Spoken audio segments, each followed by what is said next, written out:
using the Valkyrie as well versus possible skeleton traps. The King has to work really hard to get towards that scatter, but now the Royal Champion is helping there as well. The wall break has worked, but at the same time, the question now is Queen actually going there, or is she instead going for the gold storage? There it Sweeper, is. but then gold storage, or where is she? Okay, she is going there. I would have been scared because he could have reached from the tunnel compartment the gold storage as well. And now he's starting with the Lado right away. There's only 1 minute and 20 seconds left, so he needs to make this a quick one. Strat and Tribe Gaming have faced off already many times, and they might even face off with how things look like in the next round of this competition. So for sure, those players have watched each other matches, so they're familiar with those bases. This is not good. Ooh, nice invis, very good.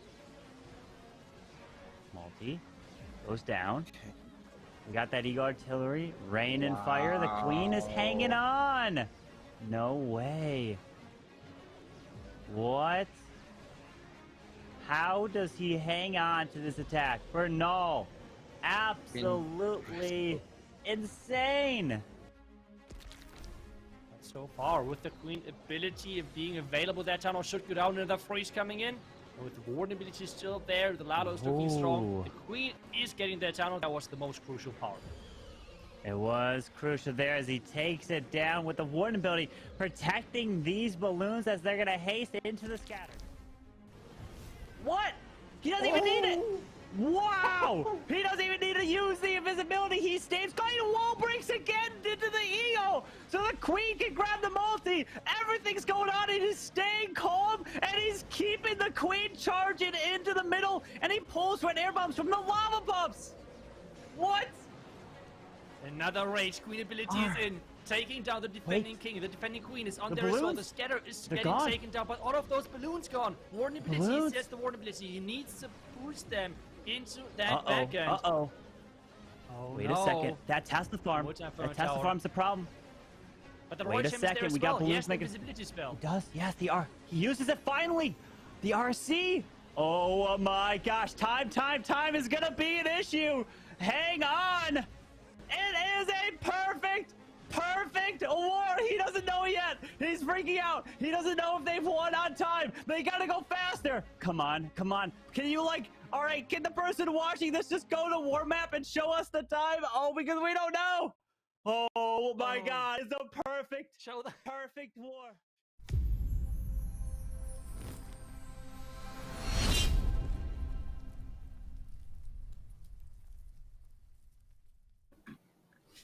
Welcome to day number 2 of the playoffs of the Queso Cup, where today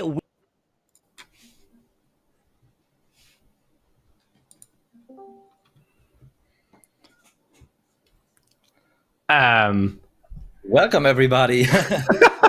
We seem to have some technical difficulties, but we want to give you a warm welcome to day number 2. Carbon Fin, I'm sure, will be back with us in a second. I had an amazing day yesterday with my first day of casting the playoffs of this golden ticket tournament. It was a pleasure alongside Itsu and Carbon Fin. We have 6 teams only that are left today to fight for the golden ticket now. 8 started yesterday. 2 we had to say goodbye to already. But Itsu, how did this whole tournament to this stage unfold?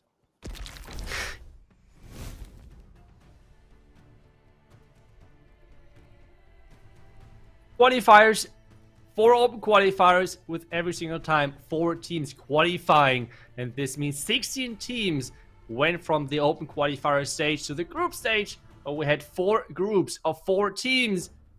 Yep, and after that only 8 teams qualified to the playoff stage, and that's where we are today, the second day of the double elimination bracket, and only 1 team today is going to get that golden ticket. That is the all-important thing. And with that, we're going to get to the prizing, Maxi. Exactly. We're going to show you the prize pool now, because it's not only a golden ticket on the line, but also a lot of dollars. And we are seeing that the first place will earn $20,000. So the major part of the total of $50,000, which is in this prize pool. But all 8 teams, in fact, who have come to this stage have already won some money. And even the 6 today have a minimum of $2,500 already on the bank for sure. But that's taking that into account, let's take a look at the bracket for today.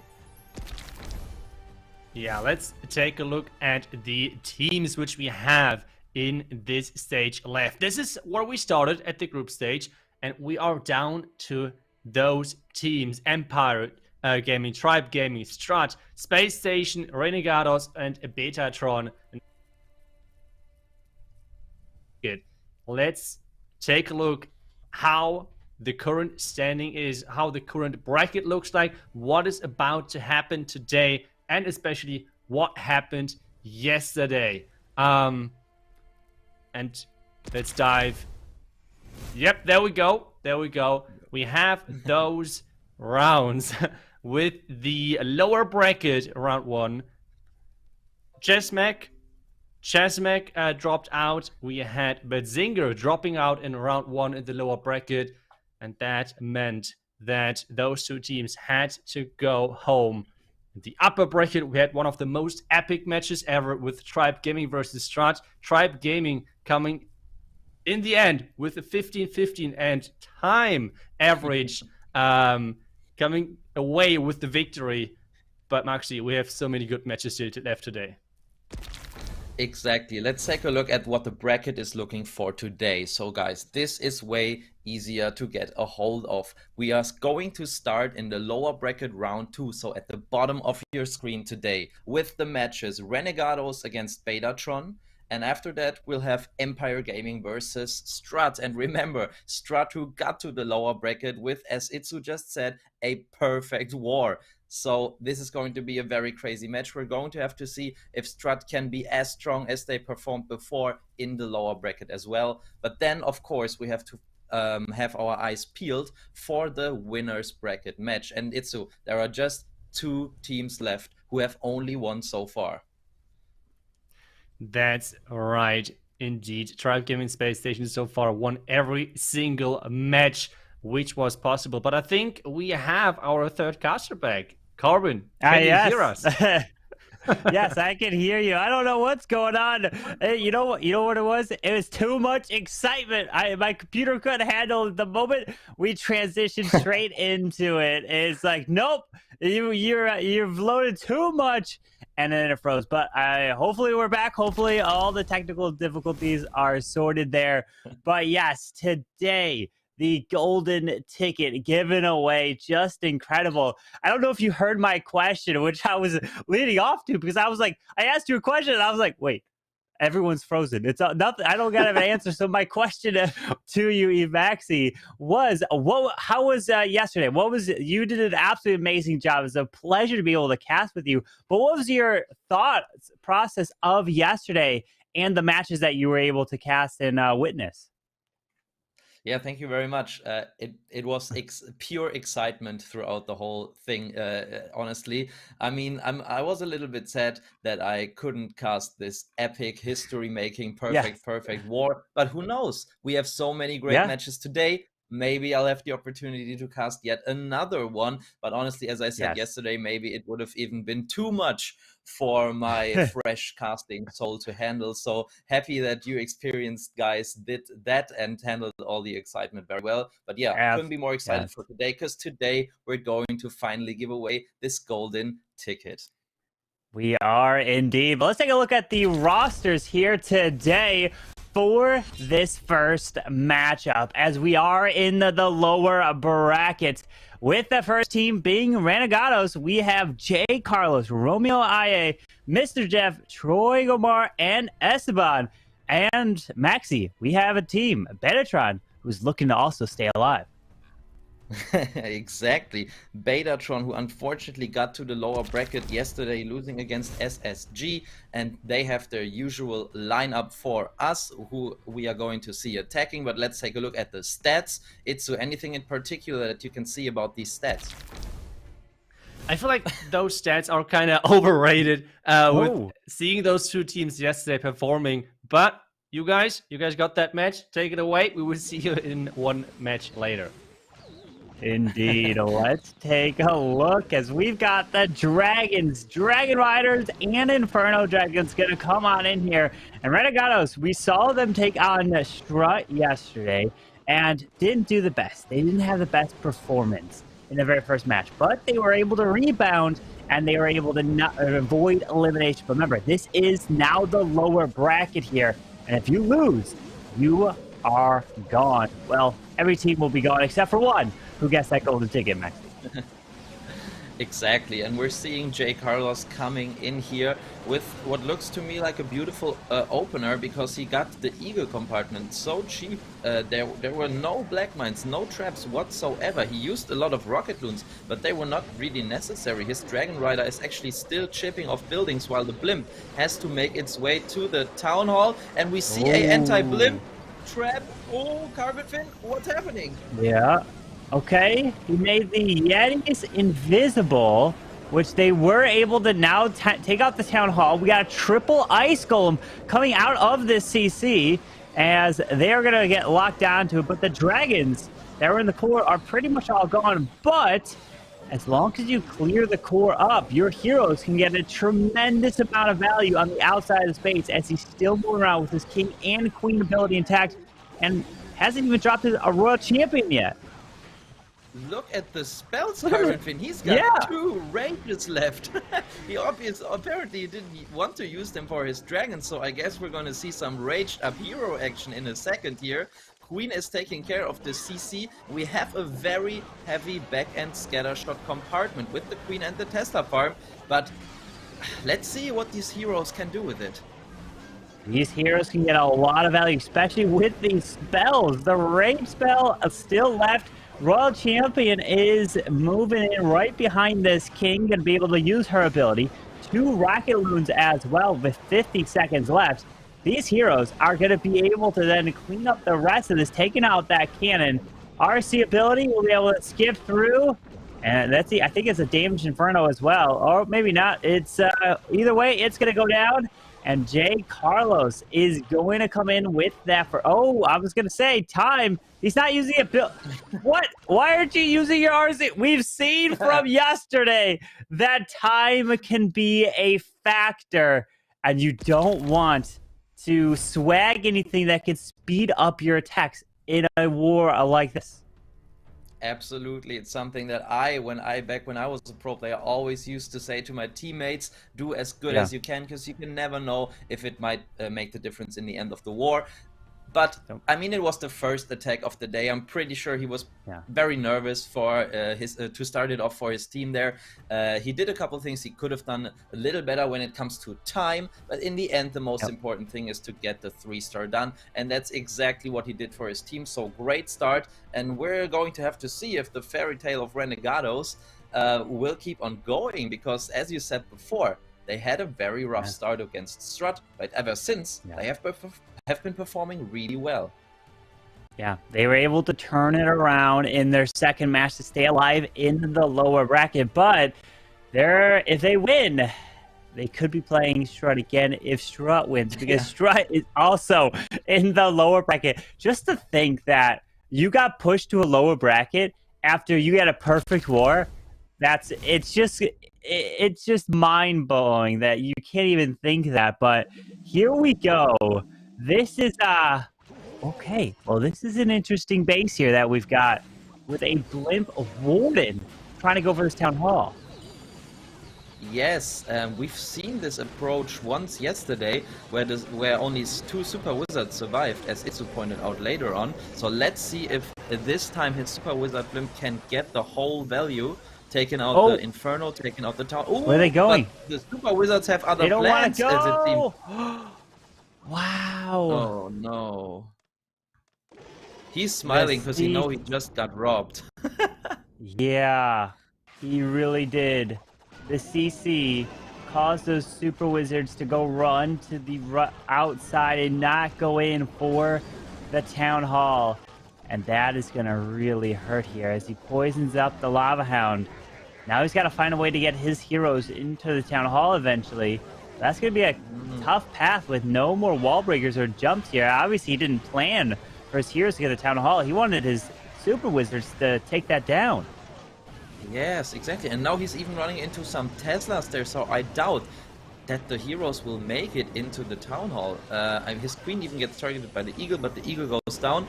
We have to wait and see, but honestly, I think this is going to come down to a 2-star saving attempt with his Lalo. Let's see how the queen steps, though, now.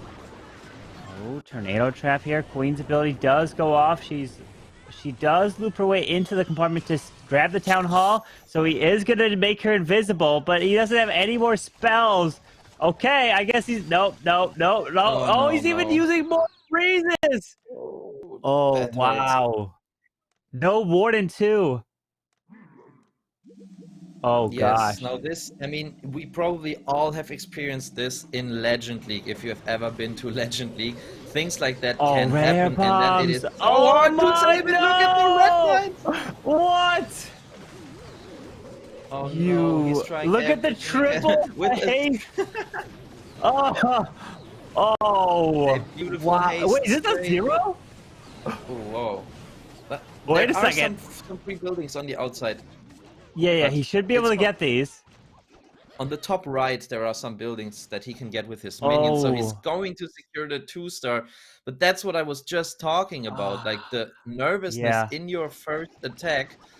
Renegade, that's why it is like you can't value enough how good this first attack from Renegados was and how important it was to 3-star. So you can see if the nerfs get to you, how it can also end. So now it's going to be a big lead for Renegados after just one attack. I feel like Anthony got a little unlucky here at the start with his Super Wizard Blimp, but then he invested too much in a lost cause, and that was his queen getting the Town Hall. If he would have been able to delay the queen ability for longer, it would have made sense to use these spells, but this way, unfortunately, he wasted all spells he could have used to save the 2-star with Hilalo, but always easy to say for us as spectators. When you're in the attack, when you're sweating, when you're shivering, shaking, when your hands are shaking, it's so hard to make the right decisions.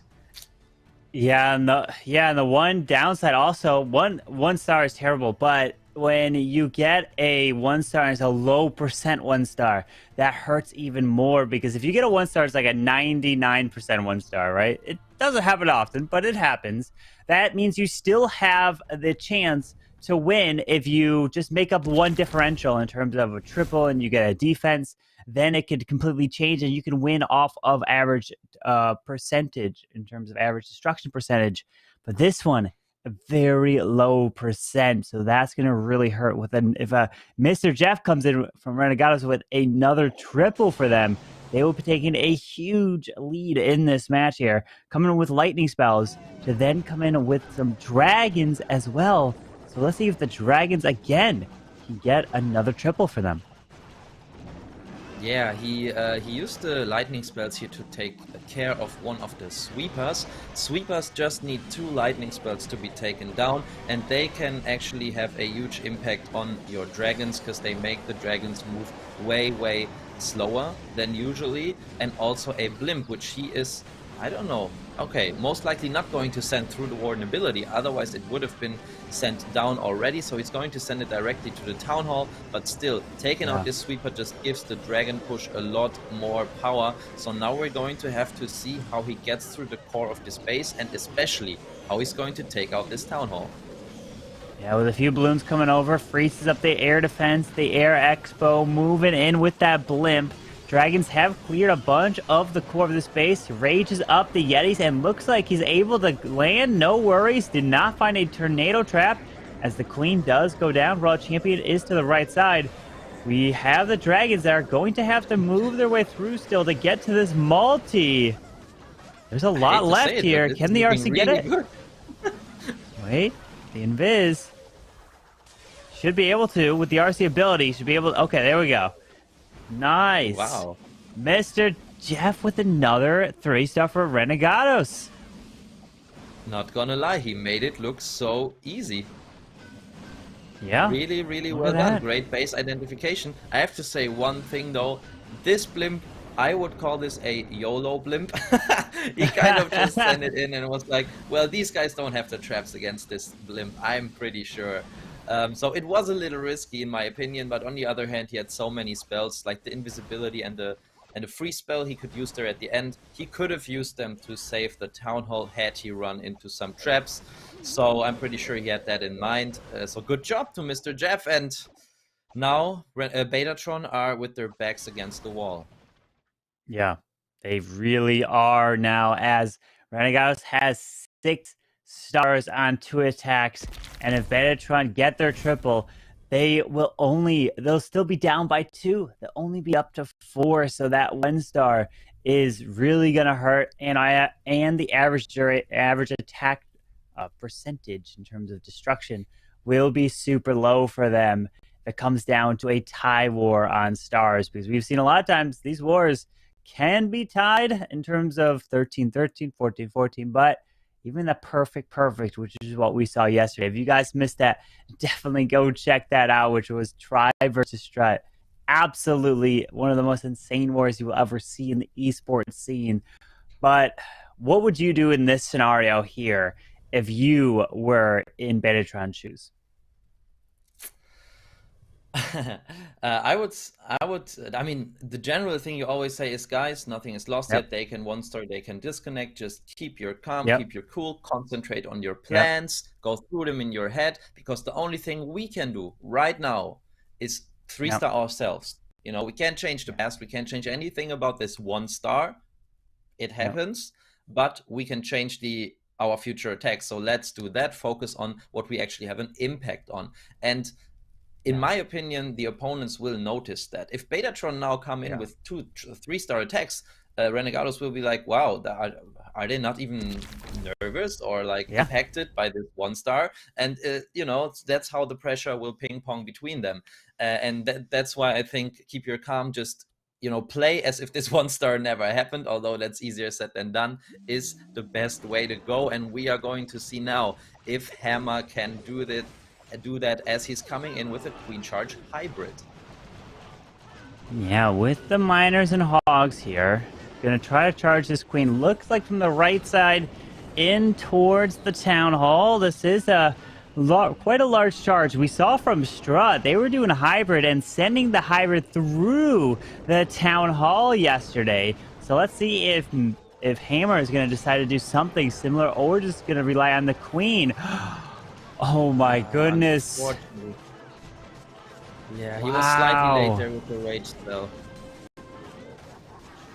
Man, that's gonna really hurt now. No Queen ability. Everything is going wrong here for Betatron with that 1-star to start it off, and then with that Queen ability being forced. But hey, you still can recover from that. Just gotta focus on the Queen and cannot lose this Queen in this charge. As you're saying, that's the single Inferno locks onto the Queen. So, he misses the free spell! No! He goes down! Oh my god. Now we have to rely on the force of the hybrid with the healers. I mean, we've seen it once yesterday. Some healers for Strat, I think, that were actually doing a great job healing up this hybrid. But Hammer's Queen, unfortunately, died very, very early in the attack without getting too much value. So let's hope that they get a 2-star first now. Yeah, they got to get at least a 2-star to secure that. The Town Hall does indeed go down here with the Miners and Hogs making their way to the left. A lot of them have gone through the core where the multi-targets, actually both multi-target Infernos, are waiting with the defending King. Still has a heal, couple Headhunters. But losing that Queen early really hurt here, as he's still trying to make it his way around, but losing a lot of the troops. Yes, but he's not getting around too badly, to be honest. He's got some healers on the Royal Champion and a couple miners at the bottom. There is a lot of juice still, like a lot of defending power still left with the Tesla farm around that bottom side. So I fear that he's not going to get the triple, but this got farther than I would have thought after this early Queen kill. Yeah, after that Queen going down there, you know, he's definitely really disappointed. He wanted to keep that Queen alive to continue to get more value. And if that Queen stayed up, this would have been a 3 looking like, after being 86%. but you can't afford to fail a single one of your attacks after putting up a 1-star, though, because the best you could do is 13. And Renegados know that if they hit 3 triples overall, they probably will win just because of the percentage. And so that can also be in their mind. So all they got to do is just triple one more base, 2-star the other 2, and they could take it.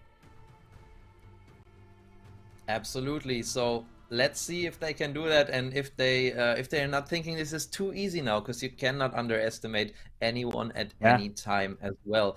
But I mean, we've seen Betatron also put up high scores yesterday. I think against Empire Gaming, they got 13 stars with just some 2 very, very close fails. And then unfortunately, they got to the lower bracket. But something I actually realized yesterday is that Betatron, when they got their 10 stars against SSG, they had the exact same average percentage as Renegados when they got their 10 stars against Strat.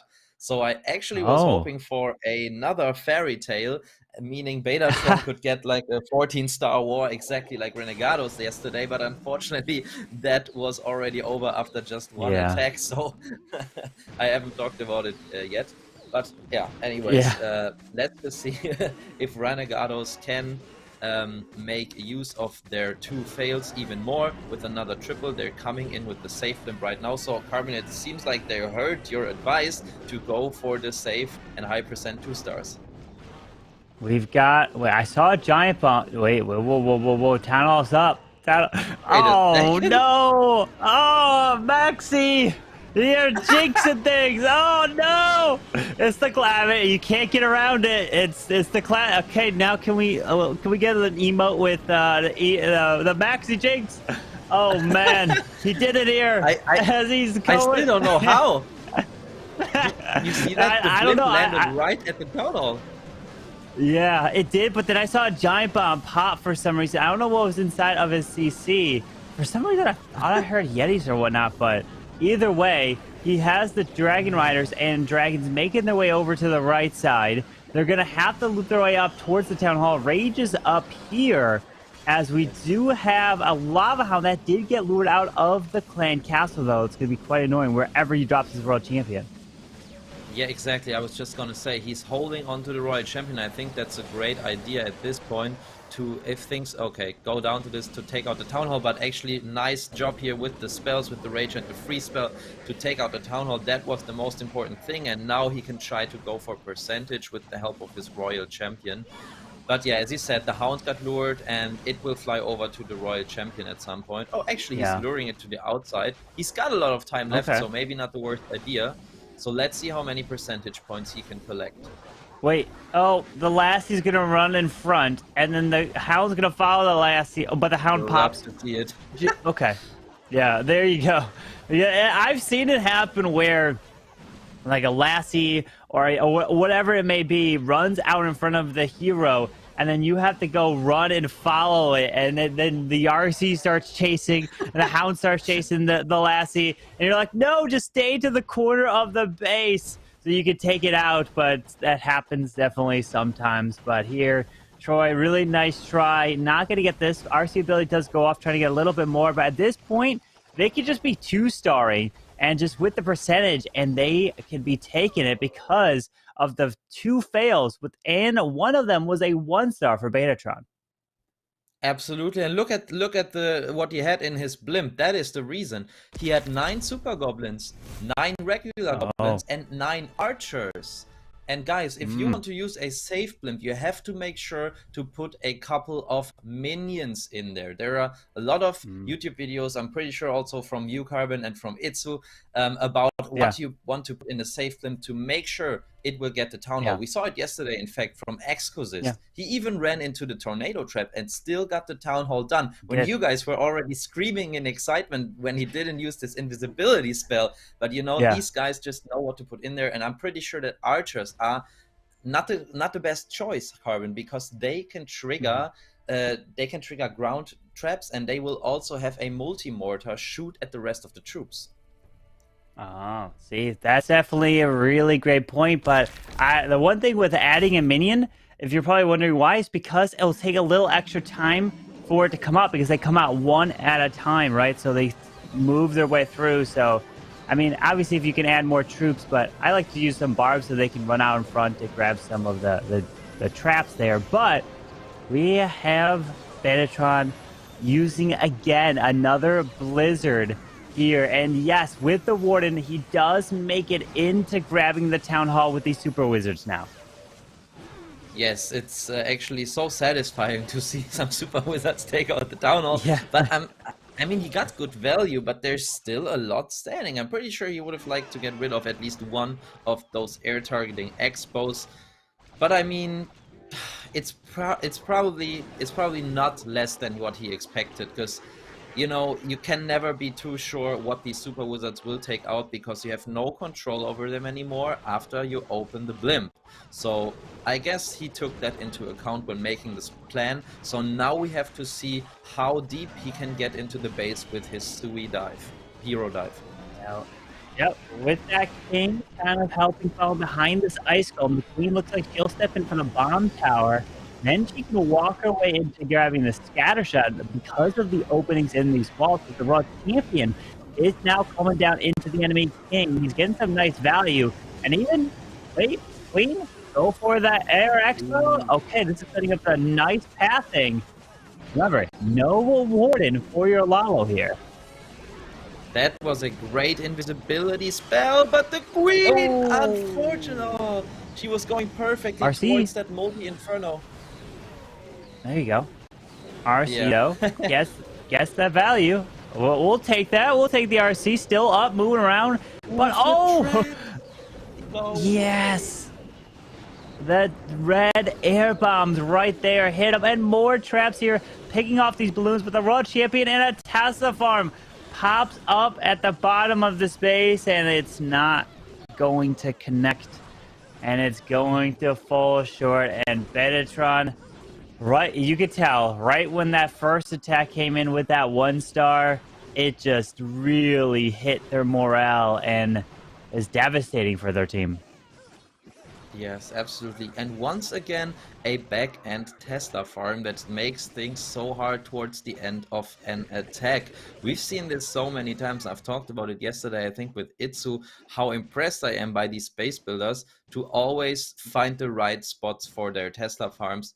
And even on the symmetrical base, it makes total sense to put it on either side because an attack would have to end there in 50% of the cases.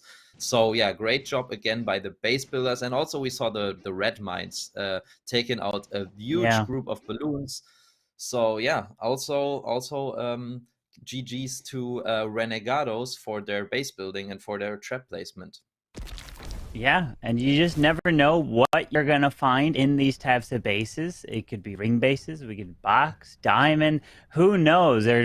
And it really, they've taken a lot of time because if they've built a base yesterday, they couldn't have it ready for right now, right? If they were like, okay, we've seen our opponents, we've seen what they like to do here at this stage, we can try to build it to, well, 24 hours is not going to be enough time. So they've had all this stuff ready to go for this weekend.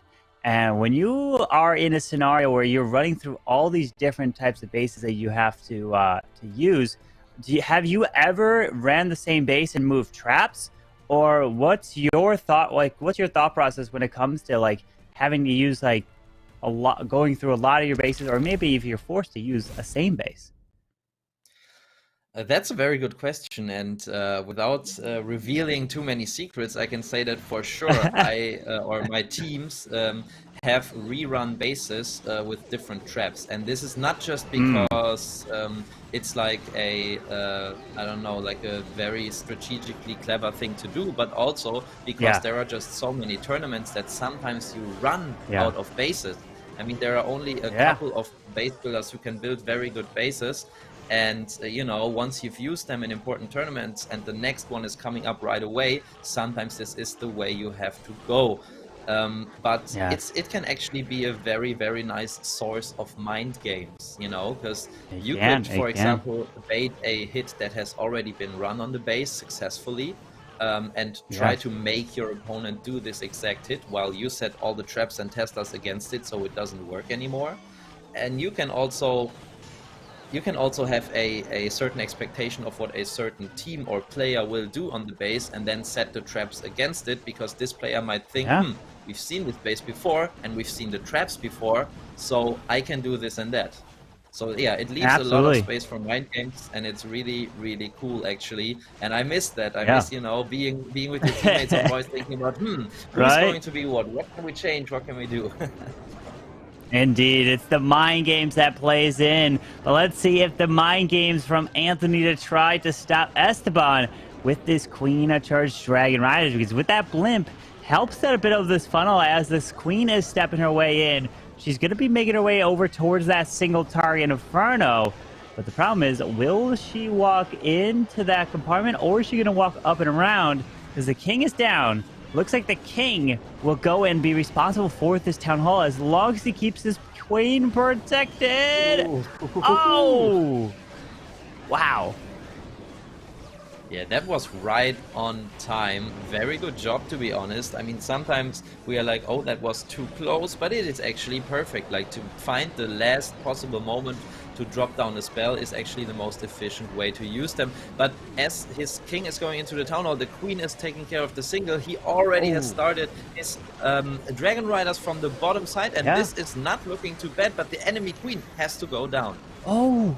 Look at the invisibility, just perfectly clipped. I thought the Queen, like the enemy Queen, I thought she was almost included in that invisibility spell as well. I guess it was perfectly placed, but time is an issue. The Archer Tower at the left side by 9 is still up. Oh, this no. Archer Tower is devastating because the Warden is following the Queen. Yeah. Wow, that is going to be a time fail here.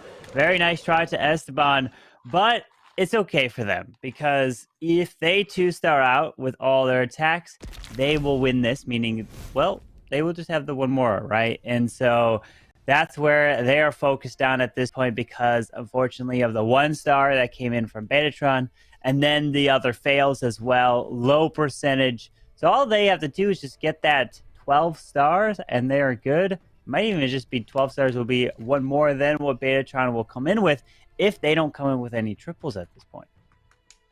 Yeah, absolutely. They are having a rough time, Betatron, but let's see if they can at least get a couple triples in. This attack, I want to talk about it once more. It was so unfortunate not getting down this Archer Tower and thus having the cleanup taken out, but this attack was really a display of perfect spell deployment. I already said it when he was dropping the rage spell on the Queen for this single target Inferno. He didn't only drop it at like the free spell, sorry, for the single target Inferno, but also the rage spell he dropped right afterwards. He placed perfectly so that not just the healers and not just the Queen are inside, but both of them for the longest possible time. So the Queen, even though they popped the Skelly spell, could take out the single Inferno while she was in the rage with just 4 shots. And that is always very important, so you don't have to use another free spell. I'll talk about it more in a second, but we're seeing, once again, a Warden with a blimp, Carbon. Hang on, guys. Hang on. Oh, no. Here we go. Can the blimp take the Town Hall down? Invades. Rage. We had Goblins. Okay, he went with the save for a blimp. 3, I think. Okay, yes. Town Hall does go down. And you probably noticed you saw extra Goblins. And he only had 3 Super Wizards, right? Why would he put 3 Super Wizards and not the typical 4, Max?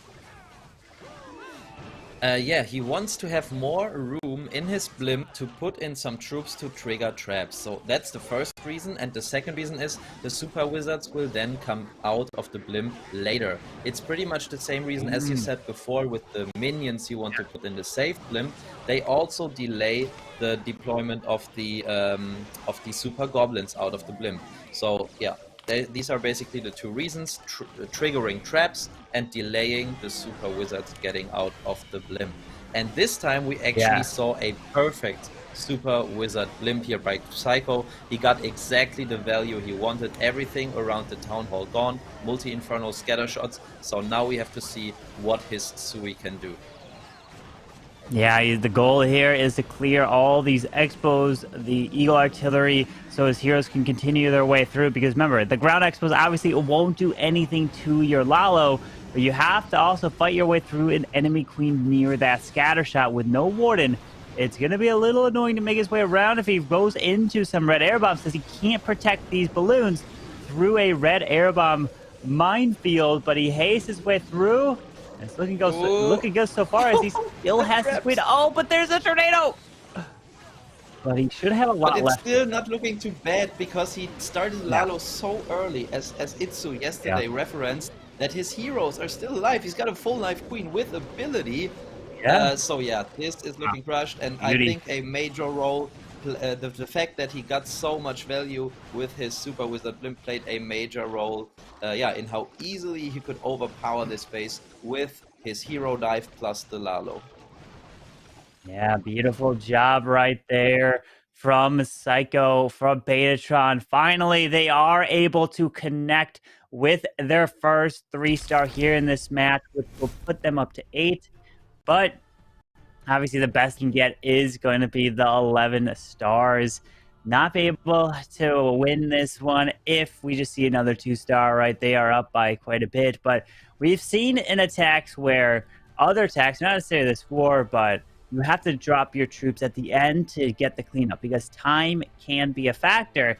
And when you're worried about time and cleanup, that's where your clanmates can come in and help.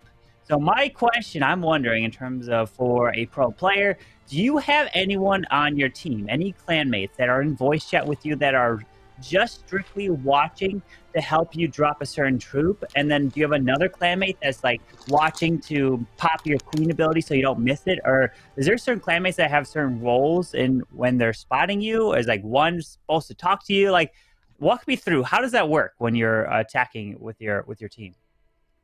Yeah, that's a very interesting question. I always thought that having the ability to have teammates on voice that can spot for you is very, very valuable. The thing is, though, that people are different. There are some people that like to be fully focused and not have anyone talk while they're attacking, and then there are some people that are able, to filter the important things that they are hearing on voice and just not talk, just not listen to the rest. So it really depends. So in my opinion, it is important to get to know your clanmates when it comes to this. After a while, you will know who likes to get calls, who likes to get which calls. You will also know who has the best overview. In fact, it depends also whether you're playing with the double or the single troop deployment bar. Because when you have the double deployment bar, you see less at the bottom of your screen. So these guys, like I was one of these guys, are relying a little bit more on some spotters at the end, telling them where they have some more buildings left. But yeah, there's actually it's really, really individual. But let's see what Romeo is doing while I've been talking. Well, he popped his ward ability really early. Right there, I was just going to see, like, that could be a huge issue as he tries to jump his king into the town hall with a flame slinger into the Eagle Artillery to help grab that, racing up the screen to keep her going. Okay, there's King Face. He does reroute this king out of the town hall, but will he have enough health? So he is going to go with a rage, and town hall is secured here as he will have it's going to be a clean-up Lalo if his queen continues her way through. Yeah, this is a crazy approach that he's choosing here. I've actually never seen it. Look at this wall break. Oh my god, it's working. He can now he can take out the multi with his queen. And as you said, this really is the definition of a clean-up Lalo. Pretty much just one compartment left in this phase while the queen is even taking out the last air defense. A incredible plan here by Romeo. Wow, I mean, it seems like Lizzie has been very, very proud of him after yesterday's triple. And got him motivated for yet another one. This is an overkill and a beautiful and very creative plan that we have, I don't know if rarely or not at all, seen before. Good job, Romeo. Beautiful. What a great attack here with the jump and the King Warden going all the way for the Town Hall and planning for the King to eventually then take it down and investing even a Rage Spell to help grab that. Fantastic, which puts them up to 13. We know they're going to win this match here, but we'll still see if Betatron can close it out with a triple. Since this is the lower bracket, that means that Betatron unfortunately won't be able to advance. They will be eliminated since they won't be able to get enough stars and percentage to defeat Renegados. And Renegados will still have a chance. They will await the winner of the other lower bracket, which is Strat and Empire Gaming. Exactly, and Betatron have done a great job. They faced SSG, one of the teams who have not lost so far, and only got a bad war against them, which is what sent them here. They have had a great victory in their first war, and I mean, they have come so far. They are top 6 of this tournament with 100s of teams that have taken part in. So definitely congratulations to them, and you know, they can walk out of here with their head held high because they did a great job. But Renegados was the better team in this war, so they are the deserved winner, especially with these very impressive attacks that they are showing. So it seems like Renegados is getting more and more one of the like secret favorites for this one. I mean, they started off with the 10-star war, remember, but now they are putting up 14s and 13s all the way with very impressive attacks and also very diverse attack strategies, so they are very hard to predict for their opponent. Excited to see more of them later. Yeah, with the blimp. Okay, we got the blimp Yetis, okay. We have the Yeti Mites going to be able to grab the Eagle Artillery. A Pacifarm looks to be near this area. Will they? Okay, well, it only grabs one Tesla. Too bad it doesn't grab multiple here. But this Queen is going to try to path her way in eventually towards this Town Hall here. He has to have a jump spell, so he's getting the only way to get to that Town Hall is through the openings. Oh no, there's one right behind the Wizard Tower as well. Yes, you're right, but it's always so hard to funnel all the relevant buildings in time to get a Queen walk into one of these holes, but it looks good. I mean, there's everything gone, but the multi-inferno is taking damage on the healers. Okay, good freeze. I think that was important because you never know how many red mines you will find later on, but a lot of damage getting down on this Queen now as the CC is lured out while the Queen and Scattershot are both shooting at her. So that's going to be very interesting now. Good freezes. Yeah, I think that poison could have maybe been placed a little bit to the left. Could have maybe clipped that enemy Queen just a bit. But he's able to keep that Queen up, going through, to be able to then eventually take the town down with her ability as a Royal Champion's going over to the right side, grabbing some Teslas, and then be able to skip. Oh, even more. All the Teslas are popping up right over here as the Warden is now being deployed. Yeah, and he did very, very well keeping his Queen alive. That a Royal Champion, oh no, as I'm saying, can get good value. She's running, she's following some skeletons into the Town Hall poison. That is unfortunate, but the Warden ability is used perfectly. But now the red mines, once again, red mines are making a Lalo fall short, but he's got the Queen, but she's in the single Inferno. Oh my god, the Warden is alive! Out. I think he's getting it! Oh my god, that was so clutch. Wow. Look at that. At least they are able to hold their heads high with closing it out with a 3-star. Hammy, very nice indeed. With that blimp to grab the Eagle, grab some value to help set that funnel for the Queen, which means that Renegados is going to be victorious here in the lower bracket and advancing to keep their hopes alive. Yes, very good job to them. We're going to take a look at the player stats, I think, now. And yeah, first of all, the match stats, you can see 95%. So as I said before, after their first war that wasn't going too great for them, they have really recovered well and are putting out the numbers now like the other teams in the winners bracket. So very good job. And here we can see the player stats. Unfortunately, the 1-star once again at the start, gave Renegados obviously a head start and made it easy for them to stay relaxed and stay calm, while Betatron had their backs against the wall for the whole thing. But it was a great war, great showing by both teams. We say goodbye to Betatron and we welcome Renegados to the next round. Yeah, congrats to Renegados. But let's go take a look before we get into the next match. A replay and breakdown and attack from that match and from J. Carlos. So coming in with the Dragon, having a Lava Hound as well. And the big thing when you use an attack like this, and you'll notice at the end, as he has quite a bit of spells, is you want your Dragon Riders, whatever that main army, even if it's, let's say, E-Dragon, if you send them and they clear the whole core, then your heroes, your King, Queen, and Royal Champion, can then come around the edge and get so much value. It's pretty crazy how much value they can get. As the Dragons are coming in around here, they're going to make their way through, and having a Lava Hound is nice. When you want to help protect, let's say, the Dragon straight up into an air defense, maybe a little bit later, or you could do straight up right away. But you'll notice how as he pops this blimp, or the Warden ability, for the blimp all the way across is a typical thing you like to do.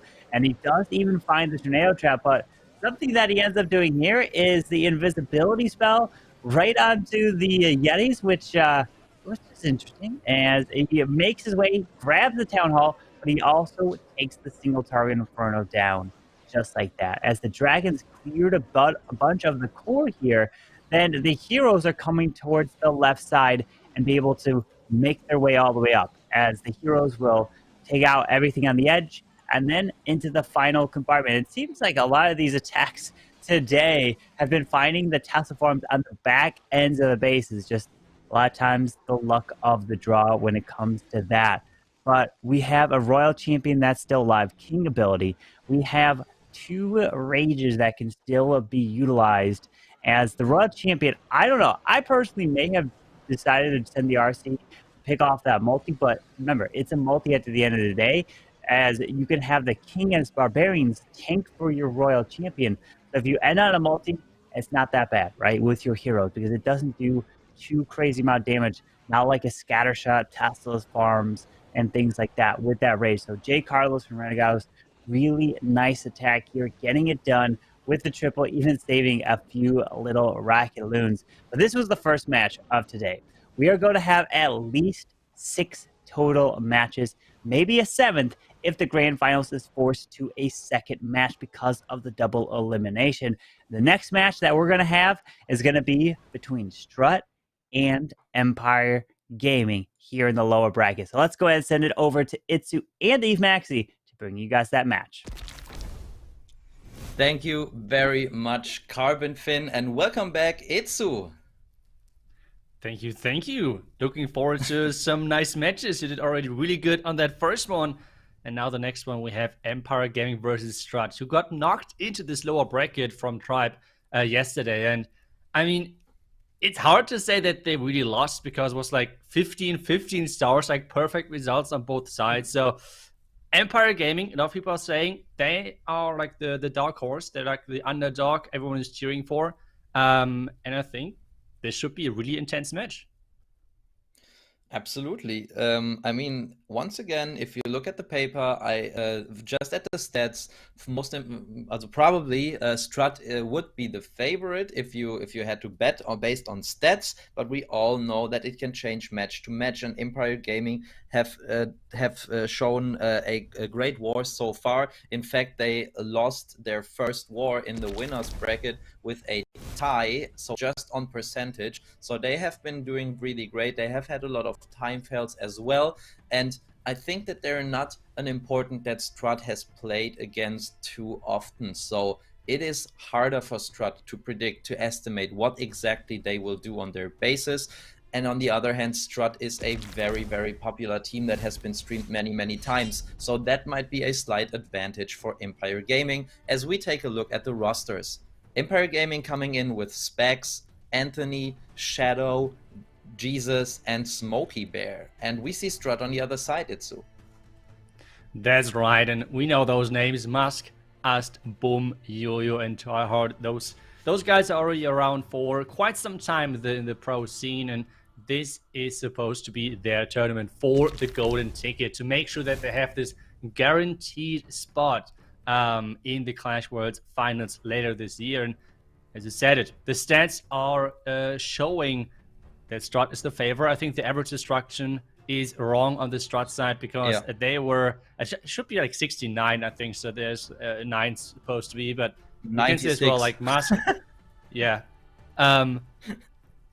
Musk with still 9 out of 10, Jesus still 6 out of 6. So a lot of those guys have incredible high hit rates. And as we have seen yesterday, those teams, it really depends on how good they're showing up in this specific match, because those stats, like those are the average stats from the past. We are now playing in this moment with this result then, which is going to decide if you're dropping out of the tournament or if you are keeping your streak alive and having a chance at the golden ticket.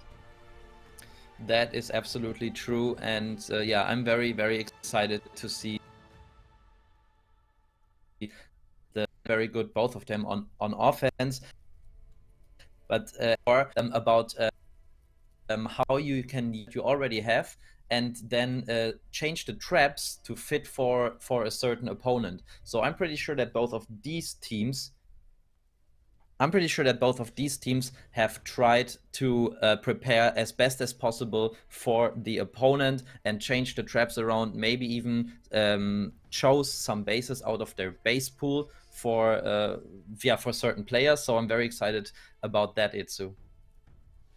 Yeah, that's right. I mean, Strat so far have changed their defensive side quite many times. They have started into the group stage with anti-3-star bases, and so far they ran them all the way until yesterday, where they have faced Tribe Gaming, and then they switched to a different base style. I think they used those box bases, and now the question is if they're going to do the same thing against Empire. Maybe they have prepared some anti-2-star bases because they're saying, okay, maybe that's the weakness for the Empire guys. It's really depending on how the base building team is like predicting what the opponent is maybe not really liking to attack that much. In addition to that, you have to remember both of those teams are getting streamed quite a bit because they were playing in the ESL Europe division, and then Empire was playing in the NA division over there as well. So both teams should know each other, and now it's getting ready because we have the first attack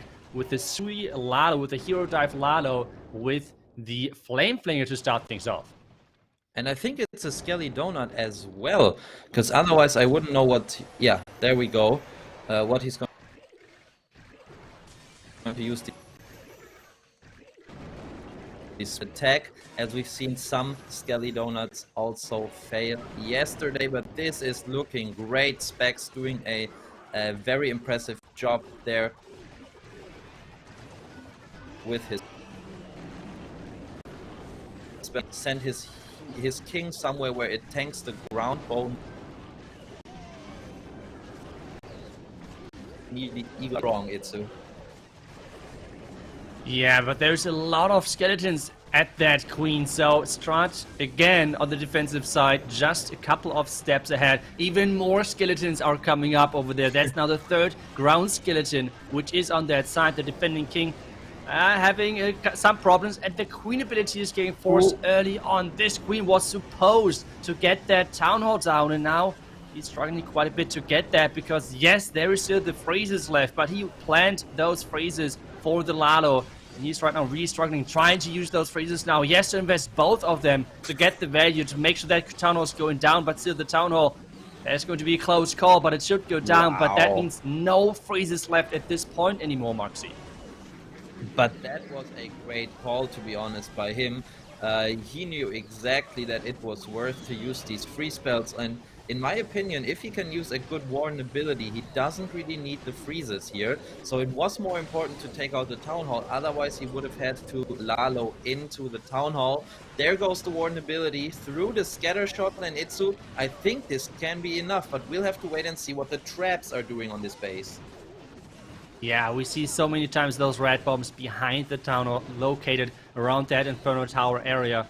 And the Inferno Tower so far is doing really good job of taking those loons out one by one. There's the first couple of black mines. Their defenses keep staying up. There's the grenade trap, but no red bombs. Now it's all about that single tower.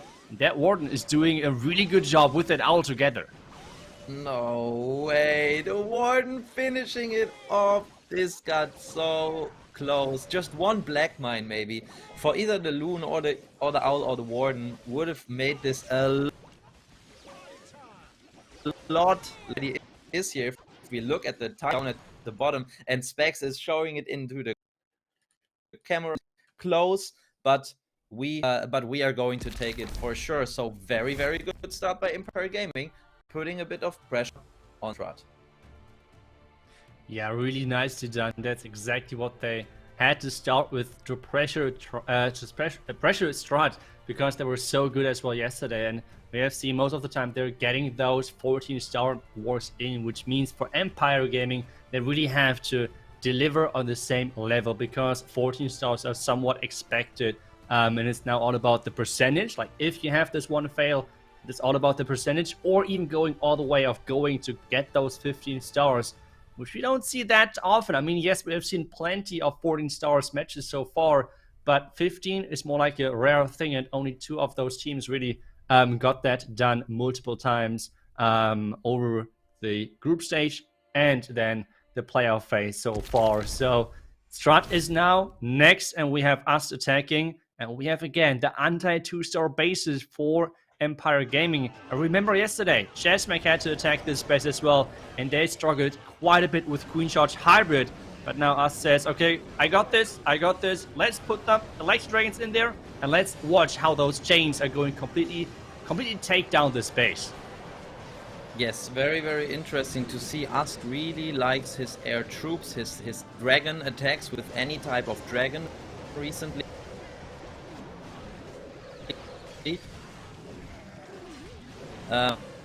Just taking apart this core of the base. Town Hall done. Everything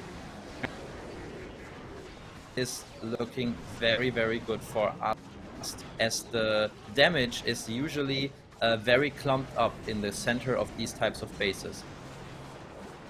Yeah, now it's all about this backhand. Like, when you're having those Electro Dragon attacks, it's all about taking down the main damage to have your heroes then finish off the base. And this means Expos are a prime target. So far, there is 2 Expos left alive, and there is a defending King and a defending Royal Champion, which can still make the life of those heroes quite miserable. So, Royal Champion and King are engaging versus the defending Royal Champion and the defending King.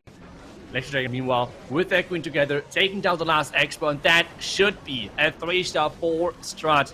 And we have seen that yesterday. The time is pretty good on this one. It's only 1 minute and around about 30 seconds at this point gone within the attack. And that should be a really quick 3-star, which is a solid start into the attack. And Ast is already celebrating. He knows that this is an easy 3-star for him. Nicely done. And that is most of the time this weakness of those anti-2-star bases, because they are just so compact within the core. And that being said, it's like really hard then for Electro Dragons to not get really good chains off and deal a lot of damage. Exactly. It seems like Ast or maybe Strat total their approach a bit and are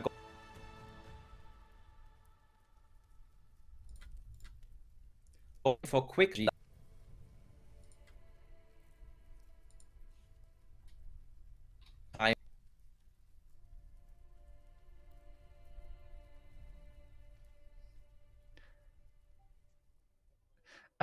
Okay, I think we have lost Maxi, but hopefully he's back soon with then some nice more commentary. But we're about to get into the next attack after both teams have started off strong with some nice 3-stars. We are then going to watch the next attack from Empire Gaming. They have started with Lalo, and so far they have done some incredible Lalo attacks over this weekend, and they will most likely continue with that. They have used the different siege machines as opening. They have used a lot of times as well the Blizzard to great success. Remember, we have the player Jesus on their team, who is still perfect. Like 6 out of 6 attacks, if we can trust those stats. And he has done a lot of those times, I think all of the times actually, with like Blizzard Lalo, which was incredibly successful for him. He got some great value with that, and he was most of the time in the second or third attack position. So we can get ready for and hyped for some great attacks from the Empire side to make sure that they're staying close and keep pressuring Strat, because that's a really important thing. We have seen that yesterday in the last attack of Tribe Gaming. Those players are no robots. They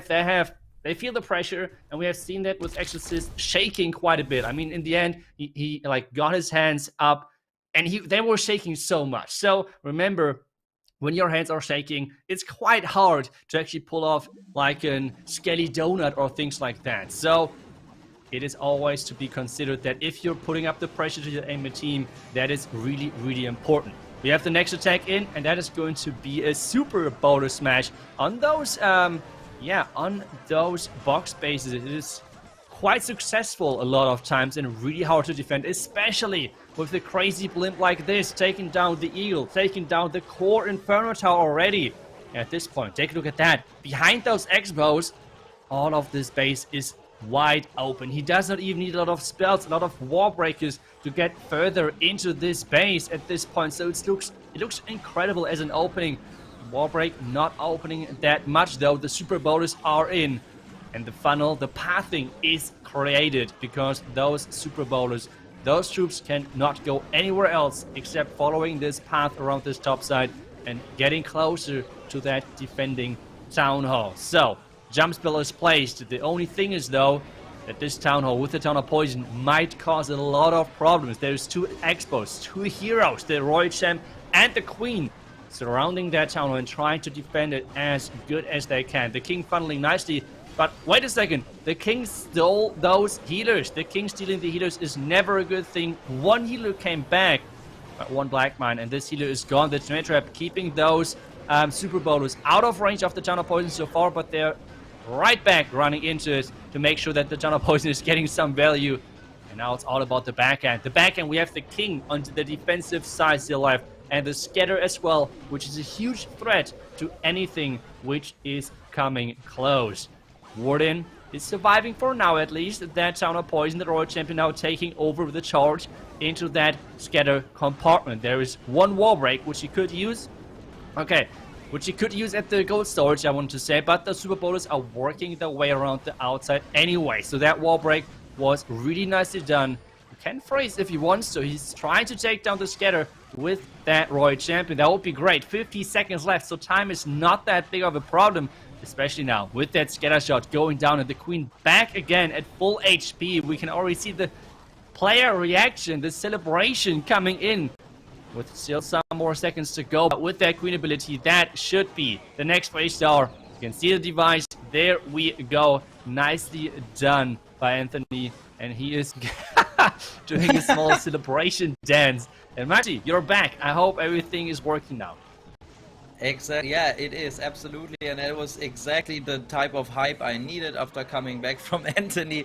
What a nice dance to celebrate it. Anthony the Dad, as it seems like, the super dad, as it seems from his pictures at the bottom of the screen, coming in with the 3-star and yeah, throwing it back to Strat, who have to triple now as well to tie it up again. Yep, that's right. It's now back in the tribe. And I always say, because I remember this match of yesterday, this match was just, like, this match was so insane. Back to Strat in their corner, and they have to deliver now again. And that's always the thing. I feel like from your perspective, because you were playing in a similar meta overall, what was your favorite position to attack? We have heard in earlier metas, like where it was maybe more defensive orientated, it was a lot of times that the team which was attacking second had an advantage. In this one, who do you think has the advantage on this high level when you really say, okay, most of the time those people are getting 3 stars? So what do you think? That's a very good question. For me, personally, it was always better to attack second, because the advantage is you just have more planning time.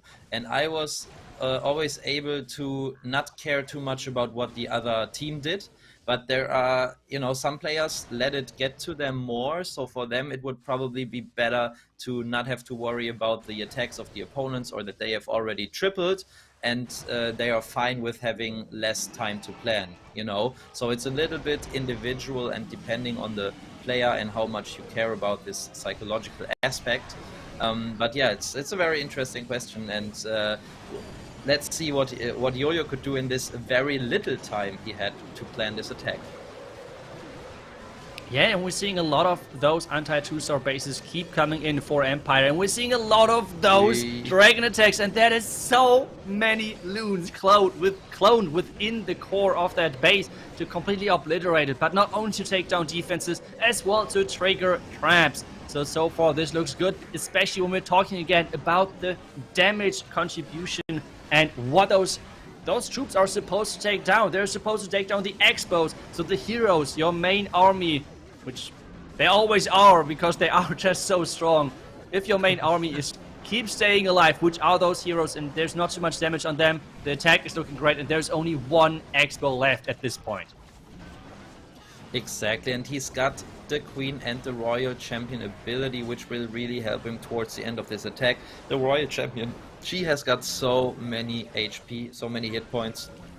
A multi-inferno basically does nothing to her health, and there we go, another 3-star and another very quick attack under 2 minutes for Yo-Yo. So putting the pressure back on Empire Gaming, but they know they just have to keep on tripling. I mean, it was probably the same for Strat yesterday. When your opponent is tripling as well, you shouldn't too much concentrate on doing quick attacks, because in my opinion, it is better to stay with your plan, to 3-star the base, because that is the most important thing, and then put the pressure on your opponent, so hope that they will fail at some point. If you would just throw E-Dragons on a base to maybe triple quickly, but you don't do it, usually you run into a high risk of a fail. Yeah, I think we have seen that in a lot of different matches, not specifically in this tournament, but overall in different tournaments where other clans are just getting forced to, like, they feel they're getting forced to attack with like Electro Dragons or something which might not really fit to that certain base style. But you have to give Strat that those bases, those anti-2-star bases, just in general, are getting countered by those air attacks, because those bases are set up to make ground troops really, really hard to use and funnel them in the right direction. But with air, you just don't care if there's walls, if that's a ring base or if it's a box base, whatever. They just go straight through that base and that's it. And with the town being so centered in those bases, you can take them out. And most of the time you took down even the majority of expos, so your heroes can take over. So those base types are really fitting right now for this attack strategy. And that's something which Strat has always done, right? Like, they have always adapted to the right bases with the correct strategies. And that's what makes them somewhat unique as well right now in one of those top teams. Yes, that's true. The Strat really don't seem to struggle at all with any base type so far, so we have yet to see their weakness at some point. I mean, their weakness yesterday were slow attacks. As Stripe was just tripling out quicker. But yeah, you know, I'm joking, it's not really a weakness, but they're even taking care of that. Even though it's not a weakness, they are doing quick 3-star attacks today, so it is really impressive to see. And yeah, I'm really excited to see if they can get through the lower bracket, or if Empire Gaming keep on making it hard for them, as Shadow is coming in with a Queen Charge Hybrid Itsu, one of your favorite attack strategies. And I feel like it's just so underrated right now, because it can be so powerful, and especially if the other team is not really expecting it, it can be such a powerful strategy, because we have seen even yesterday that some of those hybrids have nearly still worked, even though they were baited into oblivion, it kind of feels like. So we're looking forward to see what Shadow can do now with this strategy, trying to break into this bottom side of the town hall compartment, and at the same time early on taking down the Eagle to lure off the Clan Caster, in addition to create better pathing then, because take a look at that. Either scatter wherever he's going to start, those hybrid troops, those minor, those Hog Riders are going to go straight into the core and clear out all of those defenses in there. Yes, absolutely. He's shaped the base beautifully for his purposes. The only thing I'm a little worried about is time, because the blimp plus CC lure and CC kill with the queen took very long, and when the queen will get the town hall in like 20 seconds, that's as early as he can start the hybrid. But let's see, maybe he goes even a little earlier. But what I'm excited to see is the tornado trap now, or the hybrid already starting at the top side. Very nice. I'm excited about the tornado trap because we have seen Strat baiting exactly these types of attacks. Town hall charges and then hybrids. Yeah, and we have already seen the first couple of Hawk Riders and Miners flying away. That's the big weakness of the strategy. This brain traps, there is not much counterplay. It's like only praying that maybe Lassie or maybe the King is triggering those traps, and with that your Hawk Riders and Miners are staying safe. Yes, still another heal spell to place. This queen is staying... Never mind, I was about to say she's staying safe for now, but that's exactly the moment where she is getting targeted by the single Inferno Tower. It's now all about the single and the defending queen. We have some miners at that defending queen. He has to freeze, and there's one headhunter coming in as well. Nicely timed. Yes, in fact, I think it's looking very good. Once again, a Tesla farm at the end of the attack, but as the King ability may be a little too late because the troops are not getting funneled into the core. Neither the RC nor the miners are going to the single target Inferno, but he also still has a queen at the bottom of the base, still going strong with her ability, but Itsu, the timer, is ticking down. Yeah, he's using the invisibility spell, but he has to get to the Inferno Tower and to the clan castle, and he's just got 10 seconds left. Oh no, the queen now cannot reach their clan castle, so the clan castle is low. Okay, Warden? Come on, okay, Warden, go together. No. But no way.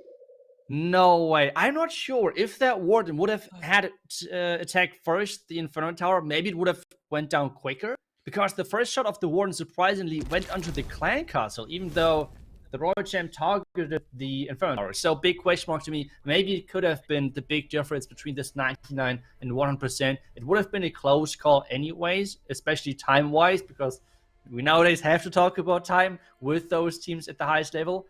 But this is going to be a 99%, which means now Strat might have the advantage if they can triple some more times.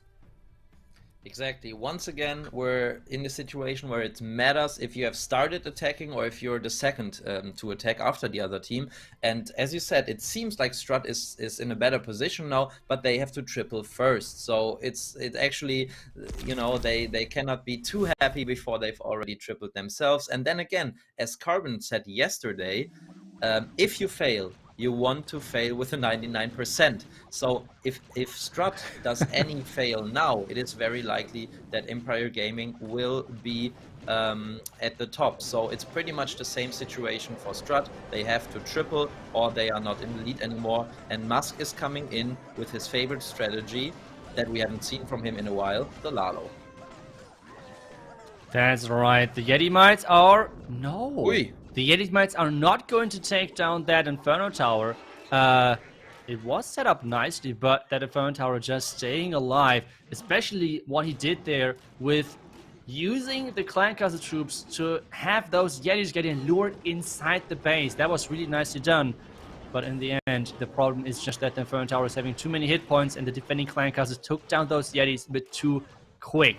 So another question is, how much of an impact is this going to have? Because yes, he's playing Lalo, and yes, in those Lalo attacks, you're most of the time diving forward to that town hall. And if you're not getting it down, that's a huge problem. We have seen so many fails because of that. Exactly. He has the jump spell, so we can be sure that he is wanting to or trying to get the town hall down, and the queen.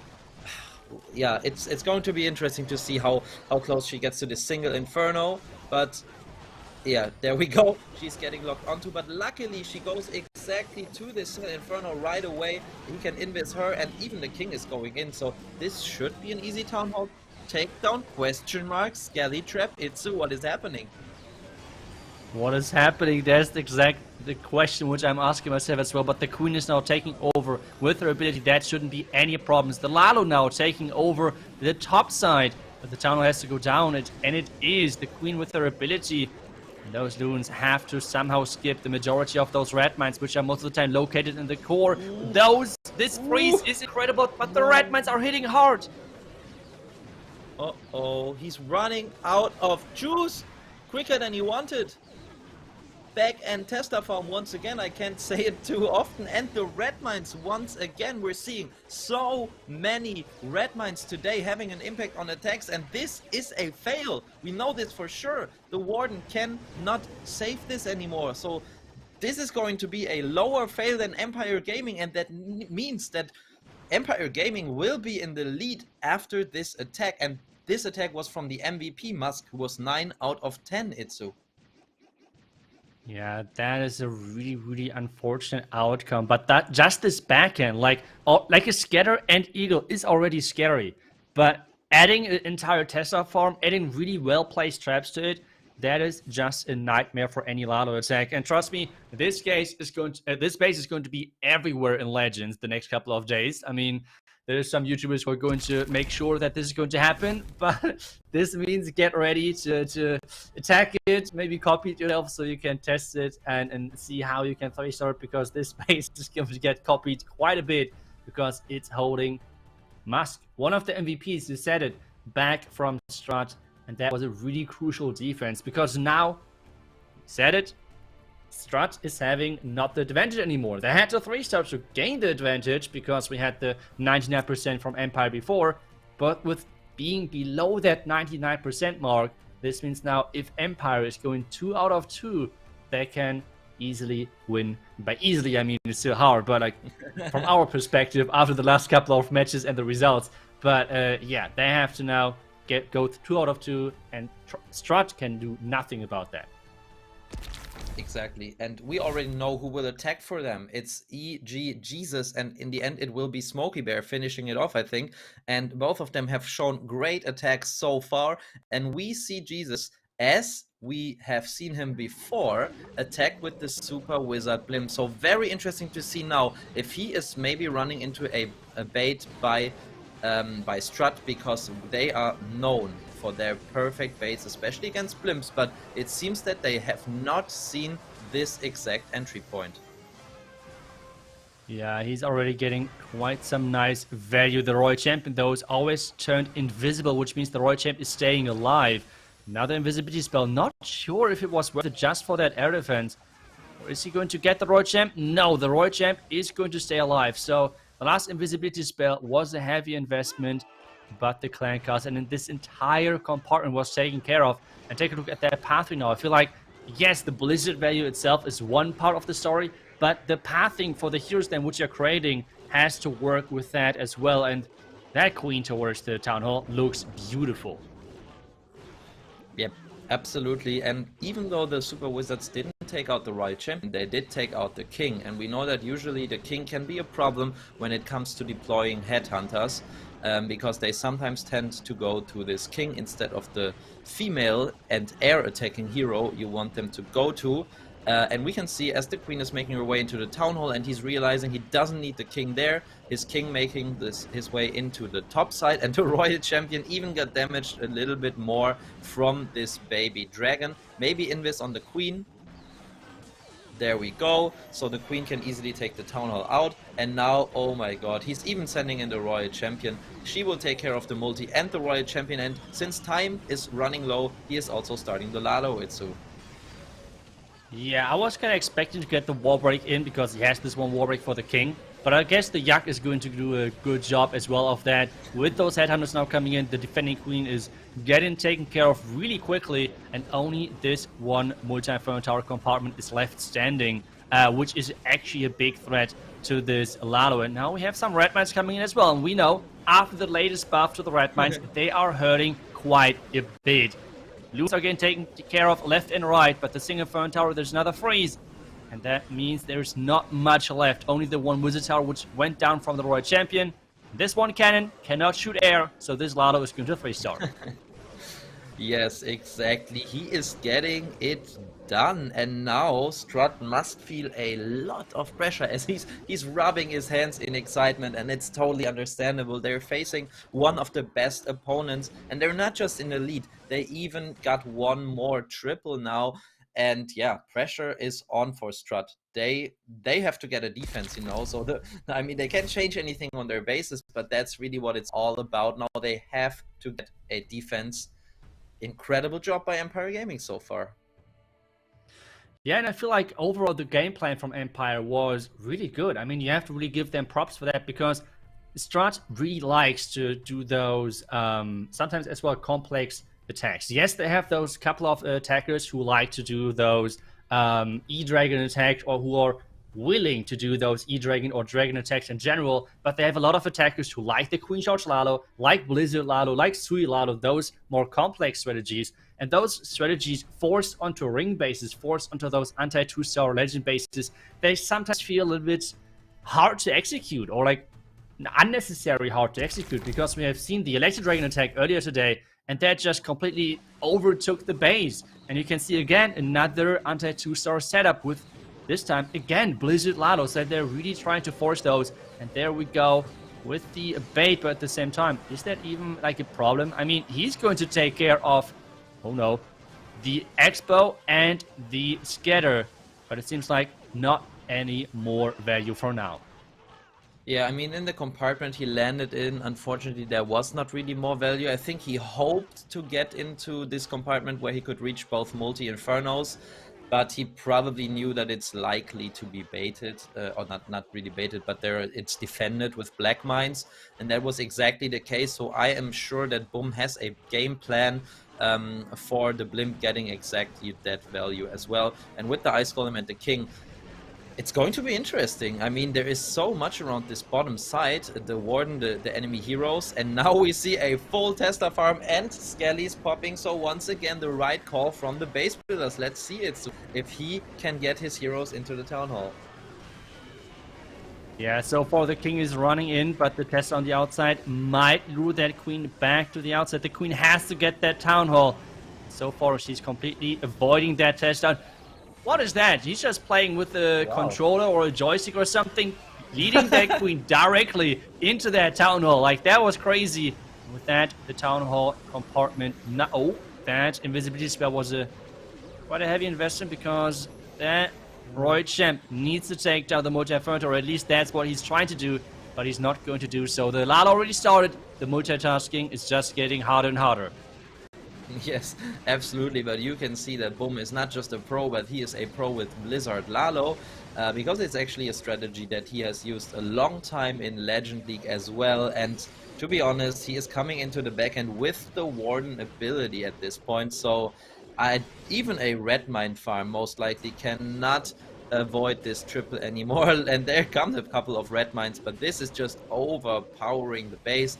Yeah, very good job by Boom here, and yeah, he knew that it would be enough to get the blimp into this compartment, and he was completely right, getting the triple. So holding strong, even though the pressure is on for Strat. So now it's back to Empire Gaming, and they can win now if they triple it. So what a crazy situation. What goes through your head if you are in this situation? I mean, you've done it. I was with you when you've done it in the last attack, but like, how do you calm yourself down? That's not really working that often. It's just like, please don't let me fail, please don't let me fail, please don't let me fail. That's like more the approach overall, which I have chosen most of those times where I had to get the 3-star in, and you were holding my hands to make sure that I was not taking too much. But like, overall, I feel like there is no best way on approaching like such a high pressure moment, and everyone is dealing different with that, for sure. And well, I mean, it's easier said than done. I mean, from like this part, from our perspective, is way easier than for the players, because we can now talk over it, like say, yeah, that was obvious, he did that wrong, he did that wrong. Yeah, but I mean, come on, like, that's not really how easy it is then from a player's perspective, and especially in this high pressure moment, you might miss some things which are then getting spotted from another perspective, where we can be relaxed about this. And yeah, it is a different approach overall, but I feel for the last attackers, because it is crazy how much pressure is on their shoulders. Absolutely. But one more thing where I think Empire Gaming might have an advantage is Smokey Bear is their last attacker, I think, in every single war. So he knows the pressure of the last attack. While Strat, I think, is mostly switching around with the last attacker. This time it's going to be Tryhard, who hasn't attacked so far. And we have seen him as opening attacker as well sometimes. So let's see how well they can handle the pressure. But Smokey Bear is in as I'm speaking. And once again, he's coming in with the Inferno Baby Dragon. So Itsu, do you think that Strat have even thought about this strategy when choosing their bases and when setting the traps? I'm not sure. Like with this strategy, I mean, that's not really my comfort zone. Let's put it like that. So I'm not sure how obvious an entry like that is or not. But this tornado trap, I mean, that one is doing amazing of keeping that tunnel safe. And even though with the clone, yes, okay, it's going down, but it was a hard attack for sure for Smokey Bear right there. But those Inferno Dragons are going through the rest for now for the core, through like butter.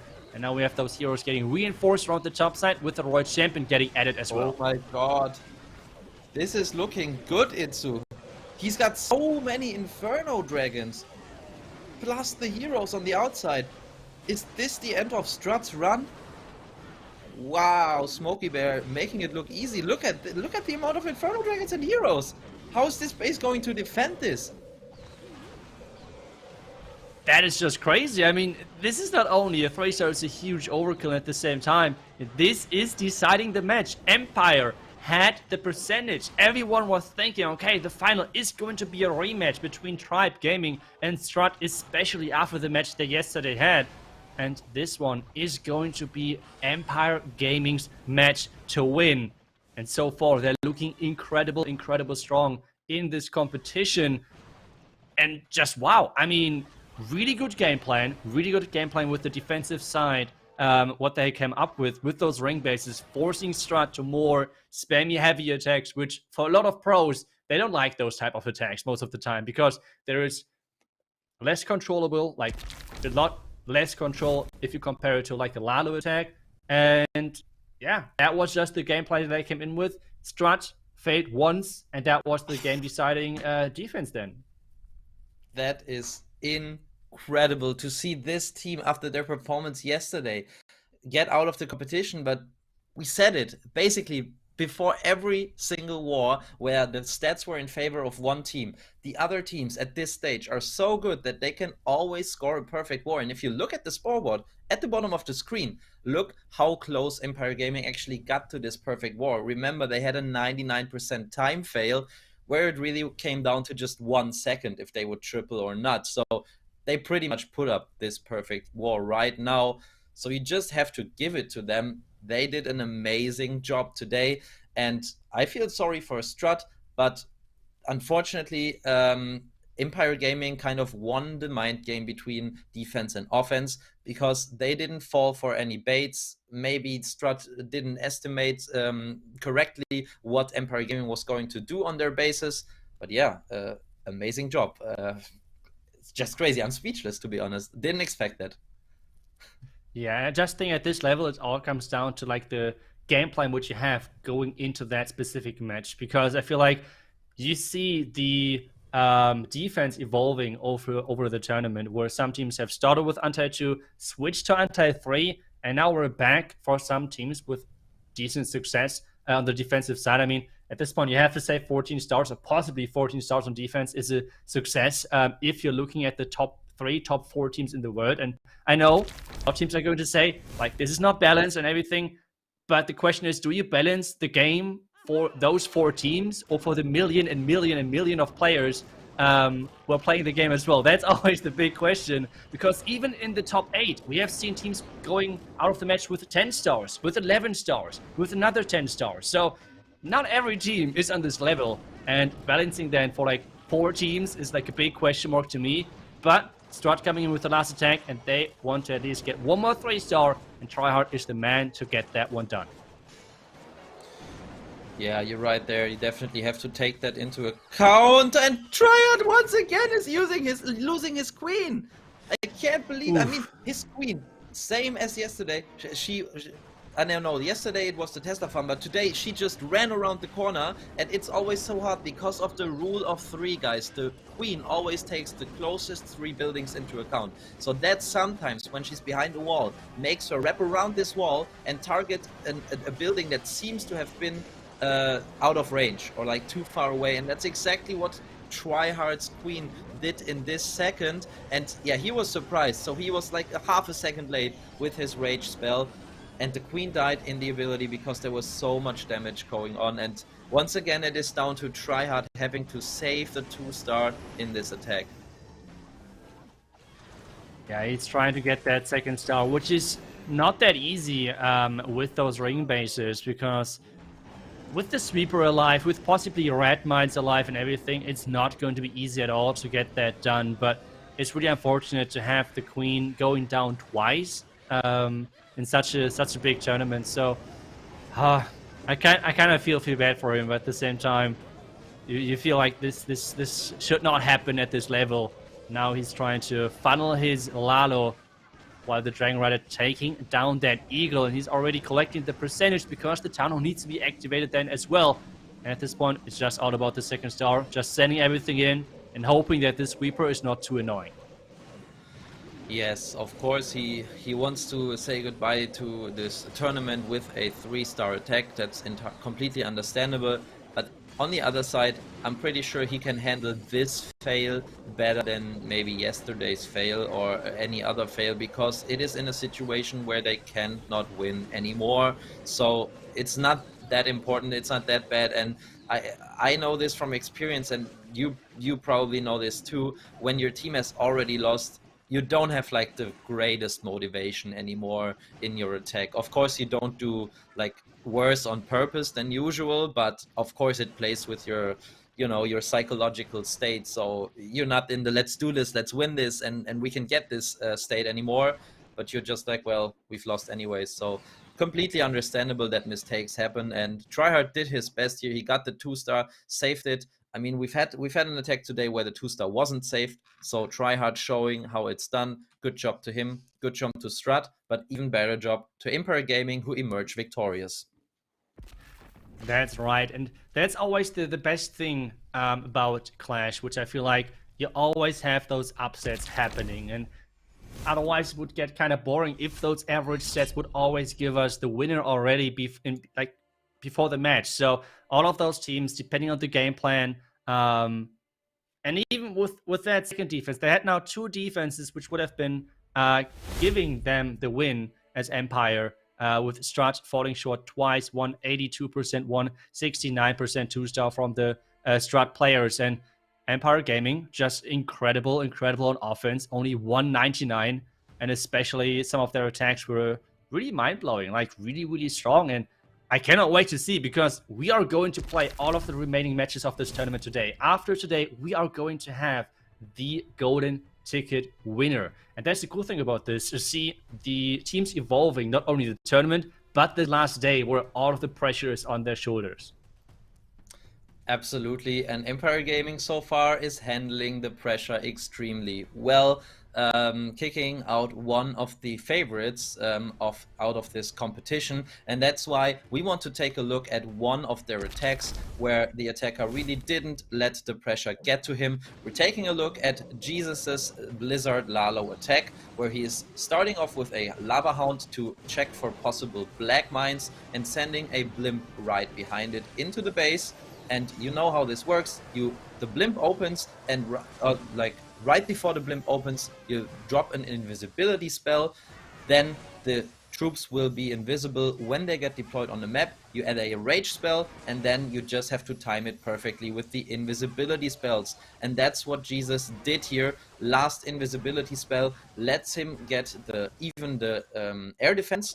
We talked about the Royal Champion staying up during the attack, but it was okay because she's very low on health, so even the Owl of the Warden could possibly take her out. But now it comes down to the hero dive, and this is incredible base identification from my point of view, because Jesus realizes there is not much damage on this way to the town hall. You can see just an archer tower and a cannon on the way for the queen. So he is checking with some loons and sneaky goblins also for Teslas. And as he realized that there is no damage, he says, okay, I don't need my king to help out my queen to get the town hall. I'm sending my king from the top side of the base, and this will also allow him to send his royal champion into the multi-inferno that is left in his base. So extremely well done by him, and that is why he is Empire Gaming's MVP so far. He was perfect before this match, I think 8 out of 8 if I'm not mistaken, and yeah, still perfect after it.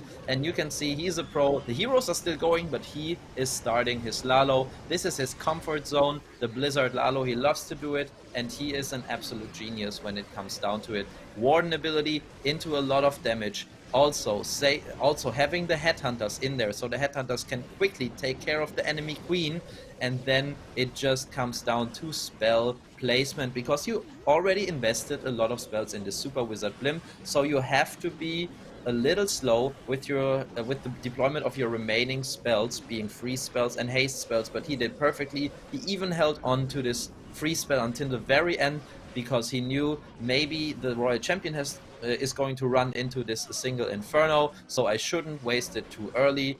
Just a very, very well planned Blizzard Lalo attack from Jesus, and it was actually the attack after which Empire Gaming put the pressure on Strat for tripling, and then they failed. So it was maybe the war deciding one of the war deciding attacks, apparently.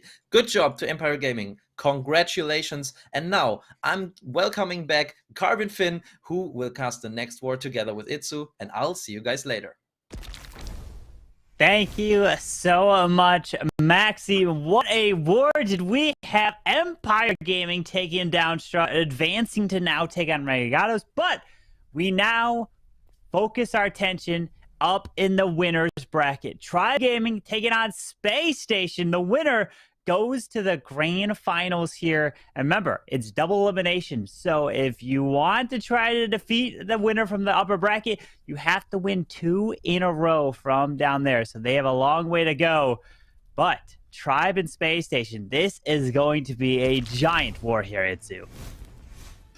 That's right, and especially just this huge advantage of getting into the finals with having this one match lead, kind of, with having to win one less match. Considering that those top teams can, like, the results can sometimes flip around, as we have seen with this last match. And rosters, I mean, we know those players, right? Tribe Gaming coming in with Kronos, Exorcist, Nebrax, Rikiris, and Flaxi. On the other side, we have Space Station. Yeah, with Space Station, we have Bernal, Salino, Marna, Leo, and P. Castro. Both these teams have been doing fantastic so far, and Tribe has just been on a little bit of a higher triple count with about 14.4 stars. They had the perfect war against Strat yesterday, but Leo, look at that, 10 for 10. Leo is perfect so far, doing an amazing job for Space Station.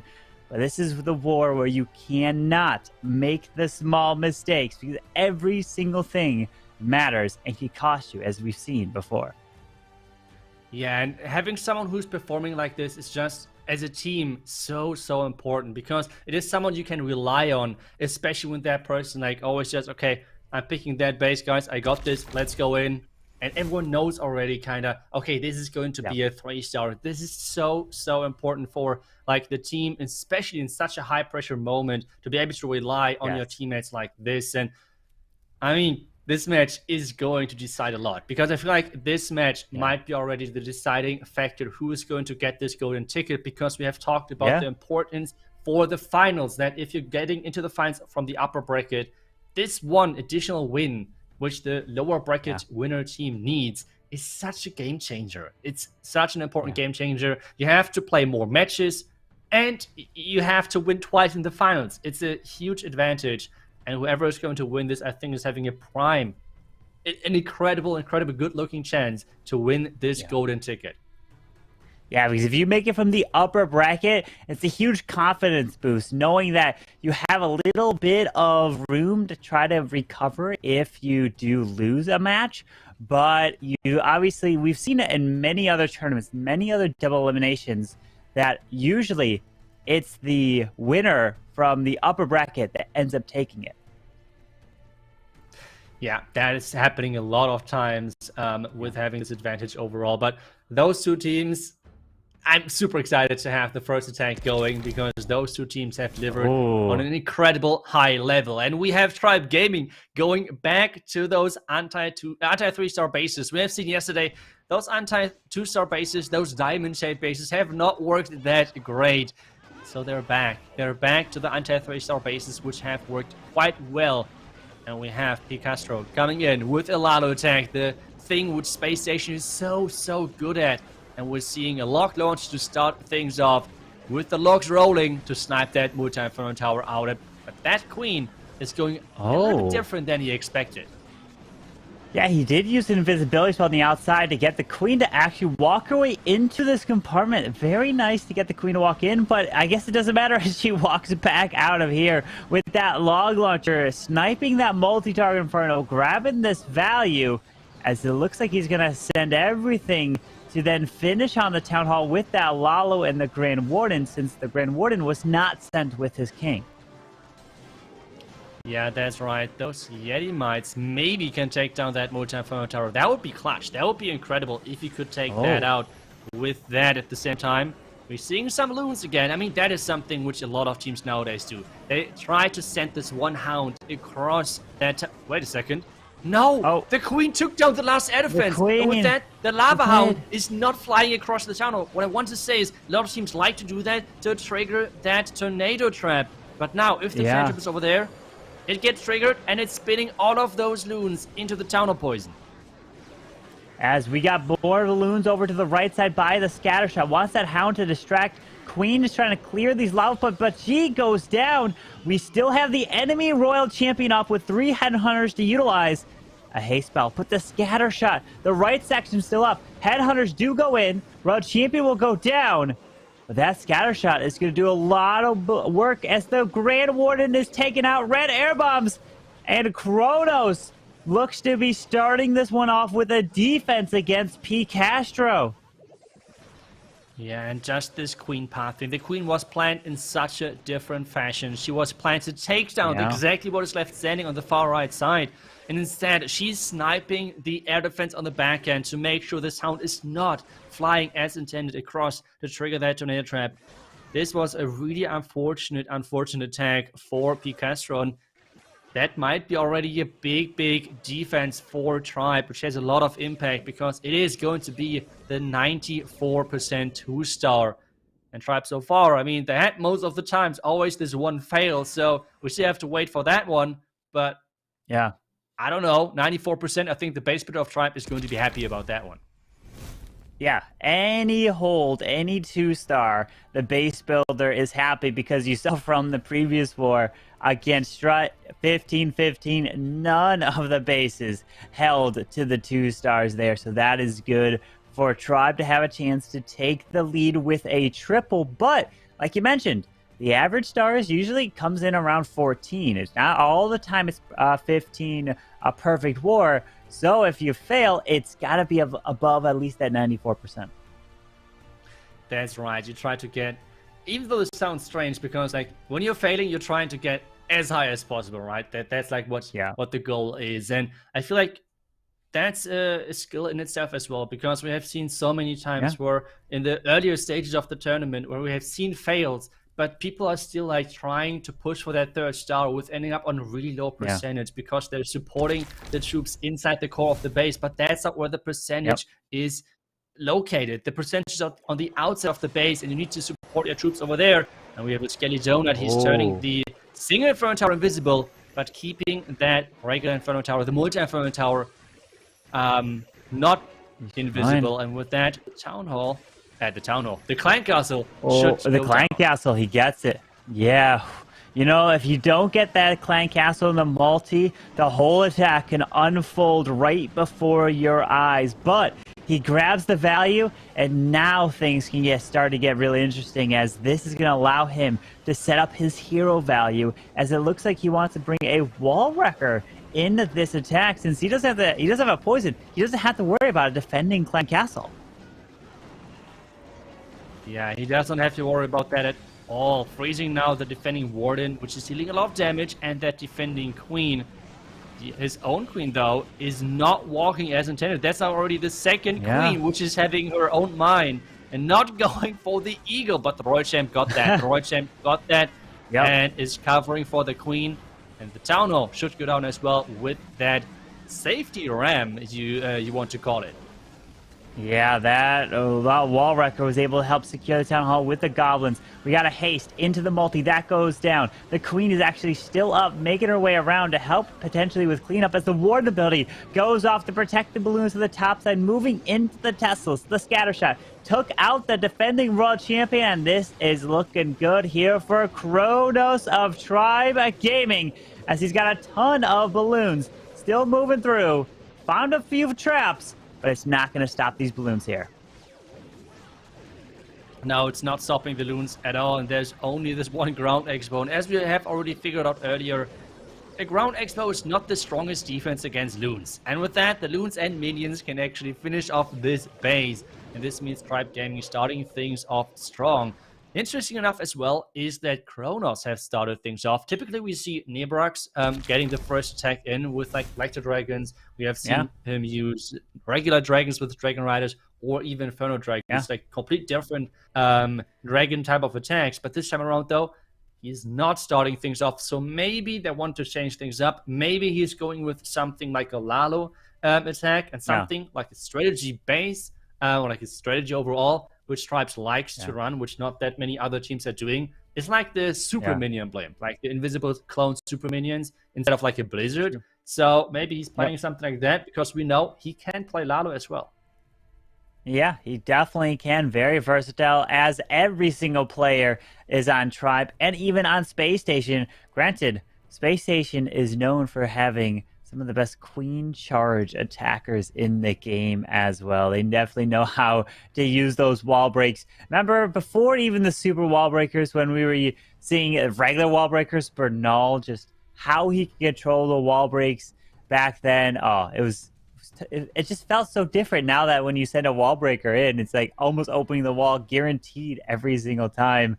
But it's really awesome to see these players planning these bases, because they don't have too much time. We've talked about it before. The first attack has to come in within about 8 minutes, right? And it goes in. But not only that, you also have to sometimes identify the attacking order of who wants to go in terms of for these types of events. So it's a lot different than your typical kind of community run event that it doesn't require, let's say here with webcams, so everything kind of gets sorted. So the pro players have tons of experience for that. That's a little insight that a lot of viewers at home may not know. Yeah, I think especially like the face cam and everything is changing quite a bit, with knowing, okay, everyone can see me. I have to maybe not play as a regular play, whatever that means. But yeah, like it is for sure a difference. And we can see Leo coming in with another Lalo attack, and we can see the lock launcher again, it seems like, because this siege is just so powerful in the right hands, because you can use it in such a creative fashion. We see a heal spell as well, which most likely is going to be placed onto the Town Hall. But let's see if the Zero Dive is going to work first.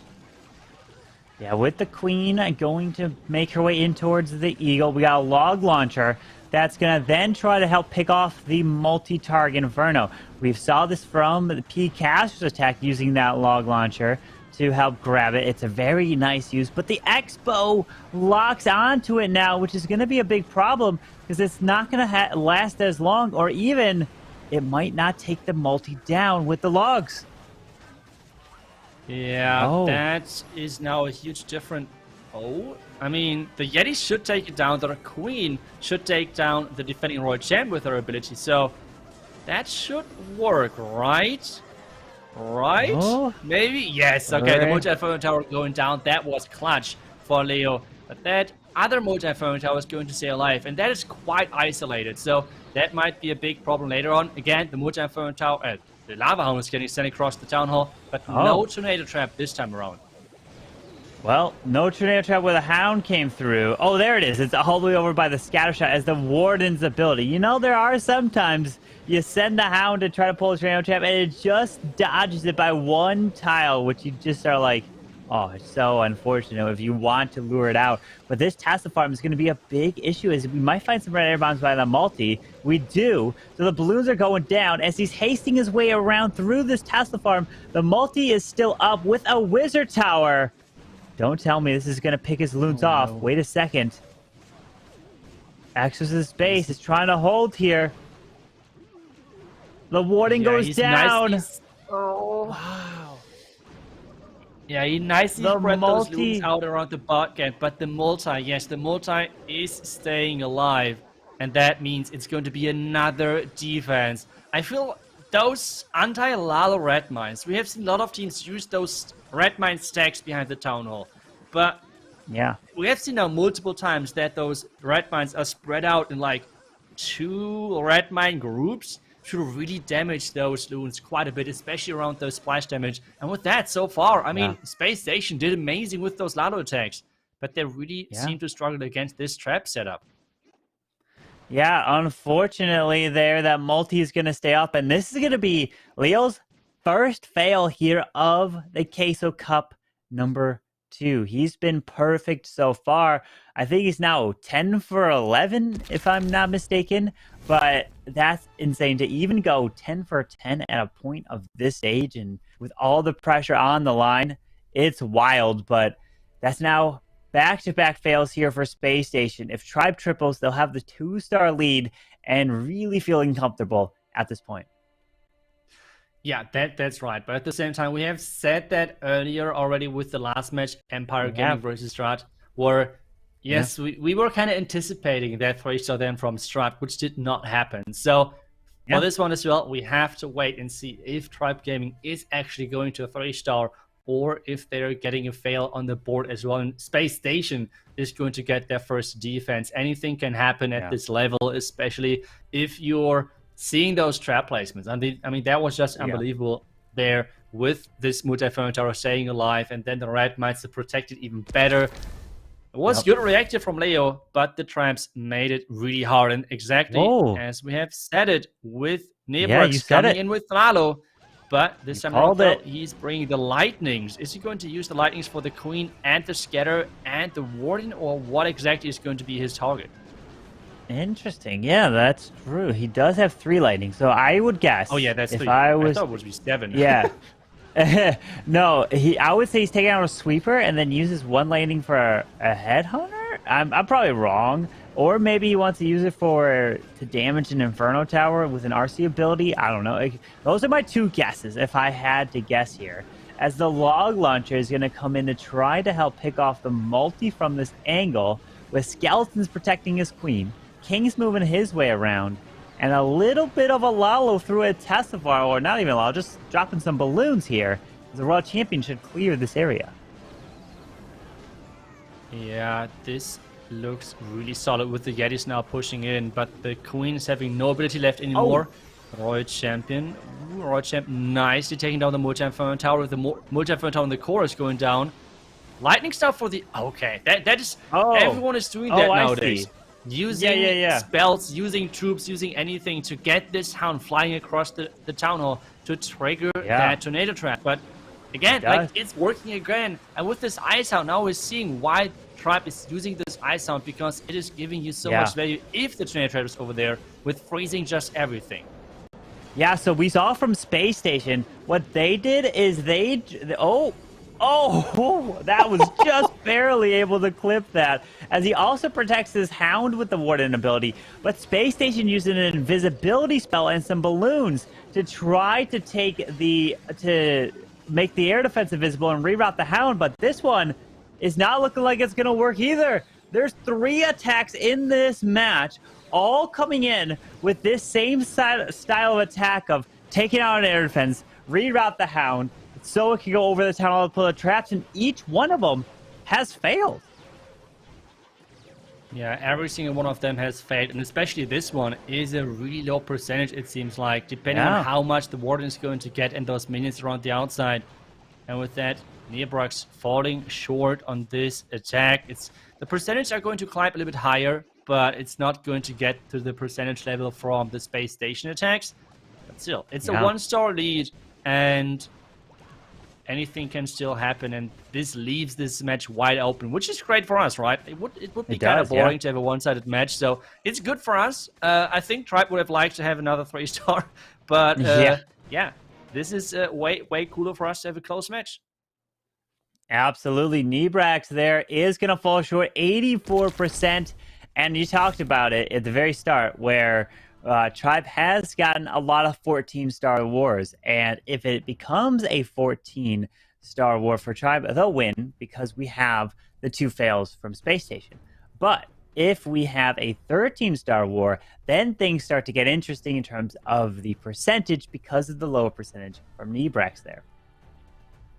That's right. Percentage could be a huge difference maker in this one, especially because Space Station is looking better on that front. But they have to get their first 3-star on board first. That's like the most important thing for them now to as well then pressure Tribe Gaming, because yes, even though if they triple on their own, they still have the lead, but they know the exact same thing as we have talked about. They know that the percentage with that is way closer.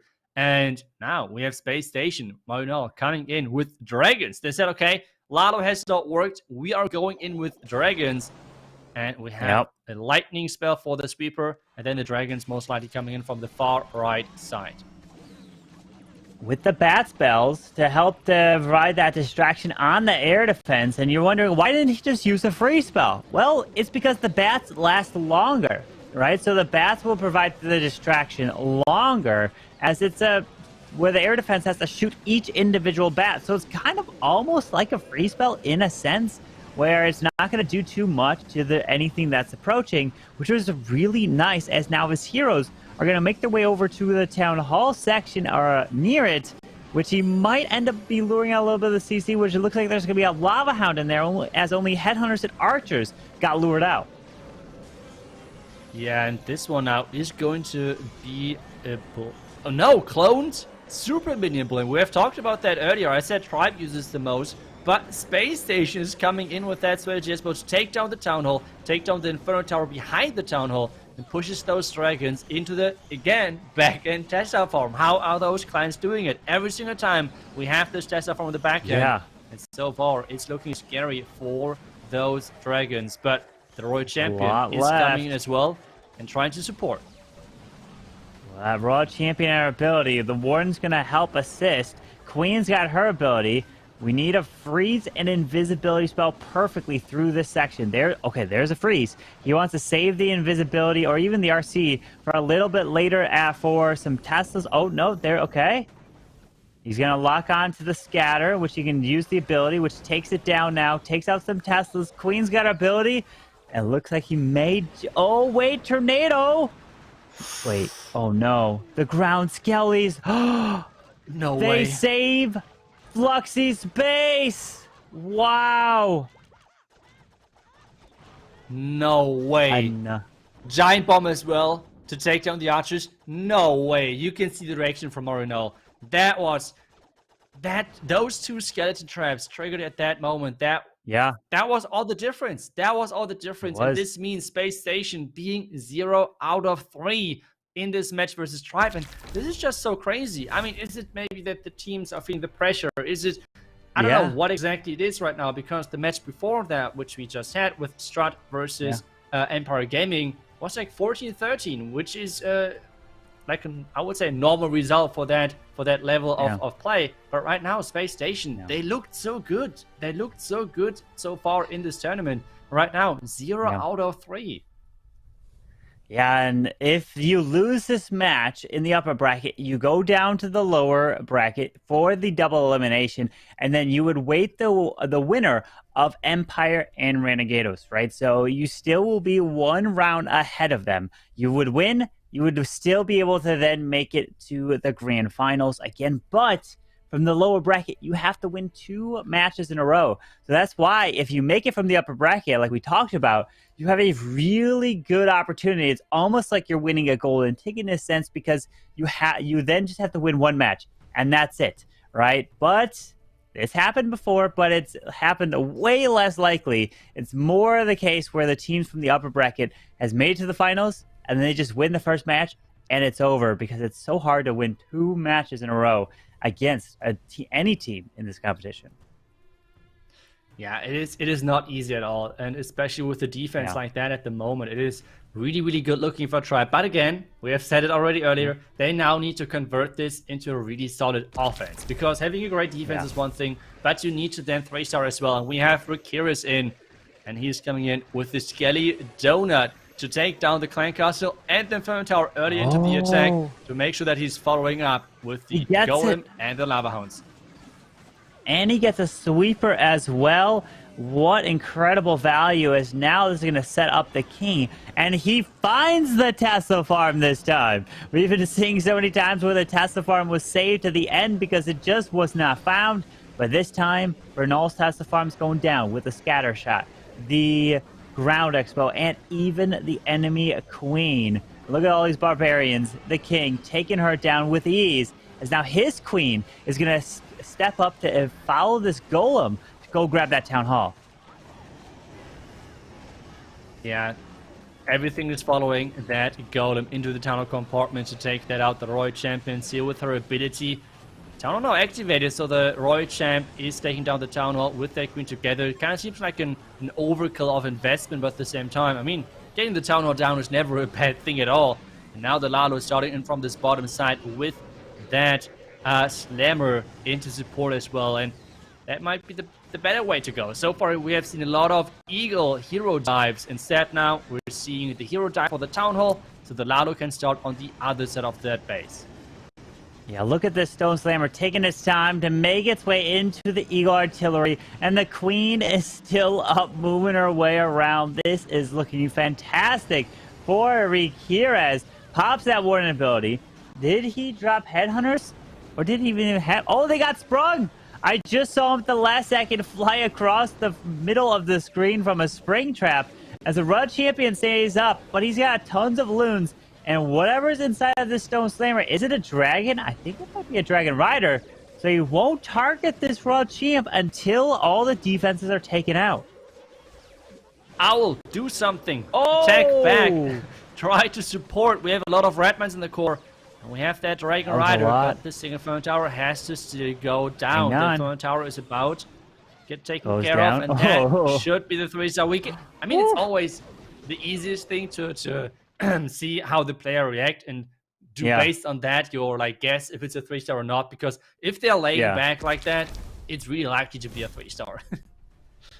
Yeah, they end up being very comfortable at it. They know they're kind of safe, but we're like, wait a second, how do you think you're fine and it's looking good? But then all of a sudden, some Tesla farm, we know that he took it out in the beginning, but like Marnal, for example, the skeletons popped up at the end of his attack. He was thinking he was looking good, and then you could see when he realizes that his queen's not gonna be able to stay alive, and oh, it's just devastation on the face of the players when that happens. But now Tribe is going to take an extra star lead now, as we had 3 fails to start off this match for Space Station.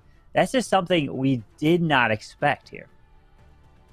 No, we did not. And especially if we follow this now along and say, okay, let's say that Space Station not going to recover in this match, it needs to be a really hard reset for them. If they have to play again in the lower bracket, because there are really good teams waiting in the lower bracket. I think Empire Gaming looked incredible in their match. So if you're not really on your best possible, in your best possible condition, it's going to be hard to get back then to have this rematch then versus Tribe in the finals. And it's hard. Let's hope that they can recover already in this match to get the momentum back up to then have their match. If it's happening, I mean, anything can still happen. But if they're having then later on more matches in this tournament. Bernal is in. We have talked about his crazy, incredible queen charges. And he is getting ready to attack this base of Renegados. with that blimp to start, probably going to have some Yetis in there. He does decide to drop that Rage, finding a Spring Trap right off the bat, and the Yetis grab the Eagle, going for the Wizard Tower, and even the Ground Expo. Very nice. As the Queen one-shots the Headhunter, which is really nice because the Headhunter can be quite annoying if it starts to slow your Queen down as he's taking out the Hound. Poison spells down, and the Rocket Loon will be taken out. It looks to be charging this Queen in towards this Town Hall, but we do have a multi-target Inferno near this area, so hopefully he tries to keep these healers protected as he's walking right on by. Yeah, trying to make sure that they're protected while this... Ooh, found the entire Tesla farm on this far left side and some more skeleton traps. And having to face skeleton traps with the Queen Charge, it might seem like, okay, happy you took them out, so all good. But at the same time, though, it takes time. It takes a lot of time to actually take those out, and there's always like 10 to, around about 10 seconds, like 5 seconds per skeleton trap. And that can be a big difference maker. That's why he's raging over here as well, to make sure that he's trying to speed that Queen up a little bit. Because we know already on, like, in general, Queen Charge Lalo takes a lot of time. Like, it's not the fastest attack strategy, so he's trying to speed things up. Yeah, with about a minute and 25 seconds now left in the raid, King's going to go for the enemy Queen, take her down. But he's avoiding the multi. He can send the Royal Champion to go in for that, as a Lalo's got to be deployed. I mean, you're going to run out of time, Bernal, but I guess you could do a minute Lalo. You're definitely capable of doing it. Let's see, as the healers are getting hit by this Town Hall, but the Royal Champion is not coming in for the multi finally, but it goes for the Bomb Tower first, as he's trying to path his way around. Yeah, and those healers are really low on hit points, so any rat mine, any trap whatsoever is going to take it out. He's playing the Lalo against the Sweeper, which is taking even more time now. Some rat mines are getting blocked, and remember, so far, Tribe used many times anti-Lalo traps when it's coming down to the rat mine placement.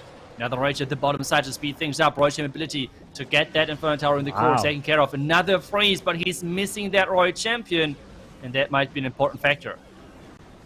Well, we've got the King taking out the Clan Castle in the core, and he's got the perfect cleanup, and there's the Tornado Trap at the end, and Bernal does indeed almost, it seemed like a minute Lalo. How does he do it? Everybody else would have time failed and even maybe got a lower percentage, but no, Bernal had the cleanup coming everywhere around the base, and he does indeed a triple recare as his base right there. Just incredible how he can still get the triple after taking so much time off the clock with the blimp and that Queen Charge. Yeah, Bernal is just one of the best Queen Charge Lalo attackers in the world, and that was showing off in this one perfectly. Just the multitasking. We have seen, like you have mentioned, the healers getting taken care of the Town Hall. He was playing the Lalo at the same time on the other side, but then had time again to raise the Queen up with the invisibility spell for the healers as well. Just this multitasking level is incredible. You have to try it as well, because it always looks somewhat easy, especially if it's zoomed out and you can like see everything, then it's easy to spot. But if you're being the player, it is not easy at all. And now we have Exorcist as well coming in with the Queen Charge Lalo, with his Queen Charge Lalo army, which he likes so much, which is always bringing this Dragon Rider into the mix as well, and which is a little bit different to what most other people are doing. Wall breakers coming in should really nicely open this wall. And again, double skeleton trap with the tornado trap as well. That black mine got triggered by the loon. He knew, okay, this is a bait, so he's trying to put in as many traps, or like as many loons to trigger traps as possible. And doing that in a nice fashion at the moment. And that blimp with the raged up Yeti. Oh, okay. I was like, wait, no. He did that on purpose to make sure the Queen goes in. It's like, did he accidentally grasp an invisibility spell? No, he was able to make sure the Queen securely goes into the scatter. He was playing it safe there, as the Queen will have to eventually lock on to this Lava Hound, as he knows this area, like you mentioned, could be baited, as it does find a Seeking Air Mine. There could be a couple more traps. Another Rocket Loon comes in to try to go for the Archer Tower. Another Seeking Air Mine in this charge. Wow, he's pulling so many traps here. Yeah, in addition to that, there's another small trick which you basically can do is take a look at the elixir storage in the core. The queen, in theory, can reach it. Depending now if the queen is going there, this would lock... Okay, the queen is not going there, but it would lock that queen inside the range of the single Inferno Tower. Those are like small things you can do as base builder to really annoy those queen charges.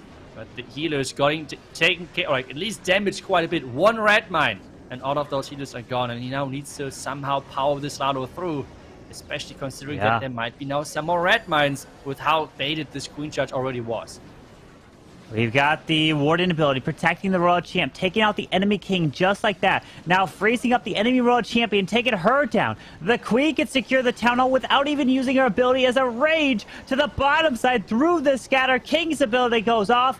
And look at this. RC still got her ability. Can chain through to get to that single, and Exorcist somehow is able to do it after charging into an area that they expected.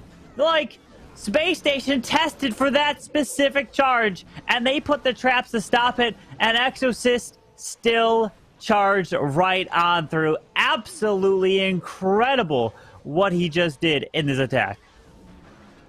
That's just on a complete different level.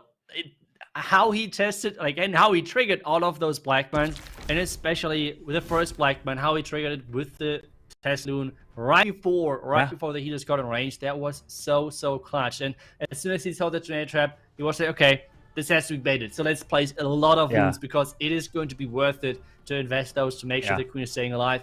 Really nicely done. Another 3-star on the board for Tribe. And Space Station now needs to hope for a wonder, a miracle, to get this back. But they have to now non-stop 3-star and hope for a great defense.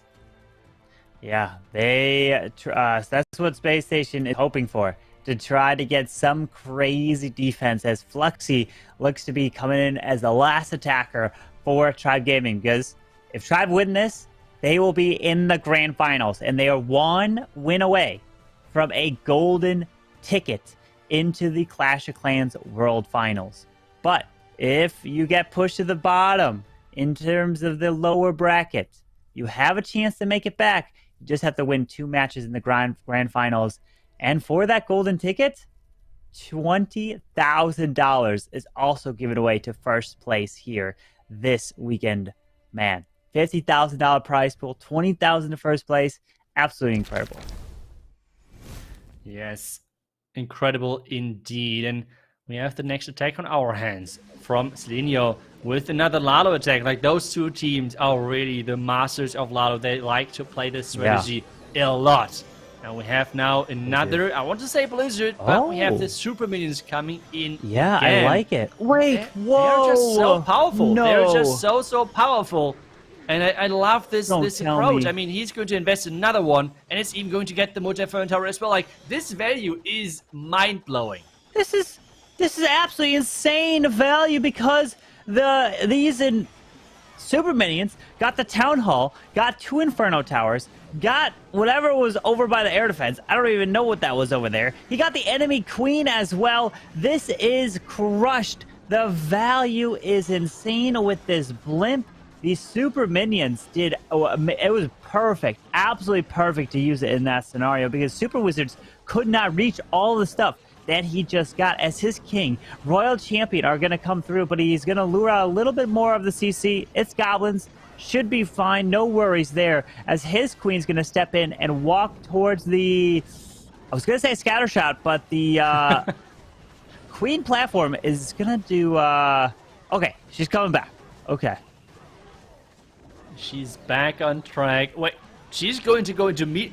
How did she target that wizard tower? I could have understood if it would be the mortar, but okay. Wizard tower is down, and the scatter as well. The Lalo has started around the top side. The pathing into that multi-Inferno Tower looks incredible, so you can delay the Warden ability, because remember, Tribe had a lot of red mines close to those Inferno Towers, and that's going to be no difference here. There's black mine, and red mines are there. He used the Warden ability nicely to protect all of those loons. Yeah, and he also protected the headhunters as well as they work onto the enemy raw champion, moving into the scatter shot. Balloons coming around, freezing up the scatter now, and the multi-mortar making his way around with another 2 freezes to use. Doesn't even need them if he wants, because the Hound will go out in front, and he shouldn't actually use that freeze because he wants the Hound to pop here. You could use it for the Blues, essentially, as they make their way around into this last section. But so we know this was a fantastic attack. Oh, finds some red air bombs and a tornado trap, but it's not going to stop this attack. And this was beautiful, using clone super minions into the Lalo to get all of that value. And Nebrax is definitely like, well, I'm going to click the little edit and delete on that base right there. Yeah, like this strategy is so cool. Like we have seen this multiple times from Knowledge, who really did that on a regular basis in the ESL tournament, in the other golden ticket tournament. And the cool thing about this is you can play that wherever, because a lot of people are saying, okay, this Blizzard is OP, let's just put a bomb tower over there and we are going to be fine. Well, if someone is playing clone super minions onto the bomb tower, he just does not care, and he is getting a lot of times similar value. So really nicely done.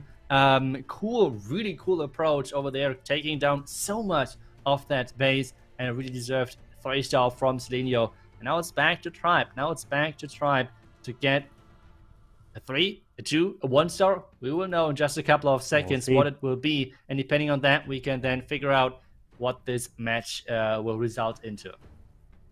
Indeed, we'll see as the final attack for Fluxy, or for Tribe, I should say, which is going to be Fluxy for this next hit here. And yeah, if they are able to win this, they'll move on to the grand finals, 1 win away from a golden ticket, as all Fluxy has to do is get the 2-star, because Space Station only got 12-star here, as we've got the Queen going to make her way off to the left.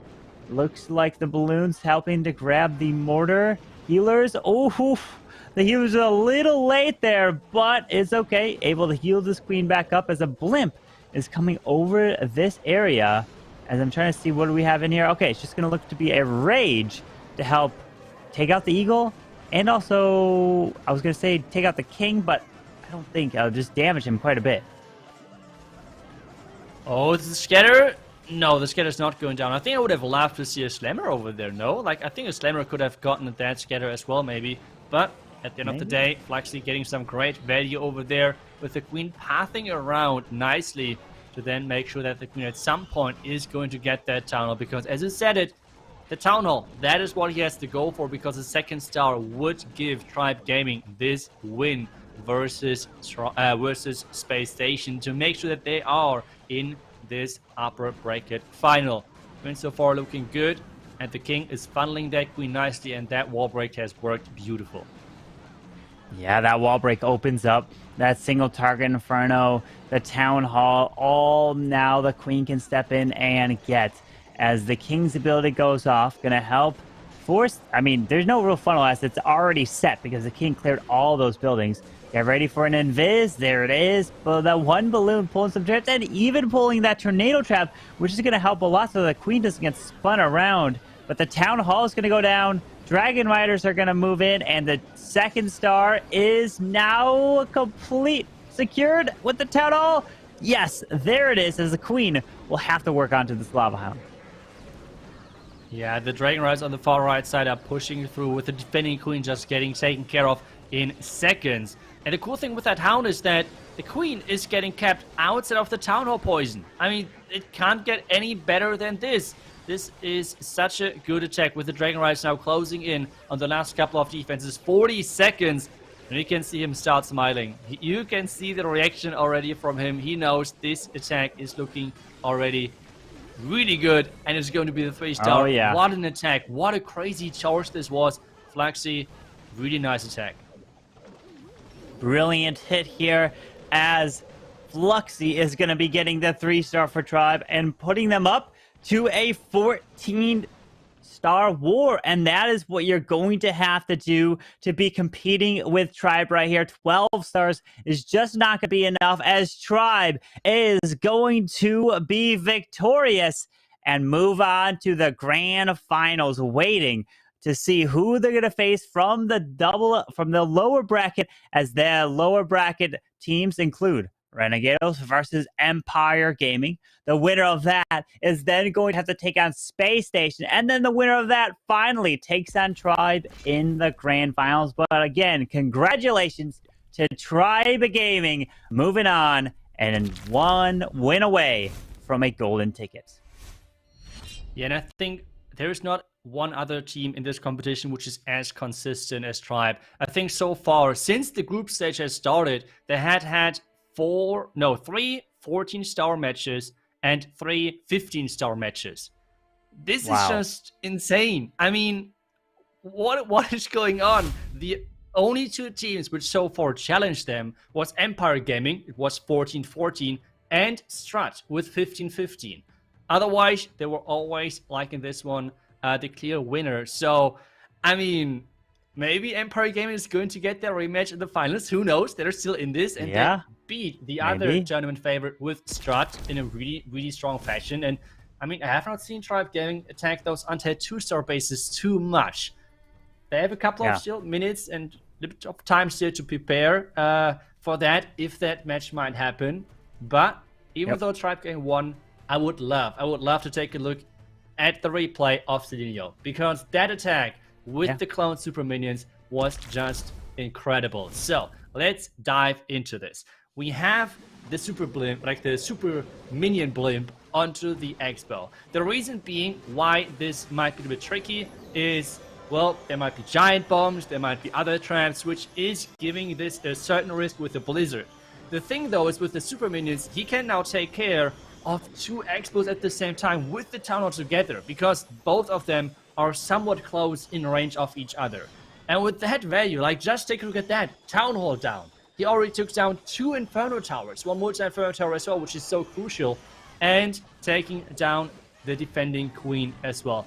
Just this value alone is incredible. So if you're being a Blizzard Lalo player, or overall, if you like those blimp type attacks, I mean, we have a lot of different blimp attacks at the moment in the game. If it is super wizards, if it is super archers with the clone, or now you for sure need to consider the super minion as well in this mix. They are really strong, as you saw, and they're really hard to be baited, because a lot of people like to bait with ground traps like the giant bombs and everything. And even if you don't get into the compartment where you want to get, those super minions have a really, really long range to make things work.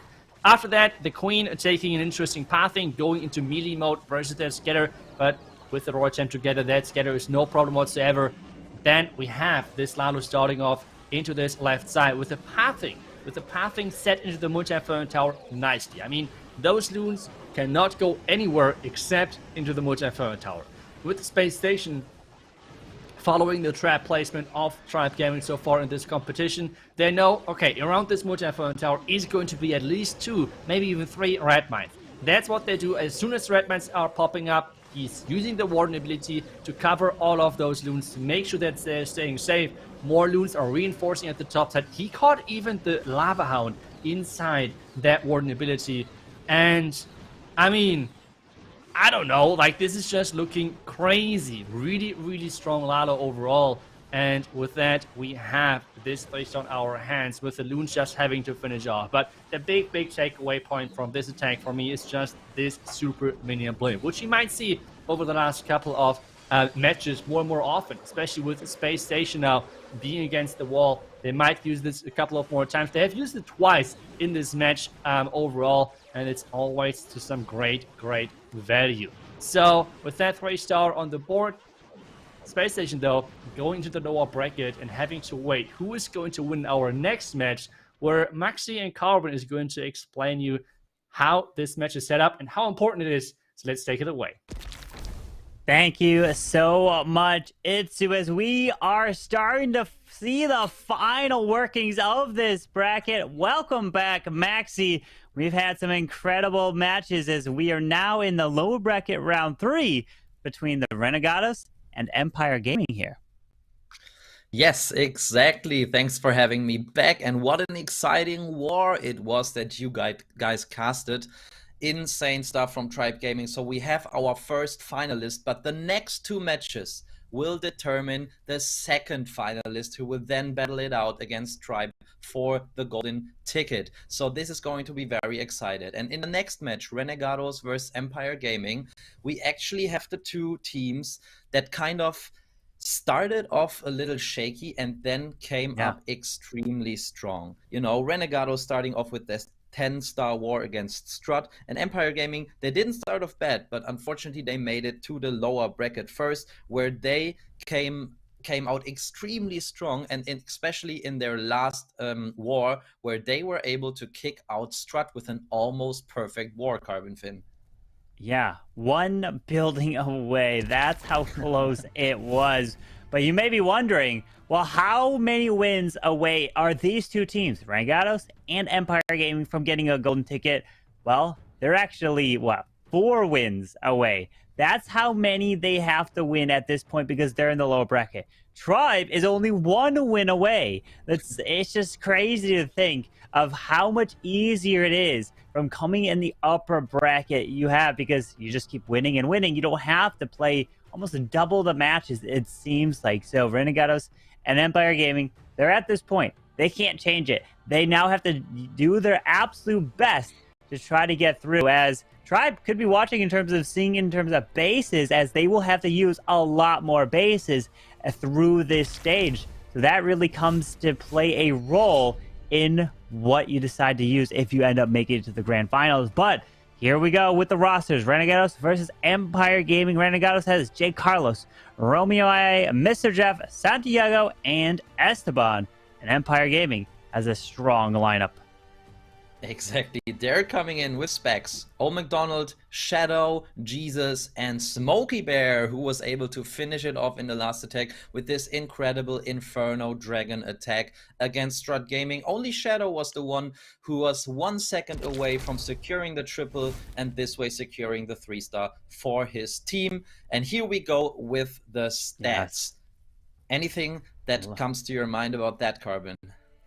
Well, Jesus with the perfect hit rate, and he's been on another level, and it's really his Blizzard Lalos have been incredible. I personally, in my Legend League attacks, I use Blizzard Lalo, right? When that's the one attack that I know the best, and you don't always have to go for the Town Hall. I recommend trying to take the Town Hall down for anyone that's trying to learn Blizzard Lalo, because if you could take the Town Hall down, then you can use your hero somewhere else in the base to grab like the enemy queen or champion. But against these types of bases, usually there's not too much value near the Town Hall. There's a lot of open space, so there might be traps, giant bombs, small bombs. So usually players like Jesus, what they do is send the blimp somewhere else to get the value, and then end up sending their heroes into the Town Hall. So it's great to see, great to learn, as I'm always taking notes for every single attack that's coming in from all these players here. Absolutely. And what I think, oh, look at this base. Wow. Oh, remember this base was what Betatron 1 star, yes, almost 0 star. Exactly. This was it. It's the base that got a 1 star. So let's see how it defends now. I was gonna say about the Blizzard Lalo, very excited to see if Jesus will come in again later with the Blizzard Lalo, because he's got the perfect hit rate, but it also makes him kind of predictable in what he's doing. So interesting to see if Renegados are reacting with their base building to it. Strat were not able to defend it, even though he came in with his beloved Blizzard Lalo strategy. But we will see that later. First of all, we're watching Spags Warden taking out a couple buildings to create a funnel for the Super Witches that he is sending in now. And he drops the Super Witches all here in the same spot. The nice thing is, they will then have the Eagle Artillery lock onto them. They will take some damage, and the healers will then transfer off and move over to the Super Witches as he wants to make his way around, dropping a few balloons to try to grab that Tesla to prevent the Super Witches from walking to the left side. He wants them to go all together to the right, as the King is now deployed to eventually now path his way closer to the core. Maybe just blimp the Town Hall and just walk around the outside. Yeah, that's Yep. exactly what he's doing. Just as you're calling it, the blimp comes in. And let's see if he's going to protect it with the Warden as the red mines come up. Yes, there we go. Beautiful Warden ability. The sweepers are a little bit annoying. The sweepers, so oh my gosh. Open the blimp at some point. Look at those sweepers. He doesn't. Oh. He's freezing. Come on, blimp, do it.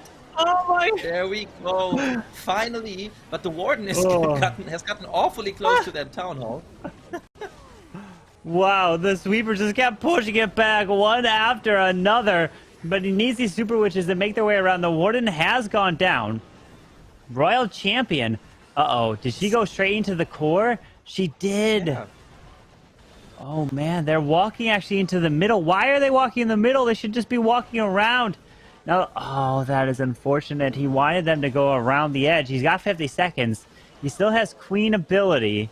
We still have healers. But time is going to be an issue here if the Queen doesn't pick off that single target Inferno fast.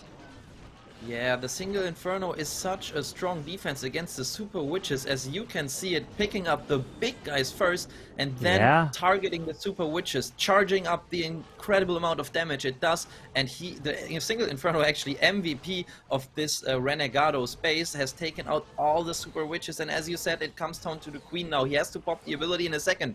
But there are a lot of buildings, Carbonfin. I don't know if this Queen can manage to take them all out. No, with a gold mine and elixir storage, or not storage, elixir collector, up to the top side, it's going to be about a 90%, 91 maybe. If the Queen can take the Archer Tower down, yes, she does. But Spags, unfortunately, going to fall short here for Empire Gaming. But it is the first attack, so there's still plenty of more attacks to come in here, as you of all people know that for sure. But problem is, that base held yet again.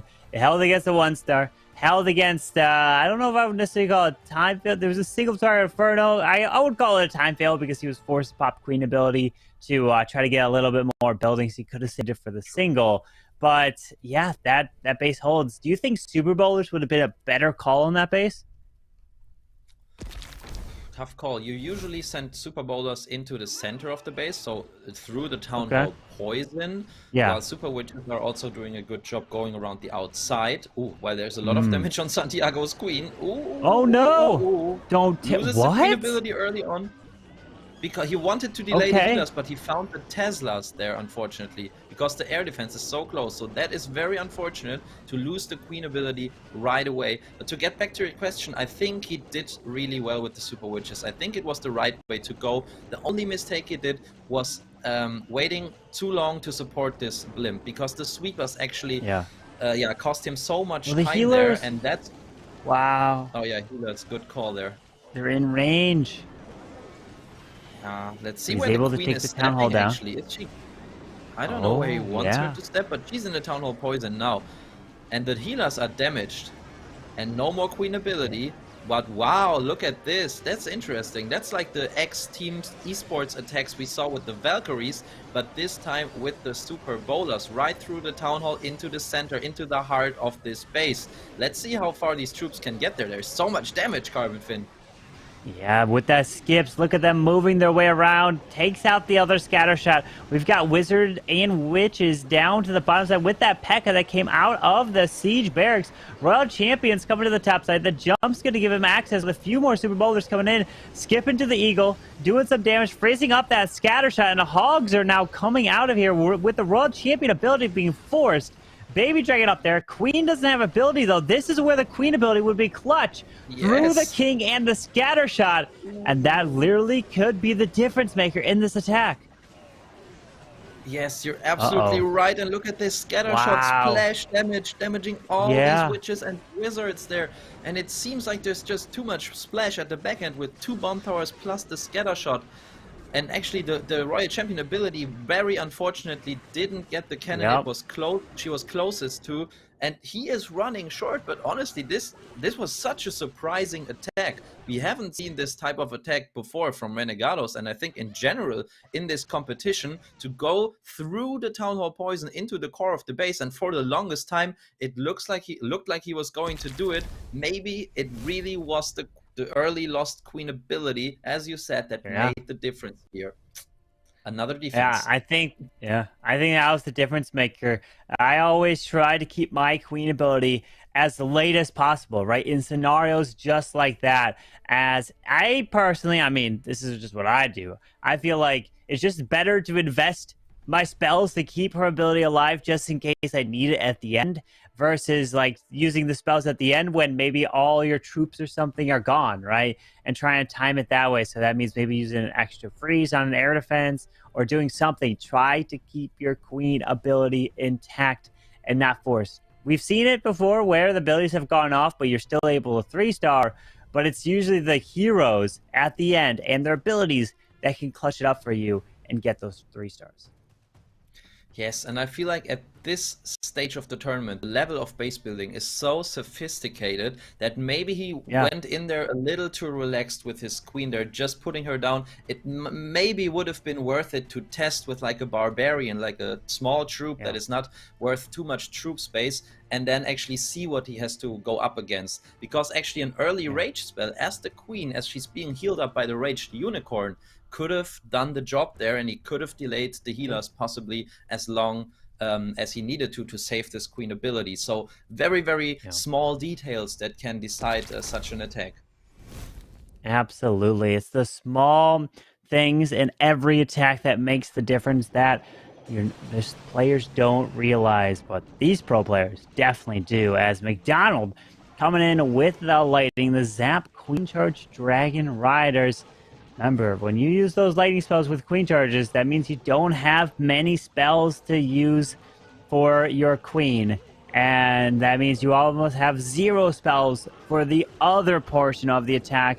But when you're coming with Dragon Riders, I've talked about it before, they don't need any spells to move their way around, as they are really efficient moving through even with a Grand Warden. But we're finding a couple Seeking Air Mines being lured out. Archers, Headhunter, Lava Hounds. The queen should be able to charge her way through this right side, and then maybe blimp the Town Hall, as that's what he's currently got selected, as the Dragon Riders can move their way around. Yeah, I think that that's what he's planning to do, because there is no real pathing to get the queen into the Town Hall compartment. But what I want to point out is that so far he's doing great with holding on to his spells. The baby dragon on the right side actually had an incredible value, not just funneling, but also taking out the cannon, which would have dealt additional damage to the queen. But now he probably has to use a spell. He's going with the Headhunter, and the raged healers are keeping the queen alive, so he's doing incredibly well. But yeah, as the time is ticking down, he has to start the second part of his attack, and the Dragon Riders are coming in from the top side. Yeah, with that blimp to fly across, he can time it as the Headhunters are going in, finding Seeking Air Mines, losing the Dragon Rider. Warden ability goes for the blimp. The sweepers, oh my goodness, are we going to see more of these sweepers just pushing this blimp around as he finds a tornado trap as well? Look at this blimp! Just getting pushed everywhere. Oh. Wow. But it makes it to the Town Hall, finally. It does. Unfortunately, the Royal Champion also went to the core, and the Queen is now facing the Town Hall damage and the King. Invisibility spell to keep her alive. He got the Town Hall. That is very important, but let's see if he's running out of juice now. The Queen is trying to stay alive here through the defending King. The freeze is down. Wait, the King. That final shot takes that Queen down, as we do have an air defense on the bottom side. The Eagles doing work to his troops, the Teslas as well. We are taking some of this down. It is a Crowned Expo, but 30 seconds left. We got minions moving around. The Dragon Rider and the Warden. No, but it's taking a lot of damage. Doesn't have much health. The Warden, the Owl, 20 seconds. Oh no. He turns around. The Warden doesn't even want to go for the air defense. He's helping out the King, and this King actually could get all the buildings down, because the air defense doesn't target him, but time is running low. Wow. No way. No. A 98% time fail. It was such a good attack. If the Queen had survived there, it would have been an overkill, because she would have taken out all these bottom side defenses after taking care of the King. But unfortunately, had to pop the Queen ability a little bit too early. The tornado trap did a very good job there. So again, the base building having an impact on an attack, and yet another fail. We have to see the first triple coming in this war. It's crazy. We haven't seen a triple yet. There's been 3 attacks that have come in. And the big thing was their previous match, they defeated Strat. That was Empire Gaming. They took out Strat. And they were one building away from perfection. They got 14 stars. And their last attack that failed was a 99% 2-star. So to go from that to now failing both of your first 2 attacks, that's a huge difference going from there. You know, Strut is kind of sitting back now as they're eliminated. They're like, why did you guys do that against us? We could have then had a chance at winning, you know? Yes, absolutely. Yeah, it's always tough, but yeah, in any sport, this can happen, and you cannot really say someone will win or not win after they lost or won against another opponent. Unfortunately for Strat. But yeah, let's see what Renegados can do now, because they have also had a 70% hit rate in their last 2 wars combined. So they got 14 and 13 stars. So it is time for a triple now if they want to have an early lead in this war. Warden ability coming in with the Hydra attack. Yeah, with an early Warden ability, we're seeing that double rage on each side to cover the whole push through. Saving onto that blimp, not sending it across, which we tend to see a lot, is now coming over an angle, which is over near this air defense here. But he does freeze up the multi, making his way through, but the Queen is unfortunately getting stuck on the defending Hound now. Yes, and that's another, blimp I would call a YOLO blimp, but it works once again. The Yetis with the rage and these Yeti mites are able to take the town hall down quickly. But now we'll have to see what his heroes can do, because King and Queen are stuck in the Eagle compartment, and he really only has the Royal Champion that is now facing the Animal Royal Champion and the Scatter Shot. So it seems that he is slowly but surely running out of troops. Or is there still a chance? Yeah. He is running out, and we got 3 Teslas still up with an Archer Tower. There is a lot to get through, and no Queen ability. He's got a freeze, but he's not going to utilize it for that Royal Champ. He could use it for his Queen. As she's getting healed up by this Unicorn, she's stuck on this wall. The Dragon Owl can do some work over on the left side. But this Queen, I don't see her getting through this, because the Unicorn won't be able to heal her up in time, as the freeze won't last long enough there. Oh, and the Queen goes the wrong way as well. Yeah. If she would have gone for these defenses right away, I don't know how much health this dragon has. With the help of the owl, it could have done a bit more, but now the Queen is already done, and I think even the time would be an issue right now, as there are so many buildings at the top side and this dragon is moving slowly. Yeah, unfortunately not able to get this one. And it's just fail after fail after fail here. We've had 4 total attacks now in this match, and they have all fallen short. All 2 stars. So that means we've got a match on our hands. It's going to be going back and forth.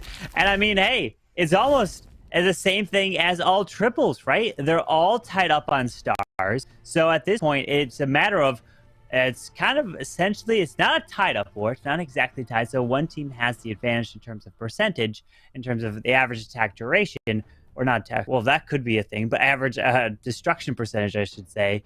But we'll have to see, as now the next set of attackers are going to have to for sure bring in 3 stars to have a chance to win. Because if you don't, you're going to be eliminated if you don't win this match. That's true. And the winner will have to take on Space Station Gaming right away, who are coming from the winner's bracket. Usually I'd like to say that the winner in the lower bracket has the better momentum, because they are coming into the low bracket final with a win, while SSG as coming from the winner's bracket come in with a loss. But if they don't triple here, they maybe won't have this momentum either. And Shadow's Yetis are not going for what they were intended to. He wanted to get this multi-inferno, but they're pulled completely towards the outside. Oh, what is going on in this match? Nobody's attacks are going according to plan here. As now the queen is going to try to make her way to the left. The problem with this multi-up is it can pull the queen to the right a little bit. It could hit healers. You never want that up, as you want to set the funnel, as that's going to definitely affect this attack. Now as the rage is down, the multi's hitting the queen. Now as the balloon comes down, as the king is going to try to help grab this left side, as now the queen should be pulled back on track. Okay, she is. And then she can maybe even loop her way into the tunnel through these openings, as this king will end up taking out the enemy world champ. Yes, and he actually reacted very, very well and very quickly there at 6 o'clock, sending in a wizard for the air defense that otherwise could have done damage to the healers of the queen. So very well done there. He saw that it's outside of the range of the Tesla, but the timing now couldn't be any worse. Queen has to face the CC, while the Town Hall, the Scattershot, the Builder Hut, the Ground Bow, and the Eagle Artillery are on her, so he has to pop the ability. What can he do? Can he save this somehow? Invisibility going down. Yeah, he does the invisibility so that they reroutes and takes out the town. And look at this. The lava pups all go off to the right side so that the queen can get a little bit more value. The ground expo, that's really it. She does take up the sweeper, which can help. The Lalo's now coming in with the warden. Yes, he's got 2 free spells left, but this double scatter shot combination is devastating. He has to be very lucky with his loons targeting the scatter shot and flying in there, but there's also an enemy queen up, so I don't see this going anywhere near the 3-star, so it's going to be the next fail, as it seems. I don't really see how this queen should be taken out. He's got a royal champion, but the royal champion is also under a lot of pressure. Can he still do it? I don't think they're... Oh, wait. Wait, 29 seconds. He got the queen. No way. Did you jinx it? He can still do it. It's coming down to time. It is time, yes. The air defense goes down. Baby Dragon sneaks in for the storage. Raw Champion is grabbing this. Where's she going to go? The owl and minions. I don't know. Wait a second. Oh no, minions, they're working. The owl's going to help up top. Wait a second. And yes! He actually did it. Wow, we thought it was going to be falling short, and he does finally convert for a triple for Empire Gaming. That was huge. Getting the triple, now putting the pressure on Renegados. Wow, yeah. I mean, I was at a point where I didn't believe it anymore, but honestly, I didn't see that he still had a royal champion taken on these lava pups. That's why she was so far back, and she just chose the perfect targets. You know, she went close to the scatter shot. The scatter shot locked on to the lassie, and then the royal champion decided to take out the queen first, then go for the scatter shot, easy peasy, and then she finished the job. That was a real nail biter there. So GG to Shadow, keeping his cool, especially at the start when it didn't go according to plan. And we've got the first 3-star, and we've got the pressure on to Renegados. We do have the pressure on here, as they know this is elimination match. If you don't answer with a 3-star, and if you get a 2 and Empire Gaming triples again, your hopes are starting to become dashed. And you're going to try to have this queen charge from Esteban with a blimp. So we may be using a blimp in towards that Eagle Artillery. Looks like he does indeed, with double ground expos through here. Finding a red air bomb. Rage with that rocket loon to test for traps, as old McDonald putting a triple ice golem inside of the CZ. Yes, he gets the inner ground targeting expo, and this is always more important than the outside one, because the outside one the queen can take out earlier, but it looks like he's not even wall breaking his queen. He doesn't have wall breakers, he just has a jump spell, so this expo is going to be left standing, and these loons won't take it out, I think, with the air defense being so close by. Yeah. No. Oh, and his queen is running low. Oh no. He's dropping more balloons to try to grab that expo. That's definitely a problem, as he's dropping the jump to get this queen into the multi. Raw Champion is down, but he doesn't have this queen ability anymore, which is going to be a big problem because he's not going to be able to save her or even power through that town hall if the queen's super low on health. Yes, and he only has got one rage spell left, and now he's even losing a healer, and the Royal Champion is also running low. This is not going perfectly, but I think he still has a chance because there's not too much damage around this Town Hall. But this sweeper could oh my god, as I'm saying this, the Town Hall is activated. Uh-oh. Uh-oh. That's not looking good. Oh! No way. That's where the queen ability would have been clutch. Losing that, lost that queen, lost the opportunity to get the town hall, as now he's sending balloons in towards the builder huts. He needs to target this town hall, waiting on the warden, as, well, that jump spell is not going to do anything there, as it was trying to get the queen. The warden's coming in, but there is a risk that these balloons may end up not going for the town hall because there's no spells here. Yeah, that sweeper's going to be a huge pain. It's a huge problem. It is a Wow. huge problem, and nothing is. A couple of balloons now going for the town hall, but this sweeper, he's going for an early warden ability. Oh my god, this is going to be close. Loons at the town hall. No, the scatter shot. Warden. The warden not helping out Oh, either. wow. Yeah. That town hall staying up. It's a 1-star for McDonald on his base. Esteban, nice try, but that queen ability, not being able to have it for the town hall, cost it right there. And this is going to be a big lead now, as it was 2 stars, and then a 1-star for Renegados. Yes, a 2-star lead and a lead on percentage as well, a big one in fact. I feel like he was a little bit too optimistic with this blimp there, getting rid of both of the ground targeting expos, because you have to keep in mind when you use a Yeti blimp that the Yetis usually stay close together because they are being deployed from the blimp at one spot. So it is very unlikely that they will split exactly to 2 buildings and then take them out, especially when there are heroes around that can pull them as well. So in my opinion, he should have had a plan for this air targeting expo, maybe even just do a wall break for the queen so the blimp would funnel her and she could make her way in. I think it would have been a completely different tack if he popped the blimp earlier, right? If he had the blimp take out the earlier expo, then the queen would have been able to grab the inner expo even with that jump, right? That's where it would have been able to be reached that. And I think it was just he let the blimp get too far into the base, which then grabbed the inner expo, and then that ground one forced the queen ability. And look, and it is Jesus, he's perfect so far. And he's coming in again with the Blizzard Lalo. How is he going to take this ring-style base, anti-2, down with a Blizzard Lalo? Typically, you tend to use the Blizzard before the Town Hall. You don't necessarily use it for the Town Hall itself. And, yep, that's exactly what he does here, landing prior to this section. And then the heroes are responsible for stepping in to grab that Town Hall. Oh, the traps. Oh. The traps.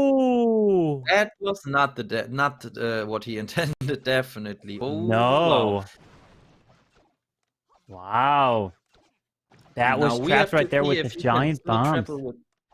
If he can still triple with that little value. Yeah, the giant bomb. It seems like there's just one giant bomb crater. So maybe the giant bomb got triggered late.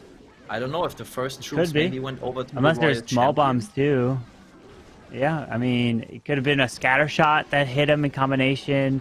Invisibility spell wasn't timed right. Could have been a bunch of different things here, as he does deal with the defending hound with the baby dragon. That's a really nice use there, pulling it off to the corner with an archer, as the king and queen are then going to loop their way up toward from the top side. There is a tornado trap that's actually right there by 12, as they're going to make their way through. Champion to the left. The wall break should open up these compartments to then allow his heroes to walk in. Yes, that's what it's doing, but I still feel like it is very random if his queen will ever step into the town hall now or not. She's so far on the outside. We'll have to wait and see how this attack further unfolds. Well, the bomb tower does go down. He's going all out. Okay, the warden, the Lalo's coming over. He's not stopping. He's got a couple invis. The queen, Uh-oh. Wait a sec. He makes the queen invis. She goes for the town hall next because the storage was invisible, so the town hall is being secured. No! What? Wait, what? She stopped. She went. No, she didn't go. No way. She retargeted off of the town hall. The queen's down. This is not 1-star. No. Oh no! Don't tell me we just have a 1-star answer. I can't believe that. Like, honestly, this was so unlucky. It was a little, I wouldn't say optimistic, but he definitely didn't show any nerves when going in with the Lalo, because he knew he could lead the queen with the invisibility spells to the town hall. But the queen switching target through the ability onto the royal champion is something that happens very, very rarely. And he tried to react. He reacted perfectly, actually, with the freeze, but the queen stepped so far away from the town hall that she never, ever shot at it again. And wow, this is devastating, and this hurts. Jesus, who came in with the perfect hit rate, also gets the 1-star. And this, on the other hand, makes this war even more exciting, because it leaves the door open just a little bit for Renegados for a comeback, Carbon. Jesus, this hurts him and Empire Gaming right there a little bit, because I mean, they'll still have the lead, right? But a 1-star answer from a 1-star, yeah, I mean, they'll still be up in terms of the average destruction percentage and everything through there. I mean, in my recent award deck that I've done, that actually happened to me, where I popped the queen ability on the town hall. Yeah, there was a lava hound and ice golem that got lured out from a giant that I dropped it. It somehow stayed alive. And then the queen was like, okay, the town hall has 1 tick of health left. I'm going to go for the lava hound now. And I was losing. I was like, no, why? And yeah, well, let's just say I didn't triple that attack because of my queen. So let's see if Jay Carlos can triple here. Yeah, real quick, I think that is more or less the base that Boom attacked with a Blizzard Lalo from the right side. But I feel like the heroes are switched around a little bit. Oh, I don't know if this is where he intended to go with his blimp, or if he wanted to get super archers in there. Oh, he's got super archers. What a surprise. Yeah. That's nice. I think one super wizard might have been cloned, that cloned over the wall, that helped grab the town hall a little bit. So he did grab this town hall, this value here, and then his heroes could come around. As if we're taking a look at this, a triple here from Renegados would tie this war up on stars, and then make it interesting at the end. If Empire doesn't triple and Renegados triple, they can win this match. So it's still anyone's war here. Absolutely. Now we have to see how this Hydra push from Jay Carlos can get through the base. Yep. This is going to be interesting, because there is this sweeper pointing against this push in the Town Hall compartment. Two multi-infernals, enemy queen, scatter shot, and now even the CC is lured. So there is still a lot left at the end. But he is doing great in delaying the Warden ability. He pops it there. He's going to take out the enemy queen. Okay, well, no, we got the lava pups that are being annoying. Few dragons make their way off to the left. That multi-target inferno that's standing there is going to be a problem as he's trying to get away. But that freeze, oh, that was a beautiful freeze spell right there. Grabbing both infernos and a sweeper, as well as his queen is making her way around the edge with her ability. And 2 invisibility spells as well. And we have the traps again, as they were in Boom's attack. All the whole Tesla farm and the Skellies at the bottom side. But he's got the queen, he's got the royal champion. Both of these hero ladies have their ability left. He uses the invisibility spell perfectly, and they are going to be able to finish the job. So Jay Carlos, good stuff. And also, great job making this war even more exciting for us, as the star count is now the same once again. Here we go. All tied up 8-8 now. I mean, you would expect it. A lot of times it would be like 12-11, 11-11 at this stage with Vortex in. It's now 8-8, so a 2-star average through it all because we've had some 1-stars on each side. But yeah, what a crazy turn of events for Empire, going from 1 building away from perfection against Strut to now 8 stars and 4 attacks. But it doesn't matter about the stars in each war. All you gotta do is just win your war. That's what matters. It's not like you tally up the total stars at the end of the day, like the group stage where it will matter if you're all tied. That's not the case here. It's just about win, you advance, and if you lose, since you're in the lower bracket here, you will be eliminated. So now Empire Gaming, the pressure's on. You triple Smokey Bear like you did against Strut, you will advance against Space Station. You fail, you give Renegados a chance here to make a comeback and knock you out. Good luck, Smokey Bear. Yeah, I was just gonna say, they just have to triple, but that means they just have to win. It doesn't matter with how many stars, but they definitely win if Smokey Bear triples. So as you said, pressure is on, but we have seen him handling pressure very, very well. He zapped, used the lightning spells for one of the sweepers in his base, and now he's coming in heavy with yet another Hydra that we just saw AAA base. So let's see how this big dragon and balloon push can get through the core of the base, and especially if there are traps against this blimp once again. Oh, look at that blimp pulling red air bombs. There's a rage that's actually oh wait, those are double rages here, as he's got 2 clones to use as well. There's the clone on one side, there's the clone on the other. Town Hall, Scattershot, all goes down. And he pulls out a triple Ice Golem CC, which will be a little annoying as he's trying to make his way through. But we got 2 single target Infernos on the back side here that will do quite a bit of damage to his dragons.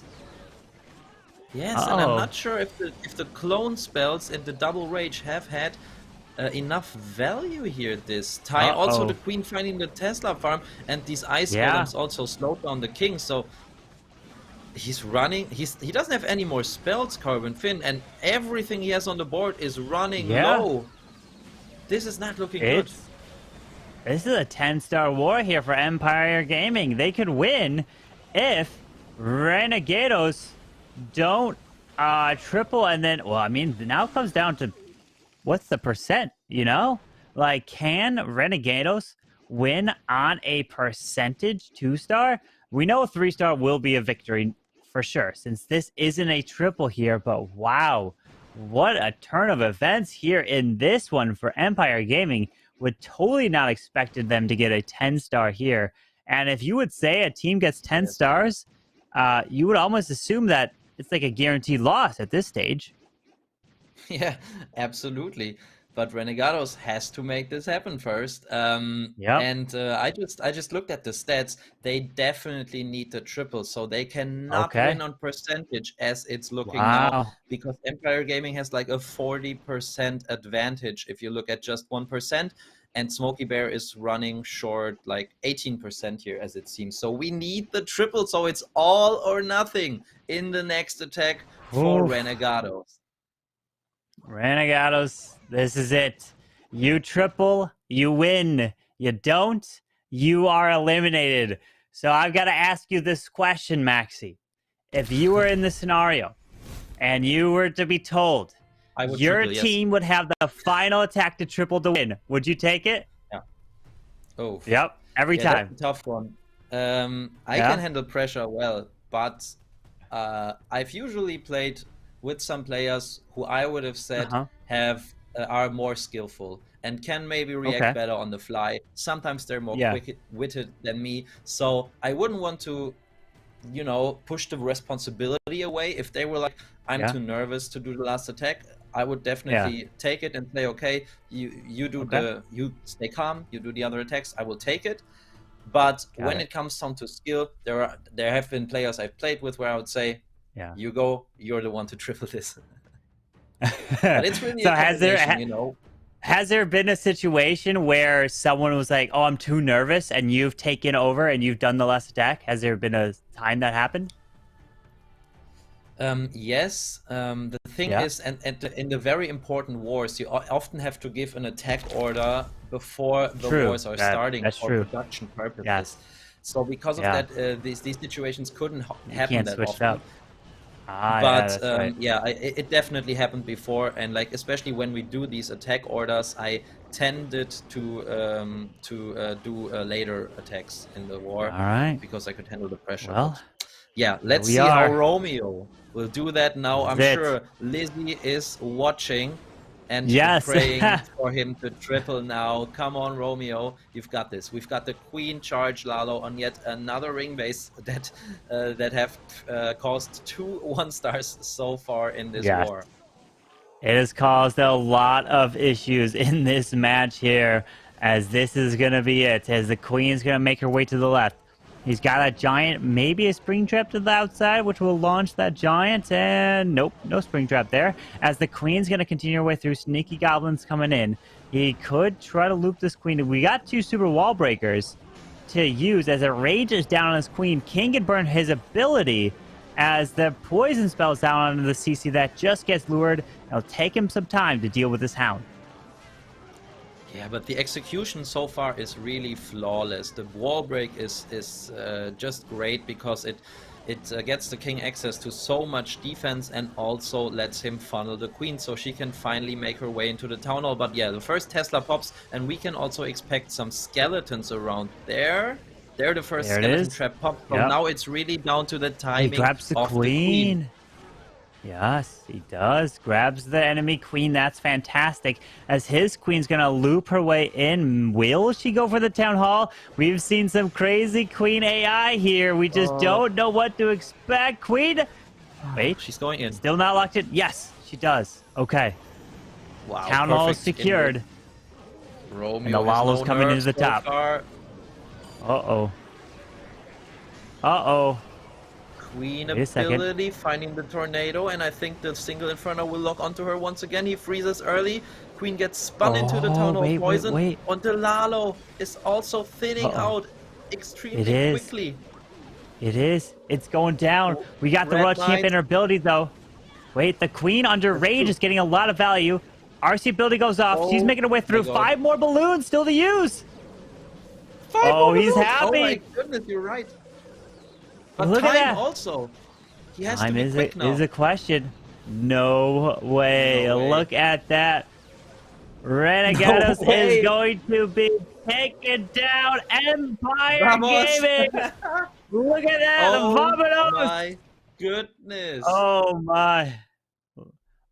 Crazy. 11 to 10 star war. We would never have guessed that here. Empire, the 1 star, cost him from Jesus that came in, unfortunately. Both of them had 1 stars, and Renegados is going to advance to take on Space Station, as that winner of that will then move on to the grand finals versus Tribe. Yes, and I have to re-evaluate my answer to your question. If I would do the last attack, from now on, I would definitely always give it to Romeo to triple it out as he just did. What an amazing attack. And honestly, as I said in the beginning, his execution was almost flawless. And that was the key, because he could save spells that in the end made him able to get his Queen through the core, so she could help the Royal Champion finish off all the buildings in this core of the base. So from start to finish, an impressive attack, and yeah, securing the lower bracket final for his team, where they will have to face off against Space Station Gaming. Yeah, fantastic job there, as they got knocked down to the lower bracket. They've been working their way through it and staying alive. That has been their mantra. Well done to them. But, Eve Maxi, I think we're going to be breaking down some attacks from that war. Absolutely. So let's throw it on the screen and let's take a look what attacks decided this war.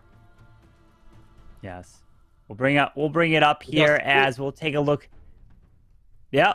I was just gonna say, I don't know. Also had a couple of 1-stars, so these triples actually had like double value compared to normal, because they had to rebalance actually the standing in the war after coming in with a 3-star. Oh, and this is the attack from Shadow. So we can take another look at this 6 o'clock wizard that he is deploying in a couple of seconds, because in my opinion, in this Queen Charge Lalo, where the blimp didn't get the multi-inferno, it was crucial to take the air defense out, because otherwise it most likely would have picked up 1 or 2 healers. There we go at the bottom of the screen, right where we have this king icon. We see the wizard tower chipping away this air defense. There we go. And now watch the queen, the way she is getting lured into the base towards this multi-inferno. The healers at some point would have been in range of the AD. So very, very good and quick thinking from Shadow here. So let's see how this queen charge unfolds now. We can see that the king is supposed to funnel the queen, and without a lot of damage he could hold on to the king ability for a long time and use it now to take out the royal champion. Coconut Loons taking out Black Mines, so everything done perfectly, exactly as you want to do it in a queen charge. And now you might be wondering, why is he using a jump spell when the walls are open?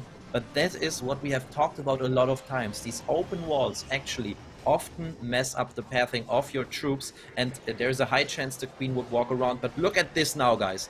Look at what he is doing with his queen. He could see that there was a lot of damage raining onto her, with not just the defenses around the queen, but also the eagle artillery, which was far away, but he could see the animation of the devastating eagle damage coming in. So he reacted with a invisibility spell and the queen ability. Very, very well done. And even though he loses the queen now, she has done the most important job, securing the town hall. And at this point we were like, wow, he's facing double scatter shots, he's facing the enemy queen. There is so much left in his base, and even a couple of red mines that we have seen making Lalo attacks fall short left and right today. But look at the royal champion still alive with the help of the warden and the owl. She takes on the scatter shot first. Now she is without damage, taking out the lava pups one by one. The warden tanking the scatter shot as the royal champion makes her way in. And look at that, Lassie and royal champion take out the queen, take out the scatter shot perfectly, and there is nothing left. Backhand balloons taking out some more damage, and then we were just looking at the clock, because I mean, this is the replay timer, but it's basically been the same while the attack was still going on. This really got down to the last 3 or 2 seconds. It was just, yeah, the most exciting attack of this war in my opinion, because it was so close, but we weren't sure until the very end if it would triple. And here we go, a very, very nice attack.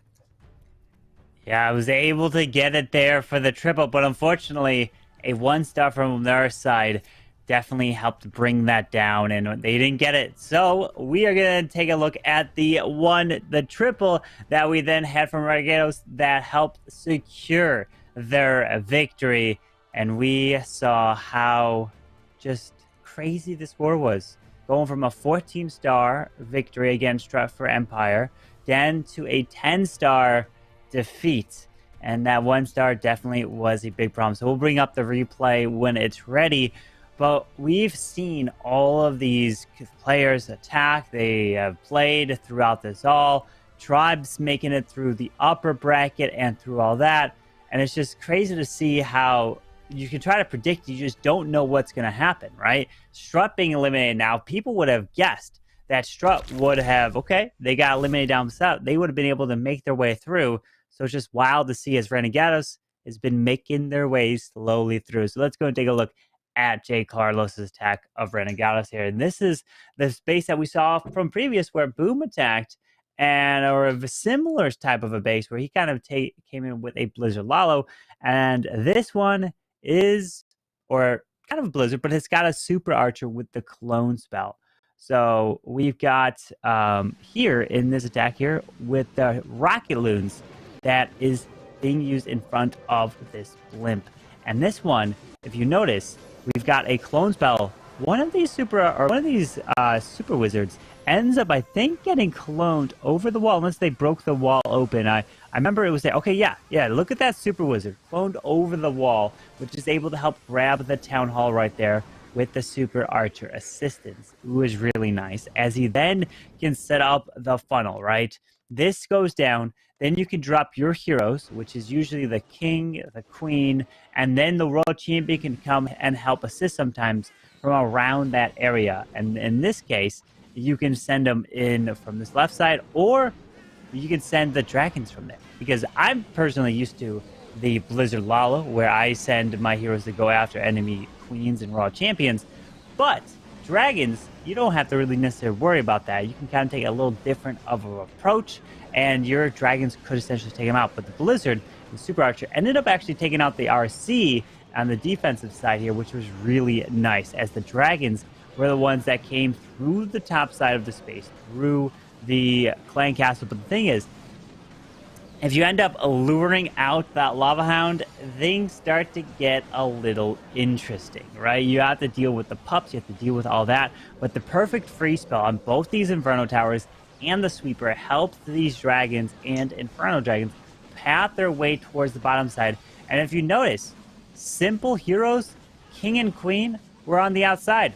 Queen just walks around the edge the whole time. She's able to reach over the wall and get this value. Tesla Farm was down south as well, but 2 invisibility spells did not matter here, as the Queen, with her ability, able to help push their way through.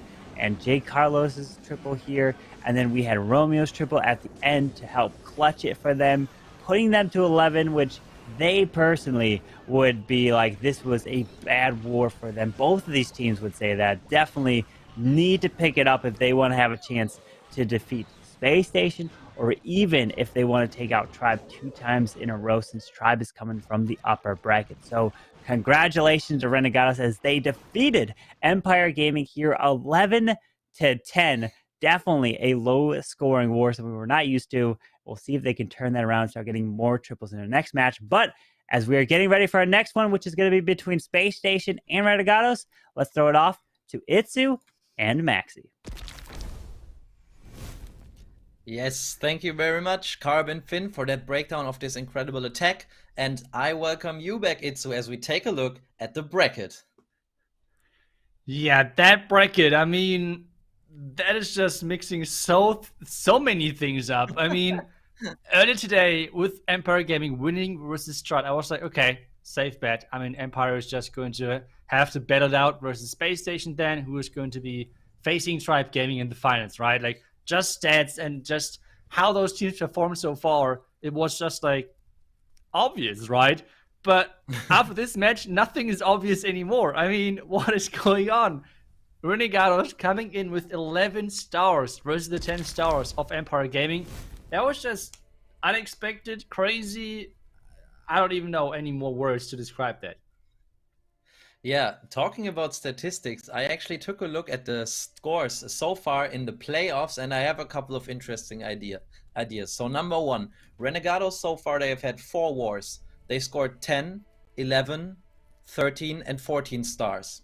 So very, very different. Some bad and some good wars, like low star results and some high star rewards. So what is missing now is either 12 or 15. So we have to take a bet if they are gonna get the 12 or the 15 stars in this next war. That's the first thing. And then we have their opponent. We have Space Station Gaming. And so far, Space Station Gaming in this stage of the tournament have gotten 14 stars. Then they went to 13. And in their last match, they went to 12. So we have to see if they can break this current trend that they are showing in their star count. So a lot to be excited for this next match. It's a tough call, because if you see those two teams facing off against each other and seeing what they used on offense and defense, it's going to be ring bases or legend style bases versus Lado. And I mean, at this point, it's nothing new anymore, but 1 stars can happen quite easily on those ring bases if you cannot take down the Town Hall. And we have seen that many times. Sweepers with the Town Hall versus Lado. The Lado is not winning that many times in that approach. So it is going to be an intense match, because Space Station really likes the Lado. But with Lado, let's take a look at the overall strategies. Important on this statistic is that those are the statistics before today. So remember, after that last match, maybe the hit rate will be a little bit lower. But with that being said, this is the group stage, and this is yesterday of the Queso Cup. And we can see one strategy which the pros like the most, and that is Queen Judge Lalo Maxi. Yes, absolutely incredible. The amount of attacks almost double the amount of the second place, the Sui Lalo. But what is very interesting is that if we look at the left side at the strategies, there's basically Lalo in everything there, except for the Super Bowler Smash. So it seems like we've seen a lot of Hydra attacks, a lot of Dragon E-Drag attacks, and maybe even Queen Charge, Dragon Rider attacks. But in the statistics, they are low. They are the exception. So this is going to be interesting. I mean, we're throwing this on right now, but I'm sure that the teams have their own, statistics made of their opponents, so they will know what the favorite strategies of their opponents are. But this seems like you really have to do everything in your bases against Lalo when it comes down to the trap placement, Itsu. Yeah, like Lalo right now is just the most favorite strategy. And I feel like one thing which might surprise a lot of people is because so many people are like just trying to copy the pros, which most of the time is not even necessary. Because you have to remember, those top players are facing most of the time different bases than the majority of clashes out there. When it's coming down to the trap placement as well. We have seen already like a meta in how you're attacking with Lalo and trying to avoid traps. And this is what makes the strategy so strong. It's typically really good in avoiding traps. While on the other side, for example, Queen Charge Hybrid, which in itself right now is an incredible powerful strategy. I mean, this is showcased in many legend pushes at the moment where people are using Queen Charge Hybrid and getting really, really far to the top ranks within legends. It's a solid strategy. It's one of the top best strategies in the game at the moment, but it is really easily baitable with those traps. And this is what makes Lalo so strong in the pro play. So again, remember, this is a meta which is kind of like made up from pros for pros. Play the strategies you want to enjoy the most, and I feel like that's the most important thing, because I think you can agree on that with me, that you're going to have more success overall when you're playing something which is more fun for yourself. Oh yes, absolutely. I mean, the fun always comes with the success as well. So if you're using a strategy that you're not tripling with, you're most of the time not having too much fun with it. But the team rosters are already here. We have Renegados with their now very well-known lineup to us. We have J. Carlos, Romeo, Mr. Jeff, Troy Gomar, and Esteban, and they're facing off against Space Station Itsu. That's right. We have the Queen Charge GOAT himself, Bernal, in the first position. Selenio, Marino, Leo, and Picastro are his teammates. And yeah, I mean, both teams. I mean, on the left side, Renegados, I would argue this more surprising that they're here. But at the same time, this is so cool that we have this underdog story still going on. I mean, we not only have the top three teams here, which we were like guessing in the beginning, which we were nominating. It's a completely different setup now, and that is so cool about this. Leo, unfortunately, with the match before failed, which means he's not perfect anymore. But I mean, 10 out of 11 is still a pretty solid hit rate. Yeah, absolutely. And I mean, it shows everything that he is still the MVP, even though he just failed. But also, if you look at the results, Renegados is 10-2. So they have 10 victories out of 12 matches. So that is just incredible. But it's even more incredible how quickly the action is starting again. We have already P. Castro from Space Station Gaming coming in on Esteban's base. And we see yet another Blizzard Lalo, as it seems. Will it get the value this time? That is the big question so far. He's going for not the craziest Lalo value-wise. He just wants to create this pathing as well for his heroes later on. And I mean, taking down the defending heroes is never a bad thing. And he already took down Royal Champ and the Queen. What a great start. But now the thing is, I think he wants to get that Town Hall. I'm pretty sure he wants to get that Town Hall. And this is now the objective he has to go for.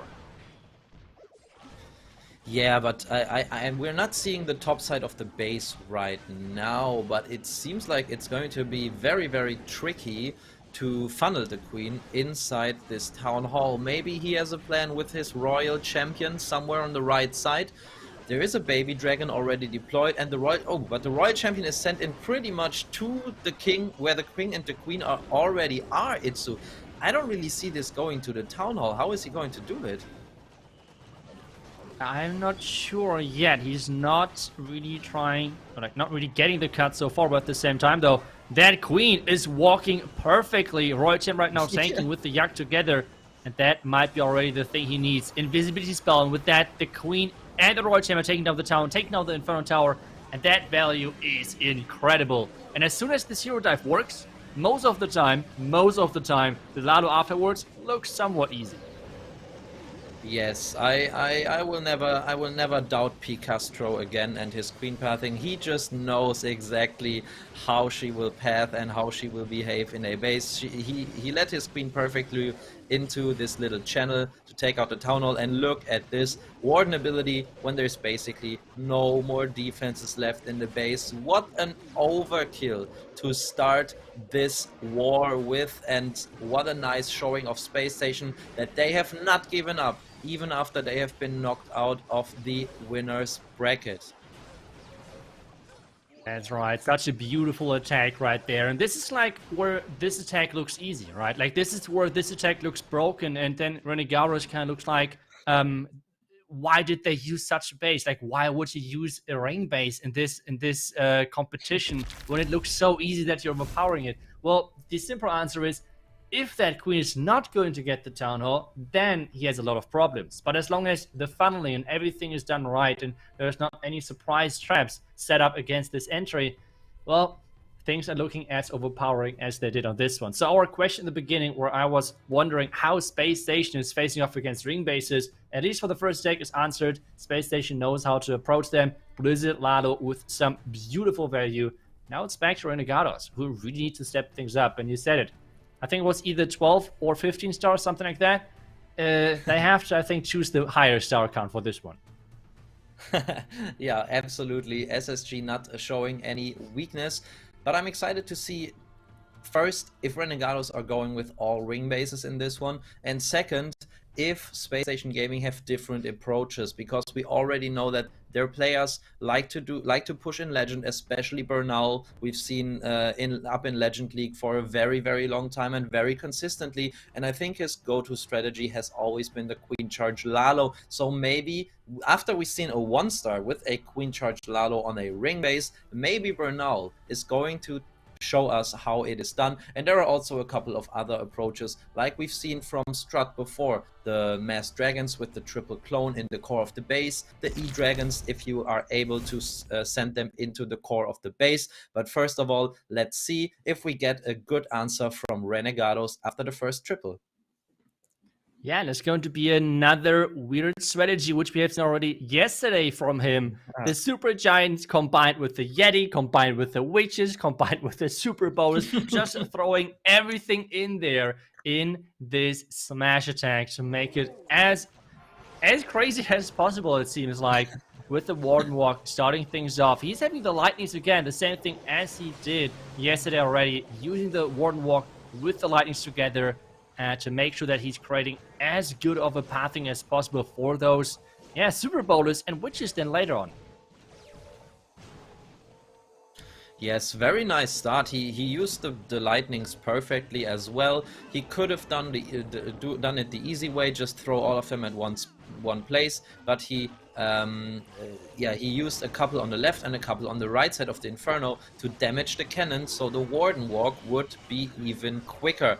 Now the Warden and the Queen are taking on the King, very, very nicely deployed Headhunter, and now we have to see what these Super Giants can do. We've seen a triple with this strategy yesterday, as the Queen is taking a lot of damage. Yeah, the Queen is taking a lot of damage, and that means the Queen ability is lost early on. The healers are switching in between of those different troops. The Lock Launcher is in there as well, but the Lock Launcher, again, the same as yesterday, is there quite late, which means it takes some time for the walls to open. But at the same time, he has some, Super Giants with it, and their special ability is actually to damage walls with more easily and with more higher damage, which leads into a nice pathing for this smash. Absolutely, and that was a beautiful Warden ability. Look at that, he also protected the log launcher, which as it seems will open towards the Town Hall as well. So he doesn't even need the jump spell, he can use it for the back end to get into this scatter shot compartment, which is posing the only real threat to his push. But something has to go to the Town Hall, which is already activated. The Queen is going there, but remember, he doesn't have the ability.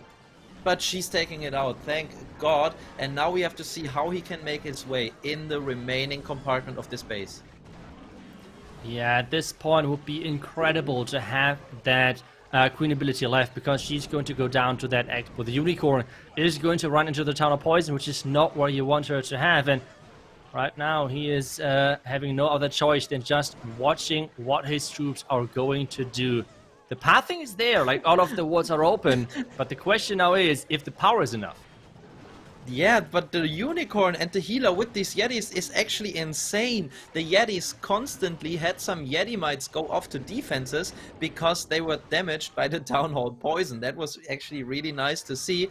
But now the Super Giants have run in front and it is just down to the King with these Yetis. But this is a very damage heavy compartment with not just the scatter shot but also parts of a Tesla farm.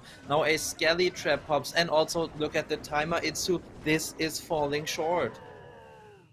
Yeah, this is falling short in 90% 2-star, and this means the first defense for a space station. And it's such a crazy thing that we're having different base types having so different success overall. Like, some teams really seem to struggle versus certain bases, and I feel like as soon as that is, like, this matchup is happening, like in the last match, like both teams really struggled on those ring bases, and as soon as that is happening, it really looks strange with the result as well being so low compared to those crazy high scores otherwise, which we're seeing so many times over this tournament. But Space Station having a really solid position to maybe then get a chance in the finals to have the rematch versus Tribe, which they have lost earlier today already. And for that, they need to keep 3-starring versus those, annoying looking ring bases of Renegados, and that's going to be another Queen charge for Space Station. Leo, so far, we have said it before the last match, he was perfect. Now he's 10 out of 11 attacks with his 3-stars, and he's about to try to get one more 3-star on the board. Yes, and this is actually the base that EG Shadow attacked before, where he sent his blimp to the 6 o'clock multi-inferno and didn't really get it, but he managed to triple anyways. And this was also a Queen charge Lalo, so it's going to be very interesting if Leo is doing something similar. This time he's sending in the Royal Champion into 6 o'clock, but I don't think the funnel for the Queen has already been done enough. Yeah, the multi-inferno tower. Wow. Yeah, the multi-inferno tower has to go down versus this War Record, which we have seen already earlier in those matches, as you said it. But the multi-inferno tower is roasting away those healers. 1 or even 2 red mines, or even the multi-inferno tower keeps shooting. Please. And those healers are gone. The War Record is dealing some more damage, but this, I don't know. The damage of the town was going to come soon as well. Yeah, oh, and this ground ball staying up with just a slither of health there. Queen ability being forced, and she dies in the ability because of the splash damage of the scatter shot. But what's going on the Town Hall? Oh, we've got the super goblins doing work, and the Town Hall is secured, but now he has to make his way, pretty much as we have seen it before, through 2 scatter shots. But remember, last time the Royal Champion of Shadow came in clutch, and this is not looking too good for Leo here, Itsu. Yeah, he is not looking happy with how the attack is going so far. Double scatter shot, the nightmare of nightmares of a Lalo attacker. And then even the Royal Champion in the mix as well. This is going to be another defense, and those ring bases, really, as soon as those ring bases are getting in the defenses, those percentages are so low. We have seen multiple defenses now from anti-3-star bases, but it's just always this 90% above percentage level. And this one is another 82% 2-star, which is not that high percentage level-wise. We have seen already quite a few anti-2-star legend style bases with those defensive percentage, and that is exactly what those teams are looking for. Yeah, and it actually means that if Renegados manage to get their first triple in this war, they will have the lead percentage-wise, because this attack from Leo got such a low percentage. So very, very interesting, and we have to rethink about our previous idea that Space Station are feel very safe, very secure in dealing with these anti-2-star bases, because they've gotten it done in a very, very dominating manner in the first attack for sure, but this time they didn't really find the right approach. So it's going to be interesting, as it seems that Renegados are having more of these anti-2-star bases in their lineup this war. Yeah, they really like to run those anti-2-star bases. I don't even think they're rotating through them too much. I'm not obviously knowing if they're rotating some of the traps around, but I think overall the layouts are staying pretty much the same in those matches, and they're just saying, okay, you have seen those, but you have not tripled those yet. So come at those bases. We are ready, and we have the next attack in with some dragons and dragon riders and some lightnings to take down a sweeper. One of those two, the 1 point to the bottom right side, and then some dragons in from the eagle side with the heroes together.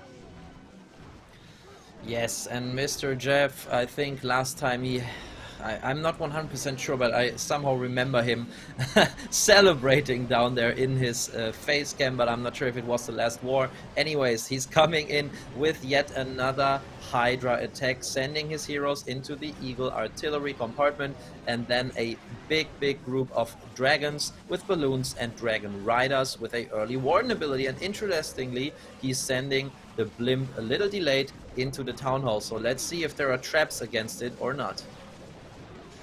No trap so far. The tornado trap is there, but it's just too late. And he is having Yetis in there. That makes this even more interesting, because that means the defensive Lava Hound is coming out of the clan castle, which you normally do not want to lure when you're using those air attacks. Dragons are slowly dying out, but there's mainly only this left side left of the base.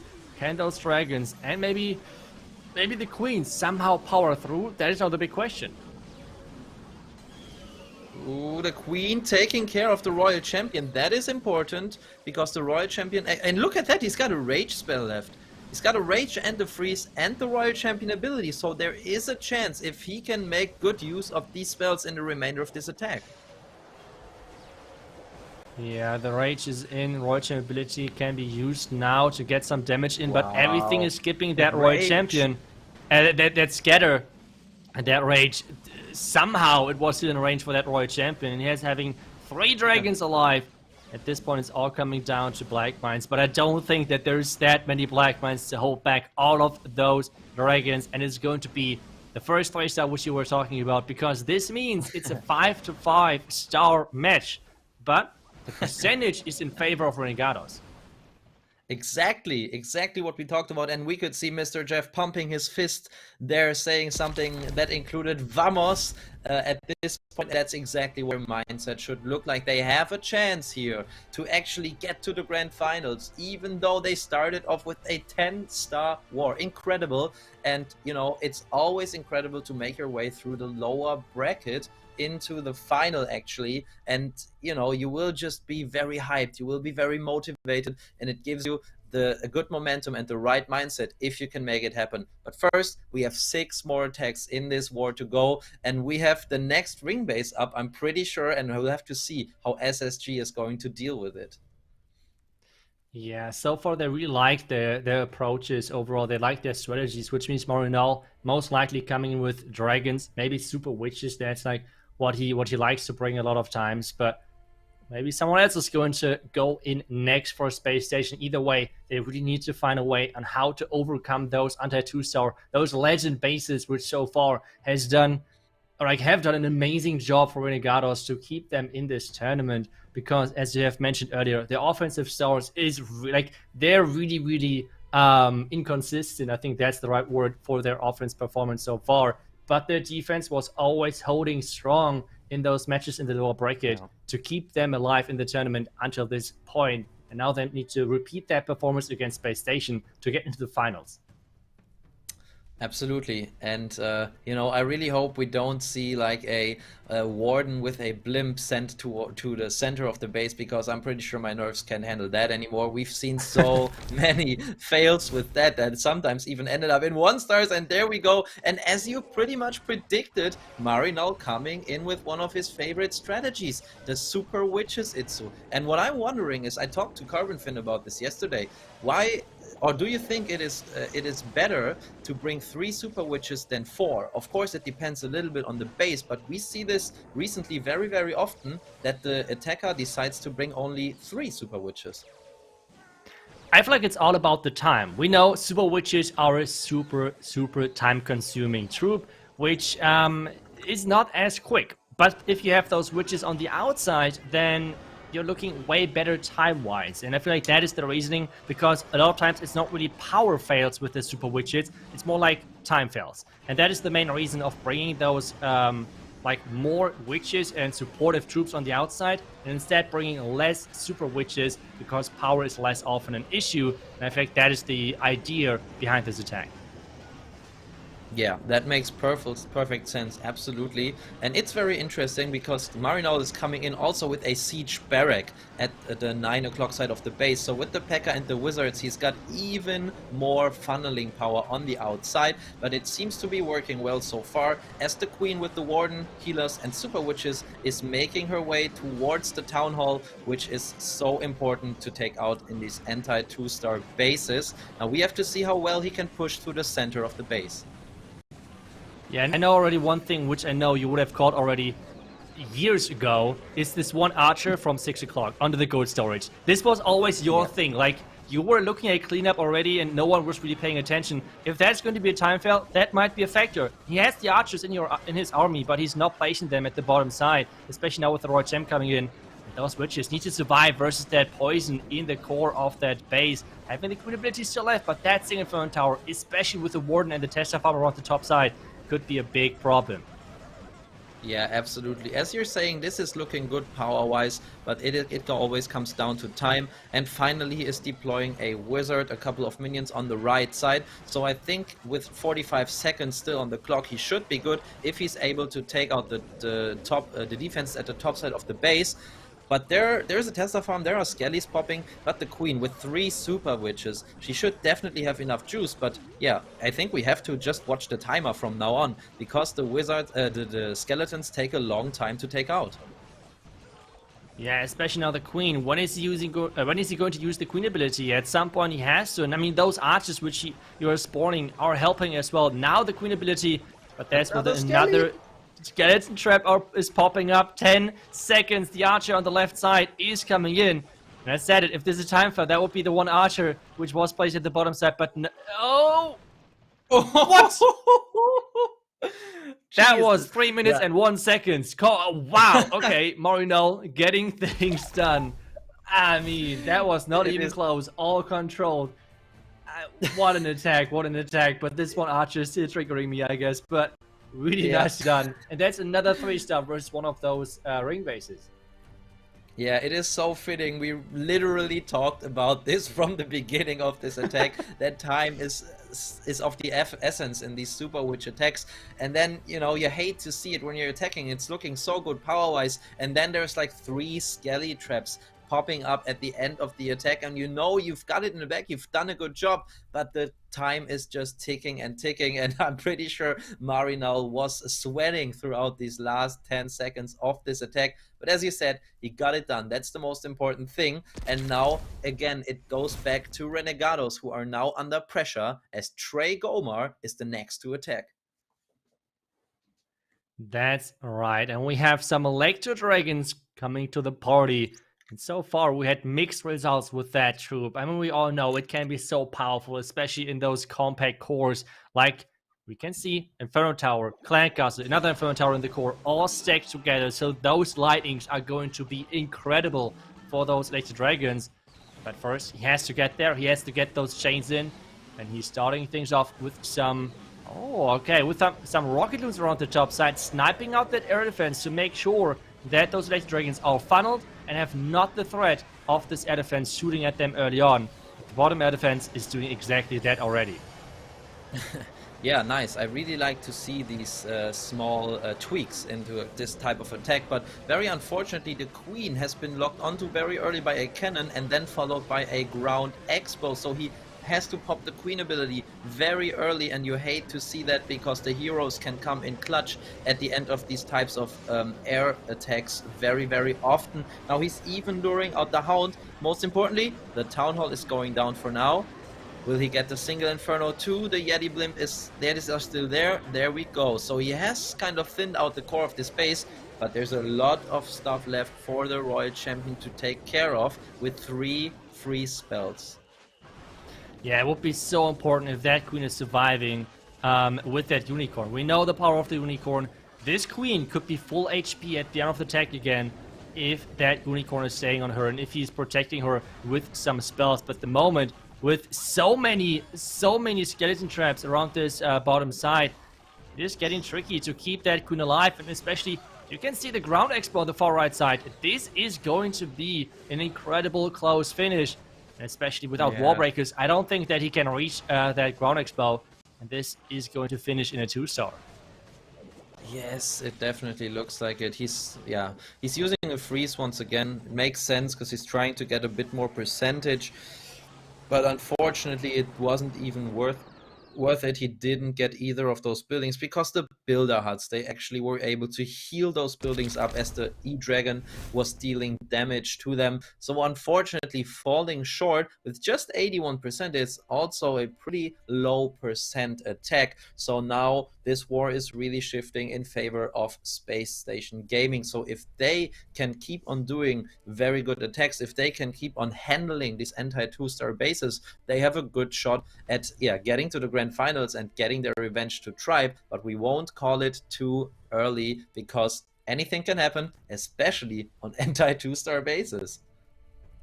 Yeah, and so far we have seen, I think, a switch of the lead after every single set of attacks. At the beginning, we had the lead for Space Station, then it switched back to Renegados. Now it switched back to Space Station, when you get back and forth in between of those two teams. And let's see if Bernal can still attack those ring bases. He actually announced on Twitter that he's not playing Legends anymore until Town of 15 drops, whenever this is going to be. So he dropped with all of his accounts out of Legends. So we have to wait and see how good and how much routine he's having versus those anti-2-star bases, and if he can still face them. As you said it, he is just one of the best trophy pushers out there, especially with his Queen Charge Lalo. It looks so easy when you're watching him do those attacks, and can he show that off today? Can he show that off today in this match and give his team a huge advantage in this matchup versus Renegados, the kings of anti-2-star bases? Yes, exactly. So we have Bernal still left, and we also have Selenio still left to attack for Space Station Gaming. So very interesting to see who will attack first. If I have it in mind correctly, then Selenio has actually almost tripled every single attack. He was doing so well, but we've got Bernal first, and as we said before, he's coming in with the Queen Charge Lalo, and he's attacking another anti-2-star base. But look at this, I don't know what he's looking for. Maybe he's dropping the Flame Flinger there. At least he was checking for a lot of traps around the 6 o'clock side of this base, and there we go with the Flame Flinger. That's right, we have the Flame Flinger in.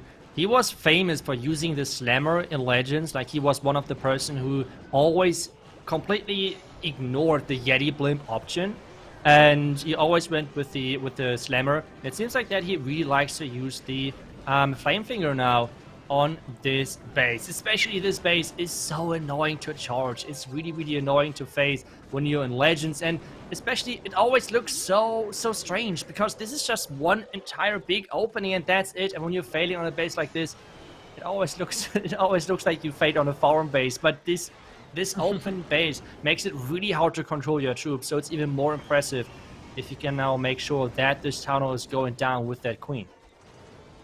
Yes, and I also want to focus on this queen because look at this beautiful skin. You can see the queen's umbrella being opened and closed the whole time. I think it's the summer queen, so very nicely. And oh yeah, that's what I was going to say. How is he going to get the queen inside? But this invisibility spell was so clutch and so perfectly timed that he's really getting it done. Queen's onto the Town Hall, but the King's approaching her. No, the freeze was a little bit too late, and with that, the Queen is switching to the King. Another freeze is needed to make sure. Oh, no! Okay. I mean, we were afraid a little bit. He was just totally fine, it seems like. And the Lado has started, but the defending Scatter is shooting non-stop. The Headhunters are there. The Lado, with that Royal Champ together, is approaching that back. And there's a single Inferno Tower. The Town of Poison has to run off as well, because that one is doing a lot of damage at the moment. Yes, thank God. I mean, otherwise all of these balloons would have pretty much passed through the Town Hall Poison. And we've seen this base before, where this single Inferno Tower that is at the moment being targeted by the balloons has actually caused the defense against a Super Witch attack, but against a big group of balloons, we know it doesn't do anything. So with the Royal Champion and her ability, we can see that Bernal has taken care of the next anti-2-star base. He's finishing with yet another triple, and it is getting closer and closer for Renegados to still have a chance in this match, as Space Station Gaming have the recipe against the anti-2-star bases, as it seems. Yeah, what an attack this was. Bernal still the king of legends when it comes to Kunta Lado. He's just so consistent with those, and especially even if things are looking bad, he's making them work somehow.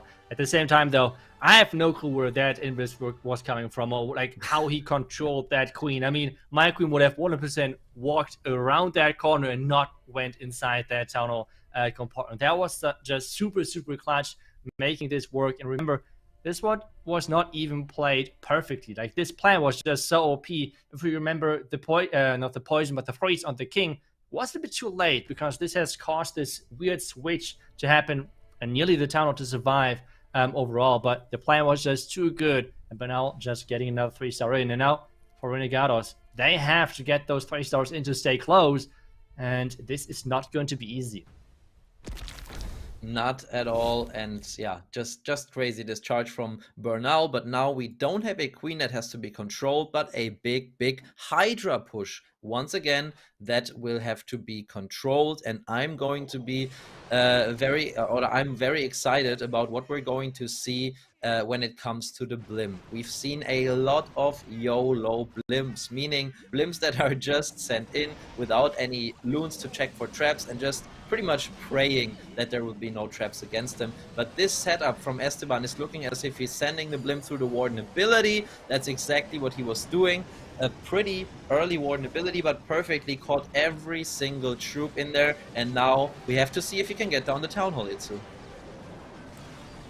Yeah, the Town Hall is going down, no problem. And Renegados really likes those Yeti blimps. They do not like those Loon blimps. And I'm confused, because those heroes would never ever get in range of their clan castles. So again, the Lava Hound is coming out of the clan castle for no reason. You're choosing air as well, because everyone is using a Hound in the defensive clan castle, right? And you're never luring it out. So big question mark for me. He's freezing the core, which means the Royal Champion on the other side is still able to deal quite a bit of damage and take down another dragon.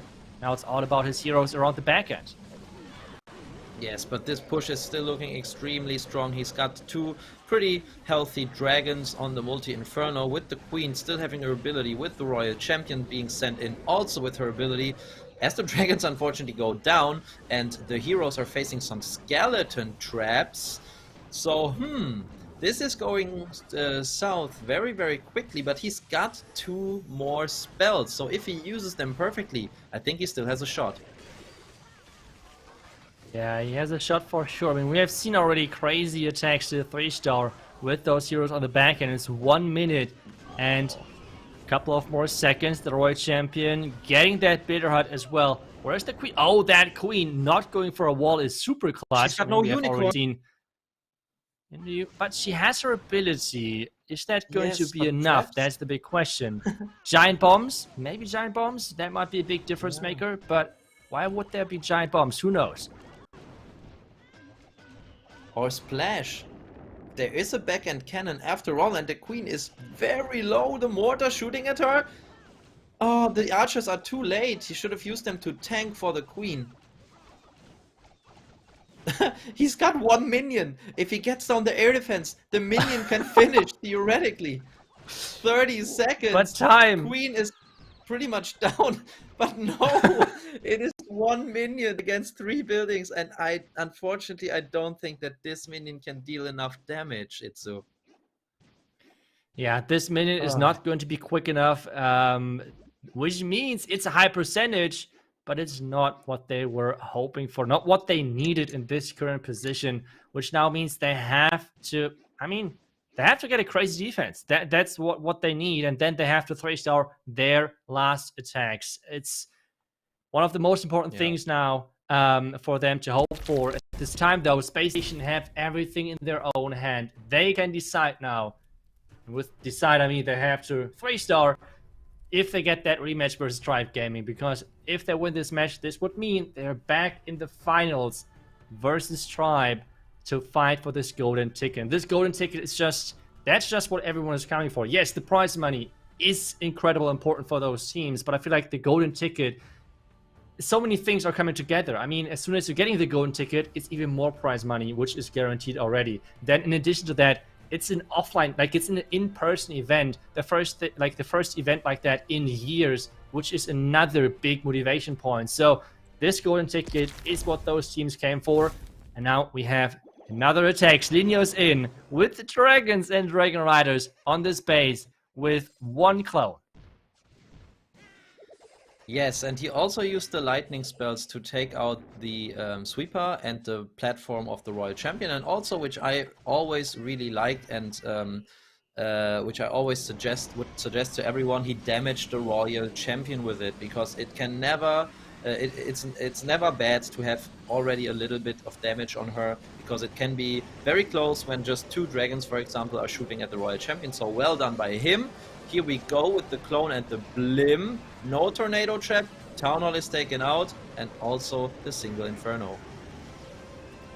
Yeah, now those dragons have to take over. The defending queen is maybe being a problem, especially with the outside air defense on 9 o'clock on the left side. Now the Rocketons are coming in, but that is quite late. He already lost a lot of hit points on those dragons. King now on the right side is getting added as well, but I feel like those dragons are incredible spread out. But the Inferno Tower at the top side, they have switched that. I believe that Inferno Tower was set to single before, and they have changed that now, because this was the magic base, which always got warden blimped. I think you have still dreams from that. Yeah. And look at these 2 dragons chipping off this multi-inferno in the center. I'm sure this dragon will find a trap now. No, where are the anti-air traps? Ah, there we go. 1 red mine. But he's got a big hero push. So look at this. All hero abilities except for the warden still intact. Yeah, and I just feel like he's going to overpower this space with his heroes as just a Inferno Tower and 4 poor builders that are trying the impossible, that are trying to repair what is left in this base. And he makes it. Yeah, he's trolling now a little bit. But yeah, that seems to have been some trolling there. But yeah, it was a great attack, great base identification. And this just means that Space Station are your lower bracket finals winners. And they are moving on into the grand final where Tribe Gaming is waiting. And I'm pretty sure that Space Station Gaming are very much looking for a revenge after they were pushed to the losers bracket by Tribe Gaming in their previous war against each other. Yes, that's right. But there's one more attack from Renegados coming in, and I think at this point we really need to appreciate what Renegados did in such an incredible fashion with like the crazy miracle run. Like, in the beginning, no one was really expecting them to get that far just based on the stats which we have seen from them in the group stage, for example. But they were taking down so many good teams on their on their run through the lower brackets. So really nicely done to them. They have come really far, and especially for a new team, like a newcomer as they are, it's nice to get quite a big chunk of the prize money overall. So nothing to be ashamed of, I think, for them, and they did an incredible tournament and can be proud with that 3rd seed then. Absolutely. Third place is incredible. And I'm not sure, but I think it's 7,000 US dollars. So that's a huge part of the prize pool. So it definitely was worth their while, I'm sure. And I'm also sure that they enjoyed playing on this big stage, being featured by a lot of casters, not just us here in this stream, but a lot of international streams from the community streamers as well. So they just showed a really, really good clashing here. And Romeo, the lover boy, is going to show us one last attack. He's been so consistent with his 3 stars. So let's cheer him on, and let's hope for yet another triple as he's coming in with the Zap Lalo attack, Itsu. Yes, and we have some nice lightnings onto that Inferno Tower. And now the Queen at the top side, supposed to take down the Town Hall, supposed to take down that Expo in front of it as well. While we have some loons there to make sure that Queen is having no other choice than going in that compartment to then follow things up with the heroes. Not sure yet if it's going to be on the left side or on the right side where he's coming in with the King. And it seems to be the left side where he's entering that base to try to take down the defending Royal Champion, Scatter, and Expo over there. Yes, exactly, and the Queen is making her way into the Town Hall perfectly. Romeo estimated the damage being dealt to his Queen perfectly with using just this Ice Golem to protect her. And there we go, Queen is on the Town Hall. Will he use the ability? Is he not looking at the Queen? Come on. I mean, this is always risky because if a Giant Bomb goes off, and there we go, the Queen can die in her ability, but he got it done anyways. His Royal Champion took out the enemy Royal Champion, and I think this is good news for him. As he's taken out the Scatter, there is Ice Golems coming out of the CC, and they don't pose any threat to his Lalo whatsoever. Yeah, right now thinking about why Space Station chose Ice Golems in the defending clan castle. Yes, we have seen now multiple times that Renegados used Yetis inside the blimps which they have played. But I'm not really 100% sure. Either way, the Lalo is starting on the far right side with their tester farm on the menu nice and early. Haste, Warden, ability to get that Headhunter onto the defending Queen to take her down. But it's just one Headhunter, so it would take some time. But this attack is so good, as there's some things I didn't even see before, because this actually is not just a Lalo, it's a Dragon Rider Lalo, as we've seen a lot of times, for example, from Nabrax, from Tribe Gaming many times, where you send a couple of Dragon Riders with either the Slammer or just a couple loons into the Eagle Artillery, and then come in with a Lalo to finish the rest of the base. And he did that perfectly. Look at how much he has left, as the Warden with the balloons is taking out the remaining multi-inferno. It just comes down to time, but he even has a freeze spell left, and this is going to be a triple. What a nice way to say goodbye to the big stage. Romeo here with the freeze spell. He's earned to swag it. Very nice 3-star attacks from him and his whole teams. Congratulations to Renegados for a great performance throughout this tournament for the 3rd place. But also, congratulations, Itsu, to Space Station Gaming, who are our winners and move on to the grand final. That's right. They're going to get their revenge, or at least the try to get their revenge in that rematch versus Tribe Gaming. This time around, though, it is only going to get harder because they have to now win twice. So how you have to see this this final, it's kind of like a best-of-3 setup, with the upper bracket winner, though, which is Tribe Gaming, gaining already one match win with meeting the other team in the finals, because this is their advantage. This is like what they have played for with getting to that final from the upper bracket, which means Space Station needs to win 2 matches back-to-back now versus Tribe, but Tribe Gaming only needs 1 win to take home the 1st seed and the golden ticket. Exactly, and although at the first glance this might seem a little weird, it is actually very fair, because you want to with the consistency, you want to give some benefit to consistency. And Space Station, they already have their 2nd life. They had lost already, and in a single elimination bracket they would have been out of the tournament. already. So the penalty pretty much for losing once is that you have to win once more in the final, because the team that's getting through the winners bracket has not lost once. So very excited to see that, and we have seen turnarounds in these very often before. It can definitely happen. As we said before, the team from the lower bracket is coming in with a good momentum, as well as they have just won their way into a final. And just imagine, it's if they get this first win and it's a 1v1, then the momentum is definitely on their side, right? And then anything can happen. Yep, that's 100% right. That would be a huge step for a space station. But first of all, they need to win this first match. That is all what matters. But I think you have one replay as well prepared from that last match. Absolutely, we're going to take another look, and look at this, very early in the attack. I very much like these troops he's sending in at 6 o'clock. 2 Hog Riders and 2 Super Goblins, and they find a lot of traps already, because Renegados realized that there is a lot of Flame Flinger value around this 6 o'clock side, and that is exactly what Bernal is exploiting with this attack. So we have a Queen Charge Lalo, guys, once again, on a ring style base. And he's funneling his queen on one side with the king, as you can see at the top of your screen right now, and on the other side with the Flame Flinger, that especially with the splash damage from the Flame Flinger flames, does take out a lot of buildings in a short amount of time. The king has already done his job. He has funneled, he has lured out the CC, which the queen is now taken care of. Now, this is where it gets a little tricky for Bernal, because there is so much damage raining onto his queen. But as we know, Bernal, being an expert of queen charges, he's keeping her alive, even through the Eagle artillery damage. But now, the most important moment of this attack will come.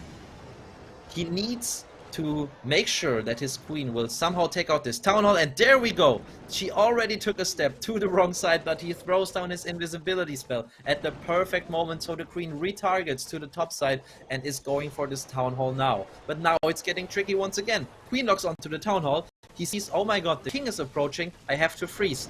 But this freeze comes just a little late, because the queen retargets to the king once he deals damage on her. And that's exactly what happened, but he reacts as always very quickly and perfectly with the freeze spells, because he knows this town hall takedown is worth so much. I might even invest all my freeze spells there, because I am a Lalo pro, but not just that, there's not too much left after that in the base. But if he would have to take out the town hall with his Lalo, that would have cost him the 3-star for sure. So here we go, town hall taken down, town hall poison already ran out, and there is a big group of balloons with the warden and cleanup in behind, coming into the back end of this attack, where you can see it's a single inferno, a wizard tower, an archer tower, so just like a couple of buildings, but not like multi-inferno towers, not like scatter shots, for example, that pose a huge threat to your Lalo. Royal Champion ability, finishing the defenses off in style. Bernal has got it done, and he has done one of the triples that led his team to the not the lower bracket finals, to the grand finals. Very good job, and I'm pushing it over to a very exciting video right now, guys, because we are going to see who will get the golden ticket in just a second. But before that, let's take a look at the teams that already have their golden ticket and already have secured their spot at the World Championship Finals 2022.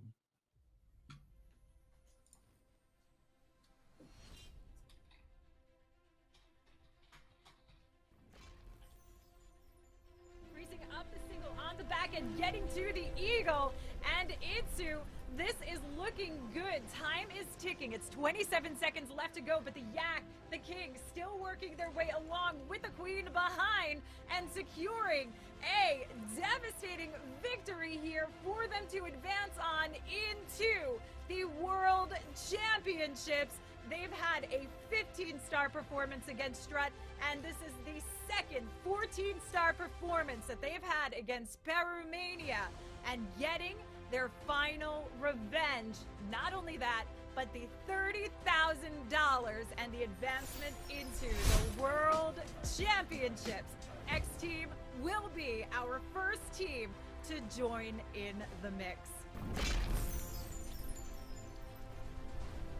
The Queen's ability is still intact, only 20 seconds left. The RC's ability goes off. He's got to freeze. Drops some headhunters that go in for the defending king. And the balloons come to the top side. He's got the minion making his way around. The clan castle went down. Throws that up. And look at that. Vitang finished with the perfect war. But they lose on percentage. Or no, they win on percentage, but they lose by the 1 star. But congratulations. And let's give a huge round of applause to MS Esports as they will be getting the golden ticket.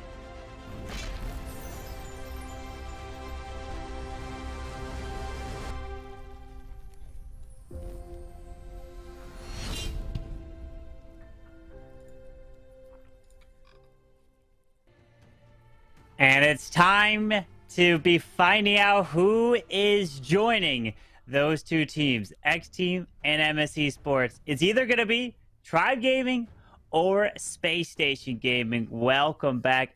We are going to find it out very soon. And the way this works, since it is a double elimination bracket, if Tribe Gaming wins one match, they are the champions. They get the golden ticket. Space Station Gaming needs to now win 2 matches in a row in order to win it. That's right. That's like the advantage which you gain with coming from that upper bracket, because this is a team which has not lost so far. And with that, you're going to get that advantage getting into the finals. We know those two teams, and we are taking a look at that bracket one more time. We have seen a lot of crazy matches today, and we're finishing with an incredible final of Tribe Gaming versus Space Station, with Space Station fighting their way back to the top side. And take a look at that. It's a rematch. It's a rematch from the winner bracket round 3. Yep, just imagine you're from winner bracket round 3. You get pushed straight down, and then you come straight back. So Tribe has to take them on yet again. And this is the time. The opportunity is now. Tribe has the best chances of doing it because they're only 1 win away. That is the reason, as Space Station needs to win those 2 matches. I'm curious, do you think they're going to be running similar bases that they ran last time against Space Station?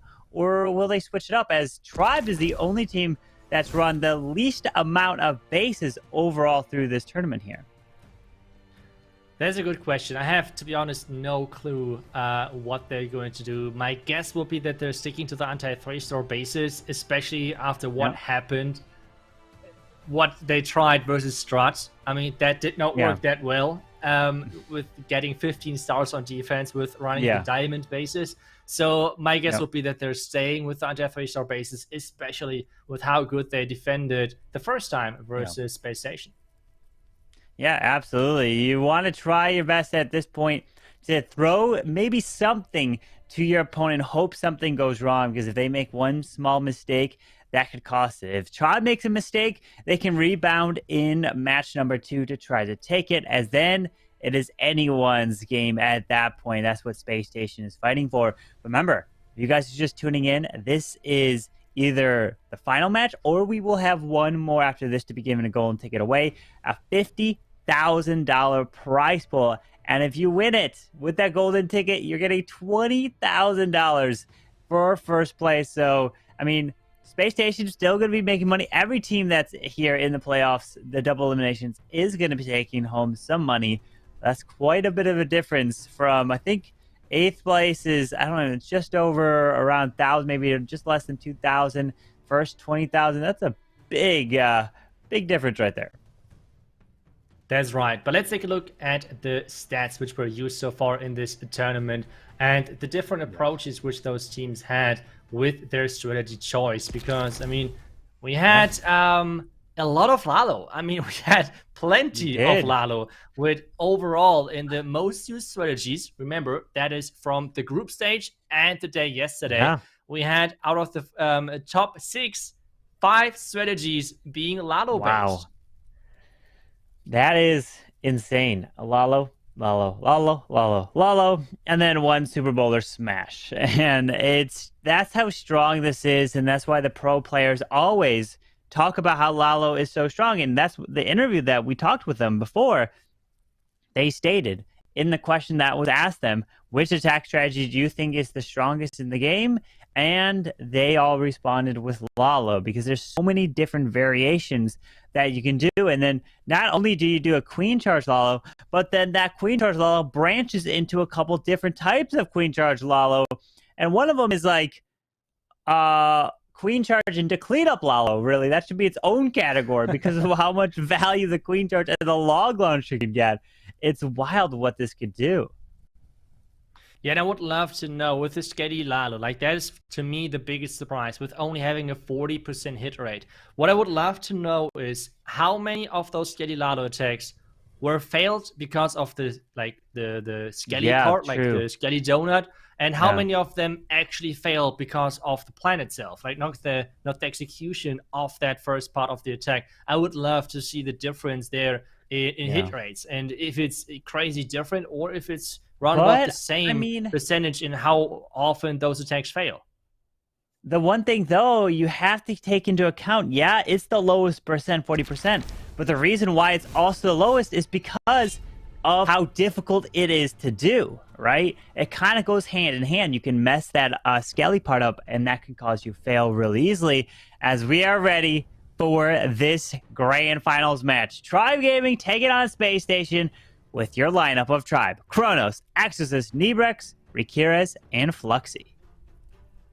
That's right, and on the right side we have Space Station with Bernal, Selenio, Marinal, Leo, and P. Castro coming in for the Space Station side. And if you look at the average stats of those two teams, it is incredible. It is incredible what those two teams overall did in this tournament, with Tribe Gaming only getting 14 or 15 stars so far within this tournament in the group stage or in the playoff bracket. And that is just pretty crazy. Yeah, that is absolutely insane for sure, that what these two teams have been putting through this tournament here. But what we want you to do right now as this first deck is going in, type in chat who you are rooting for. Is it Tribe Gaming? Is it Space Station? Let your support, let them know who you're rooting for in the chat right now. We'll see. But we're going to take a look at P. Castro with his Skelly Donut trying to take out the multi, the clan castle. Watch out for those builders, as nope, no worries there, as the CC does indeed go down here. That's right, and now we can take a look at if... Wait, he's actually playing the Flame Fling and 2 mortars. That is just crazy. Wow. That is crazy indeed. And no! The king is wrong in the wrong... Oh no. The king is walking in the wrong direction. The king was supposed to get that... Oh no. He's trying to redirect that king to get him towards that defending Roy Champ and Scatter. He is. Okay, he somehow did it. I mean, he somehow did it, but invested a lot of spells. Yeah, he did. That's the thing. He had to invest 2 invisibility spells to get that king to go back. And he's going to go in for the scatter shot as the Flame Flinger's about to open up. The queen. Whoa, queen, are you going to walk in or the outside? Queen, queen, queen. No, she's going the outside. He doesn't have invisibility spells to bring her back to the town hall. Uh-oh. No way. This is already looking so good again for Tribe, and he's just starting with the Lalo. He just says, okay, I don't care. The queen is not going to come back because the Roy Chim is taking down the Expo. The Roy Chim is having her ability, but he has to invest at least a freeze or something. I am not sure what is happening right now. Wait. Well, I mean, he could freeze the town hall. The RC is clutching this town hall up, and he's believing in it, and he's going to get the town hall, and he still has 6 loons, and P. Castro was not phased from what just happened, and still going to crush this one with 6 cleanup loons. You got to get it down. You got to worry about time, but wow. Man, that king tried to go the wrong way. The queen didn't want to go in. His troops somehow did not want him to triple, but P. Castro made it work and got it done, taking down Fluxy's base of Tribe Gaming, and that's a perfect way to start off this grand finals. Yeah, and it's a perfect example why those pros like Lalo. Because if you would have used Laser Dragons, you would have placed your entire army in the first 1 second, or maybe 2 if you're slow. But with Lalo, you have so many small pieces where you can adjust with the invisibility spell, with the different heroes, with the Lalo, like trying to spread your loons out, maybe changing the angle on how you deploy them. Like so many things, so much impact you have. And if you're a really good attacker, you just do what Picasso just did in an incredible way. Like this comeback after the king walking the wrong direction, after the queen skipping the town hall. Right? That was just from a different world. Like that 3-star was incredible. Beautiful job right there coming in from Pete Castro. Just getting that king to loop back like you talked about. And he even invested the invisibility because if he had at least 1 extra invisibility, he could have used it for his queen to loop her back into the town hall and take it out. And then it could have been so much easier and even more crushed. But hey, he had to make it interesting for us here in this grand finals match. And they know in order to compete with Tribe, because they're going to have to put up at least a 14-star war, because that's what Tribe's been doing so far. Can Tribe keep up that momentum, or will they come all this way and fall short? We're going to see, as Tribe just has to win this match to get a golden ticket. Space Station has to win this and the next one because they're coming from the lower bracket. But we're seeing, okay, the lowest average or triple rate of Lalo is the Skelly Lalo. And we're seeing it again here, back to back. Skeletons used on the CC again. And yes, it goes down with the multi-target Inferno. But that just shows off how skillful this strategy is, with like having so much to get, but at the same time, so much to lose if you're messing things up. And he is starting on the not Town Hall side. Like we have seen plenty of those hero dives on the other side of the Town Hall. And a lot of them were falling short because of the trap placement. And wait a second, he's just using the War Wrecker to get towards that Town Hall because there's not too much damage, but at the same time, even a cannon and an archtower can deal some damage, so I would be a little bit afraid. But, I mean, let's see how far the War Wrecker is going to get. Look at this. The Raw Champion can join in here. The Builder Hut is there. The Ground Expo. So there's the freeze. RSC's ability goes off. Takes this down. Single's going to go down. Look at this Wall Wrecker go. What? Wow. He used it as tank, as wall breaker, as wall wrecker, as everything. What? And he's even going to get that expo. That was just incredible. Oh my gosh. How do you just do this all the time? And he pops that warden ability, making his way around, protects that Lava Hound as there's a Tesla farm. He's got so many balloons still up and moving around this space. This is absolutely insane. He finds a tornado trap, maybe a few more red air bombs, but it won't matter as the queen is still up. She's on the far left, beating through this wall, but what an attack from Kronos and just keeping that momentum strong. And they are not letting anyone come close to them as they know that, or at least Space Station knows that they're going to have to put up a crazy high star count to have a chance. Yeah, and what an attack this was. And again, with like taking a look at the tendencies of Tribe so far, with Kronos attacking early, this could leave us with Nebrax coming in with some Lalo again. Like that's what he likes to do. With not going first, he tends to do some Lalo attacks and is switching away from his dragons, which he likes to use otherwise. But that attack as well, same as Picastro. Incredible first 2 attacks. I mean, we see based on the attacks already, this is the finals of this tournament. Impressive start from both teams. This is it. Comes down to this match right here. They are not letting up. They're going to be going attack after attack. And it's 3 stars after 3 stars because that's what these teams have made it here. They deserve this spot. They've been showing how strong they are.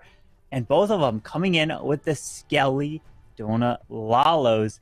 And both have been really strong attacks. We saw Picastro with somehow saving the king, able to get him to loop back. And then we saw just Kronos, pure domination in that one with a wall record. So you can just use the attack strategy so many different ways, like with a Stone Slammer, with a wall wrecker, log launcher, we've seen all the siege machines, and it's been really interesting that we've seen the wall record being used a lot more recently, as before it was like never utilized. Yeah, I feel like I think we had this one buff at some point where the HP, I believe, was increased or something like that.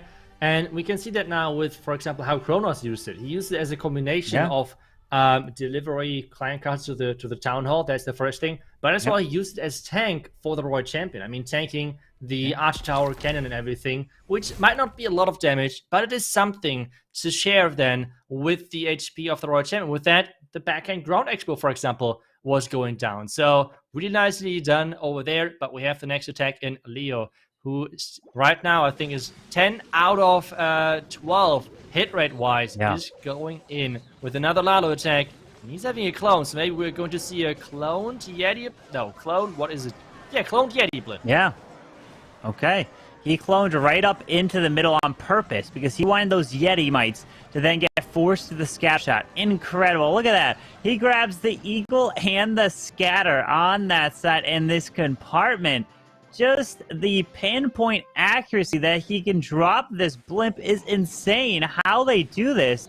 He drops a balloon over there, maybe to test for a Tesla or something as a wizard is down, forcing his king and queen then to walk up to the top side and around to the left where the town hall will be. That's alright, trying to get as much value there with his heroes as possible. Coming in with the Royal Champ now as well, using that Ice Golem with the Queen together to push those heroes then into that multi-inferno tower. There's a lot of ground expos. That was to be expected with how this base is set up. And Tribe really likes to do that with those skeleton traps to defend the obvious hero dive. But so far, it seems like that it's no problem whatsoever for those heroes to dive in. And that Queen has to get the town on. I think he got everything he wanted to. Yeah, he got the multi, he grabbed all this value. He can even drop one balloon for that Wizard Tower if he wants.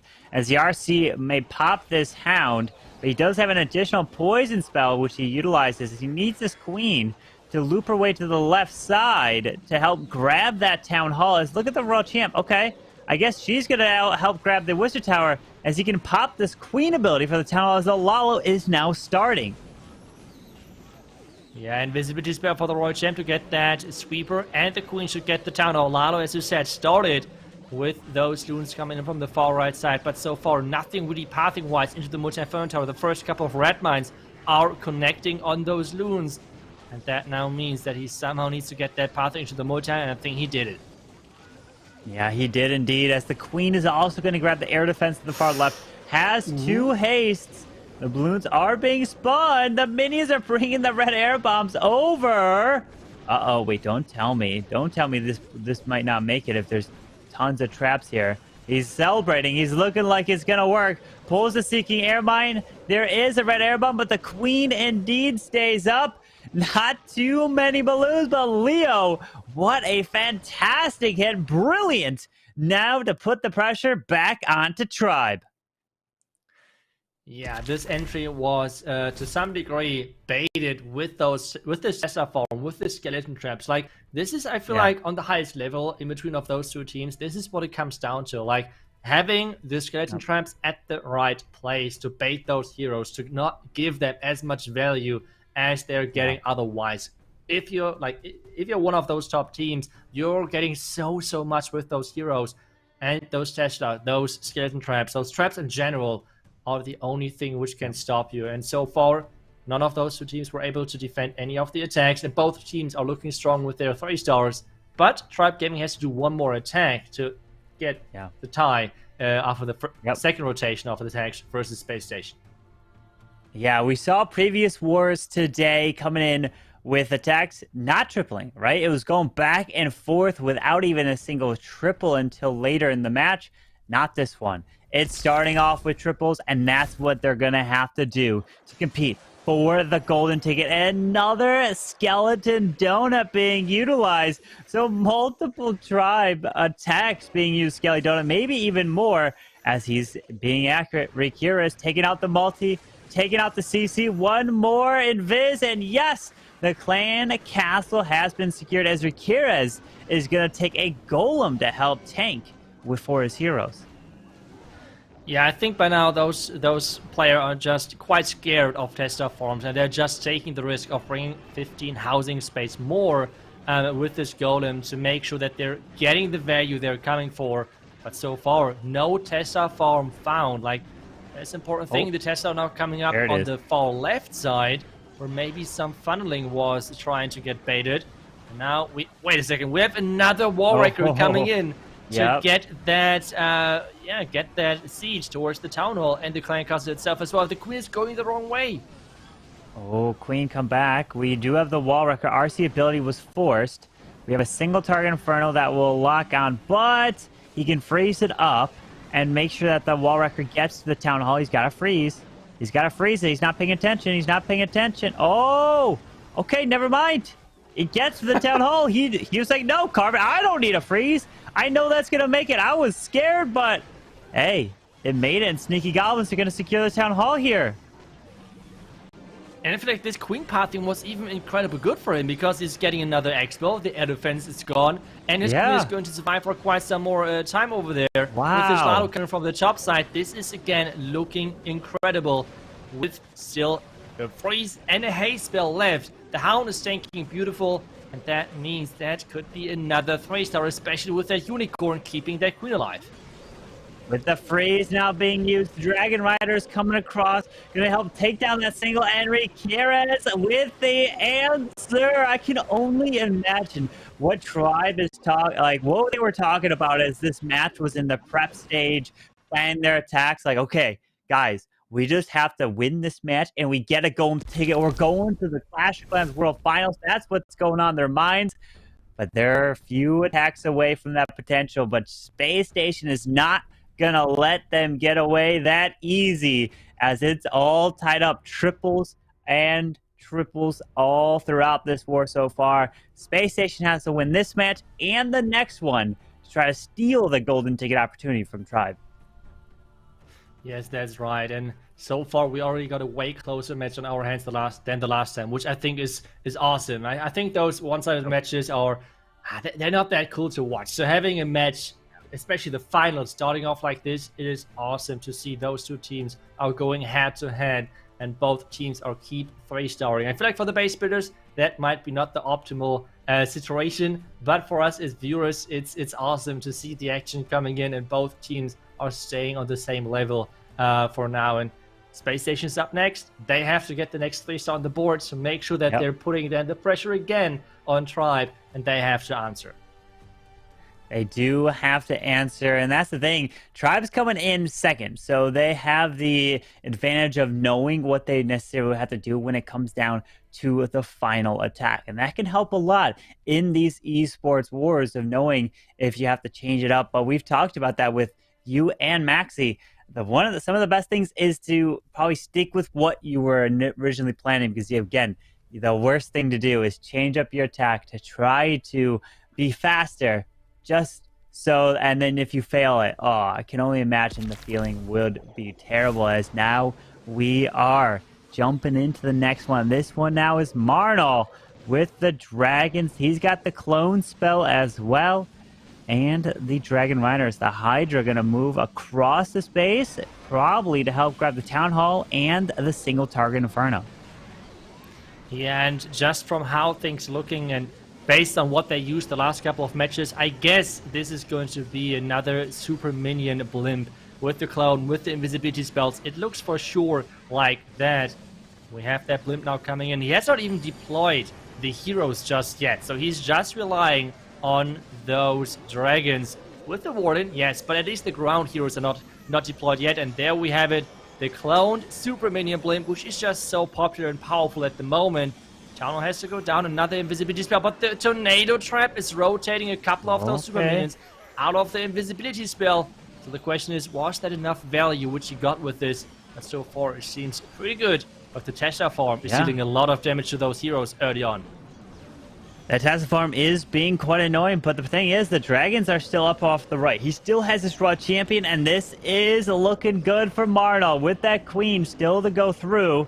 And these dragons can tank, so you can drop that raw champ to the right side. But the ground expo finally now goes down, so he's going to send her straight into the air defense as the Queen's ability is probably going to go off RC with her ability and a free spell. And we've got 3 stars after another. It's going to be going down to the wire in this match. We've got the Queen ability going off, taking down the Grand Warden. And yes, Marnell coming in with a beautiful Hydra triple. Well done. Taking down Rikira's base using the cloned up super minion.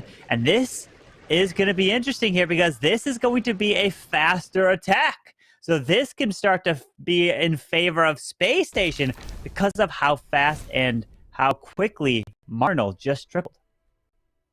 Yeah, that's right. I mean, the time before this attack, and it's kind of crazy that we're already talking about time, but why not? Before this attack, it was Space Station with an average of 2 minutes and 24 seconds, and then Tribe with 2 minutes and 18 seconds. So a small advantage over there, but I feel like with this last attack of Marnell, Space Station should have the lead in the time average.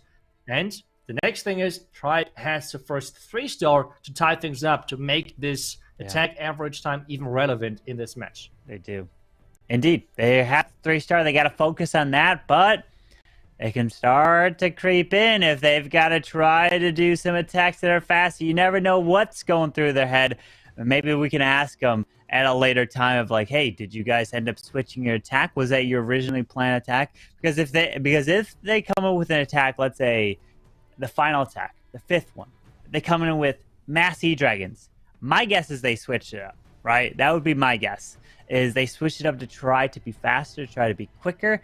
But at the end of the day, if you have to be faster by 60 seconds just to lower the average attack duration enough to catch up, a lot of times that might not even be possible, right? Then the individual, who knows what will happen. But we're going to keep our eye on the time. We'll be sure to let you know what the average attack duration is throughout this war, because as we saw from the Tribe and Strat war yesterday, 15-15 war in that one came down to time, so it definitely can play a role. Yeah, and so far Space Station was incredible with adapting with their strategies. I mean, they have faced Tribe Gaming already earlier. They were going into a couple of the base, especially with the ground skeleton traps, where Tribe Gaming had some really good predictions, but they're turning things around so much. And now we have the next attack in with Nebrax going in early, using 2 bowlers now to snap that air defense. We have seen how important this air defense around the tunnel is for those teams.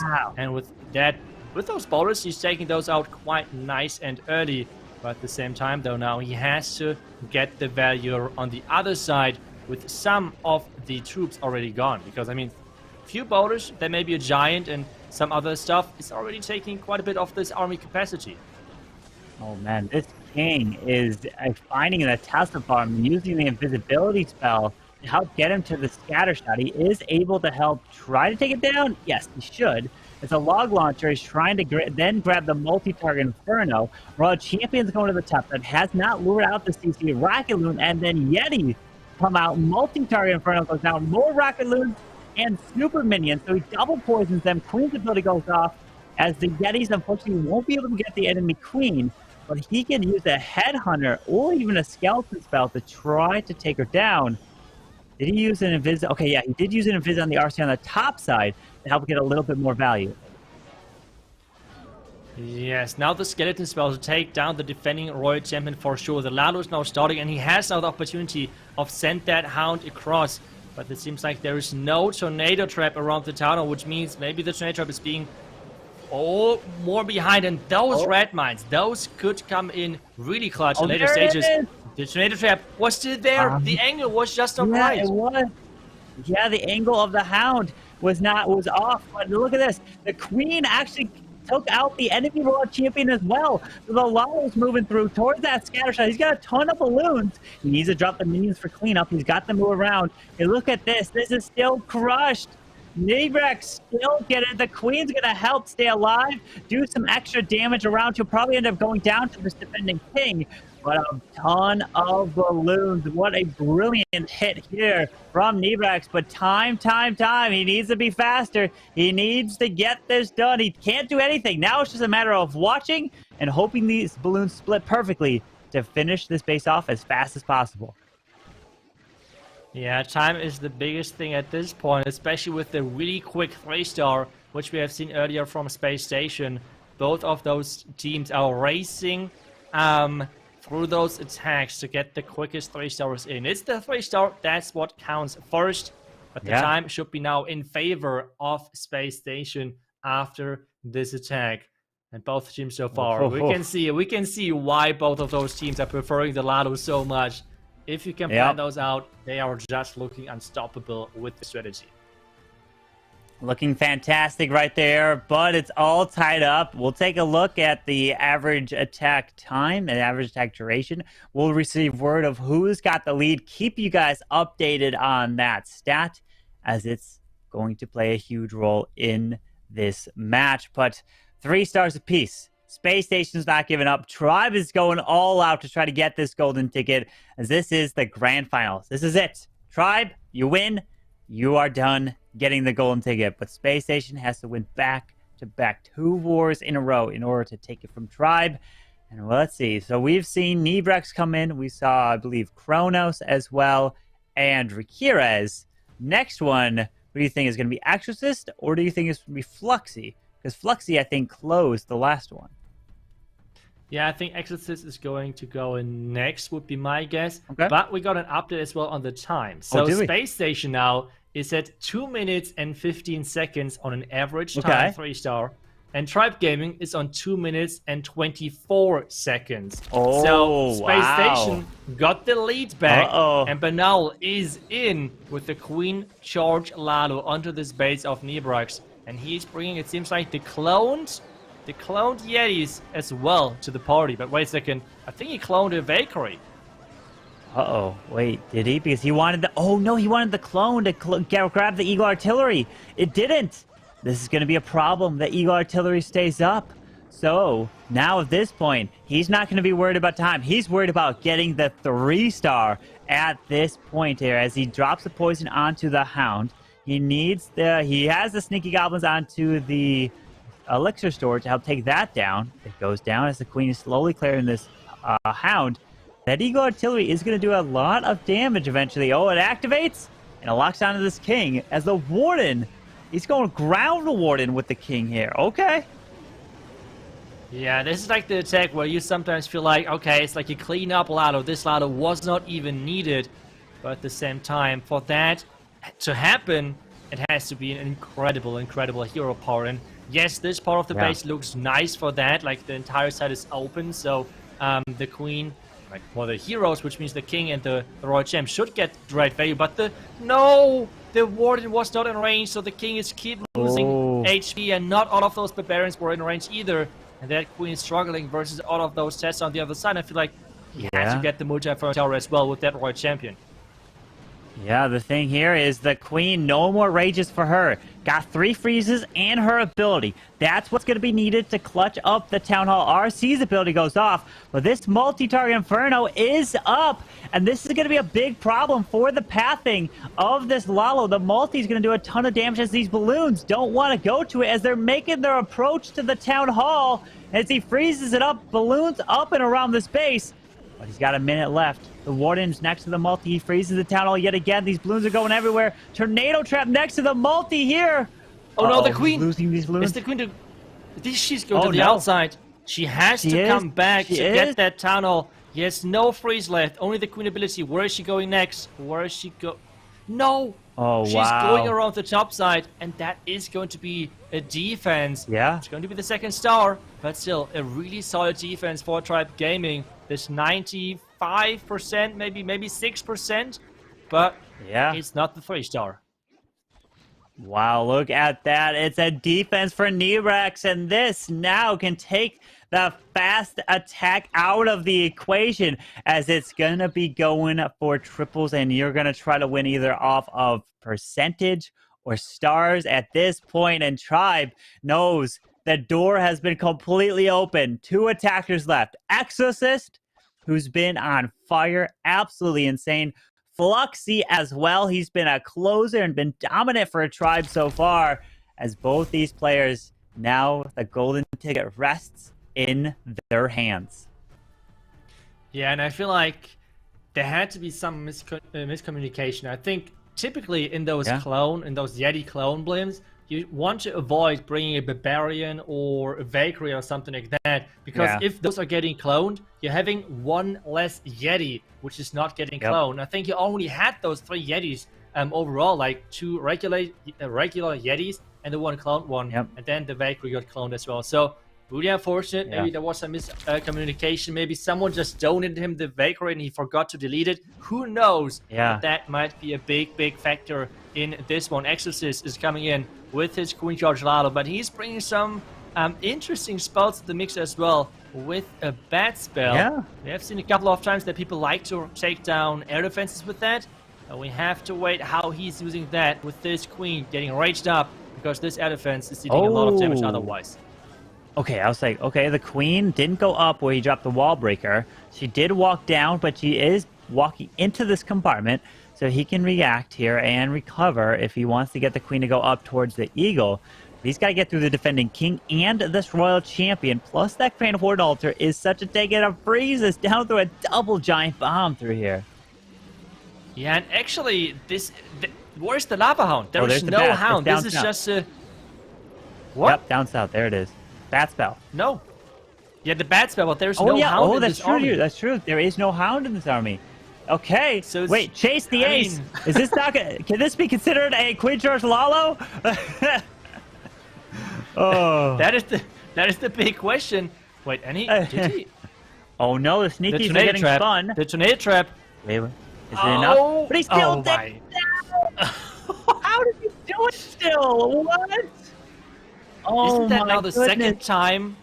I think that's now the second time where Exorcist Sneaky Goblins took down the town hall in the last millisecond with having with not using any invisibility spell whatsoever. That is just crazy. And now he's coming in with the Lalo without the Hound, because he's just bringing those loons in. He's having 4 loons left.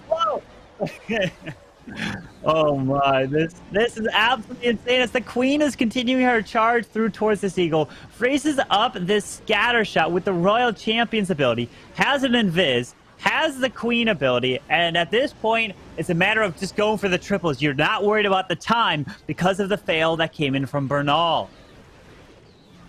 Wow. I mean, what is going on? That was just a crazy attack. You can see that it's celebrating.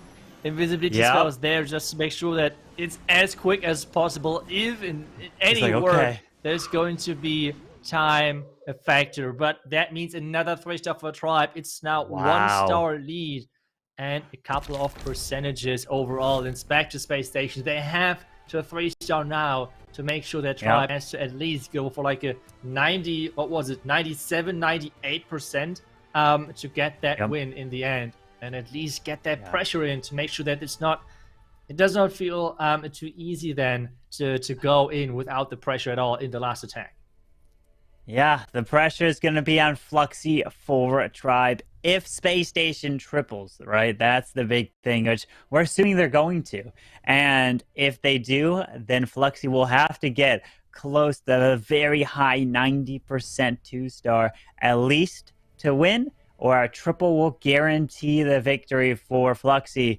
So to think about it, golden ticket in Fluxy's next attack is on the line, because at the end of the day, it comes down to, well, you're the last attacker. We know that all the previous attackers have an impact on the war, but it's the last attacker that everyone's watching. So it's everyone either says you're the clutch attacker, you saved us, or you're the one that caused us to lose and you failed us. That's what it comes down to, and you take that burden on. You take that responsibility as if you are the final one to come in, and we'll see what he can do, but we can't get too far ahead of ourselves, as we got Space Station that's going to be coming in first with their next attack, and I'm trying to think of who's going to be the next attacker for the final attacker for Space Station. Do you know? Is it Cedinho? I don't. Oh yeah, I that's how it sounds right. I don't think. Yeah. Exactly. Yeah. Okay. What is Okay, we Selena have gonna do? Skelly Donut would be my guess based on the spells. No poison. I don't see one. So Skelly Donut should be the go-to. Maybe Expo, maybe Inferno Tower, maybe Client Caster or something. He's still discussing something. He took the entire 30 seconds to double check with his team what he should do, maybe, or like any last tips which his teammates could bring, or anything which he should pay attention to. The Skelly Donut is starting, taking down the Client Castle and the Inferno Tower. Yeah, okay. I was already afraid of jinxing it. Inferno Tower is down. And he took down the Inferno. He took down the Clan Castle. That's huge. No poison spell, so he can't. Yeah, that would be terrible if the CC never ended up going down. All right, with that Queen behind 2 Giants, maybe, because he wants to definitely take out this Town Hall. He can wall break in as the Dark Elixir storage is there, but he's not doing anything just yet. This Queen's walking her way down. There's the Giants. Oh, he's going to send... Oh, he's got 12 sneakies. Okay, I didn't... I was going over my head. I didn't even see that. All right, so he's going to send sneakies for the Town Hall. And especially take a look at that sneaky at the gold storage. That is just incredible, because this means he... Like, typically you need like 3 sneaky goblins for a Town Hall. He does not even need like 2 sneaky goblins there, because nothing really was in range. Triggering all of the traps. Now the remaining sneaky goblins can come in. All his heroes are diving for it at this bottom side. He's missing the scatter, but hopefully he's still going to get that defending Royal Champion as well. At the same time that's happening, the sneakies are able to secure the Town Hall. That goes down, as now the Lalo is starting in over the Eagle Artillery with the Stone Slammer. And more of the Lalos coming into the top side to help grab that Queen with the Warden ability to protect these Headhunters through these traps of the small bombs. Queen goes down, and he is looking good here as he's pathing his way around. But that multi-target Inferno... Oh, wait, his King! Oh! His King falls just short from taking it down. Yeah, he missed the invisibility spell on the Royal Champion. The Royal Champ was on that Inferno Tower, but he dropped the invisibility spell too late, and with that, the defending King taking down all 3 heroes which were approaching that Inferno Tower. If that Inferno Tower was all the difference maker to this base, that would be incredible. Super low health. I think one no shot red to go mines. down. Oh, red mines were on the other side. But there were enough loons, so this is another 3-star. I think you just asked the production what the percentage was from Bernal. It was 97, they 97. said. So everything about a 97 2-star, and Tribe is going to win. Everything below that, and Space Station is going to win. If it's going to be a 97% 2-star, I am not sure who's having time right now, but I mean, there's still plenty of options to go. And everything's relying on this last attack. My assumption is, well, if we think about it, Bernal's attack took the full 3 minutes, right? So that could have then changed. That could change the average attack duration. So 97 would be a complete draw on stars and percentage, right? 98 would be a guaranteed victory for Tribe. If Luxy gets a 2-star, 98% or higher, 3-star obviously is a victory, but that's the mark. He's shooting for a triple, but hey, if you fall 2 buildings short, you still are getting a golden ticket. Hey, Fluxy, I don't want to put any extra pressure on you, but there is, if you win first place, you get a golden ticket. This is a $20,000 attack right here for first place if you win. So, good luck. Wow. You're so evil. You are so evil. Oh, my. Oh, boy. Here we go. Oh, my goodness, Fluxy. What do you got here? With the healers onto the Queen, charging her around, and he's got 4 Dragon Riders. And let's see, 5 balloons, a skeleton spell as well. He's using that rage, and he's going to go with a blimp to help secure the Town Hall, probably with a sneaky goblin in that to help take it down. Yes, the tornado trap should not matter too much, I think, but the Hound has to go to that Queen. Wait a second. That Queen is going towards the Town Hall, and if she's going, or keep going there, it might... Oh no, it might be that the Singing Inferno Tower is a big problem. There's now the Wall Breaker coming in. but the Queen might have stepped in a completely wrong direction with the King now struggling.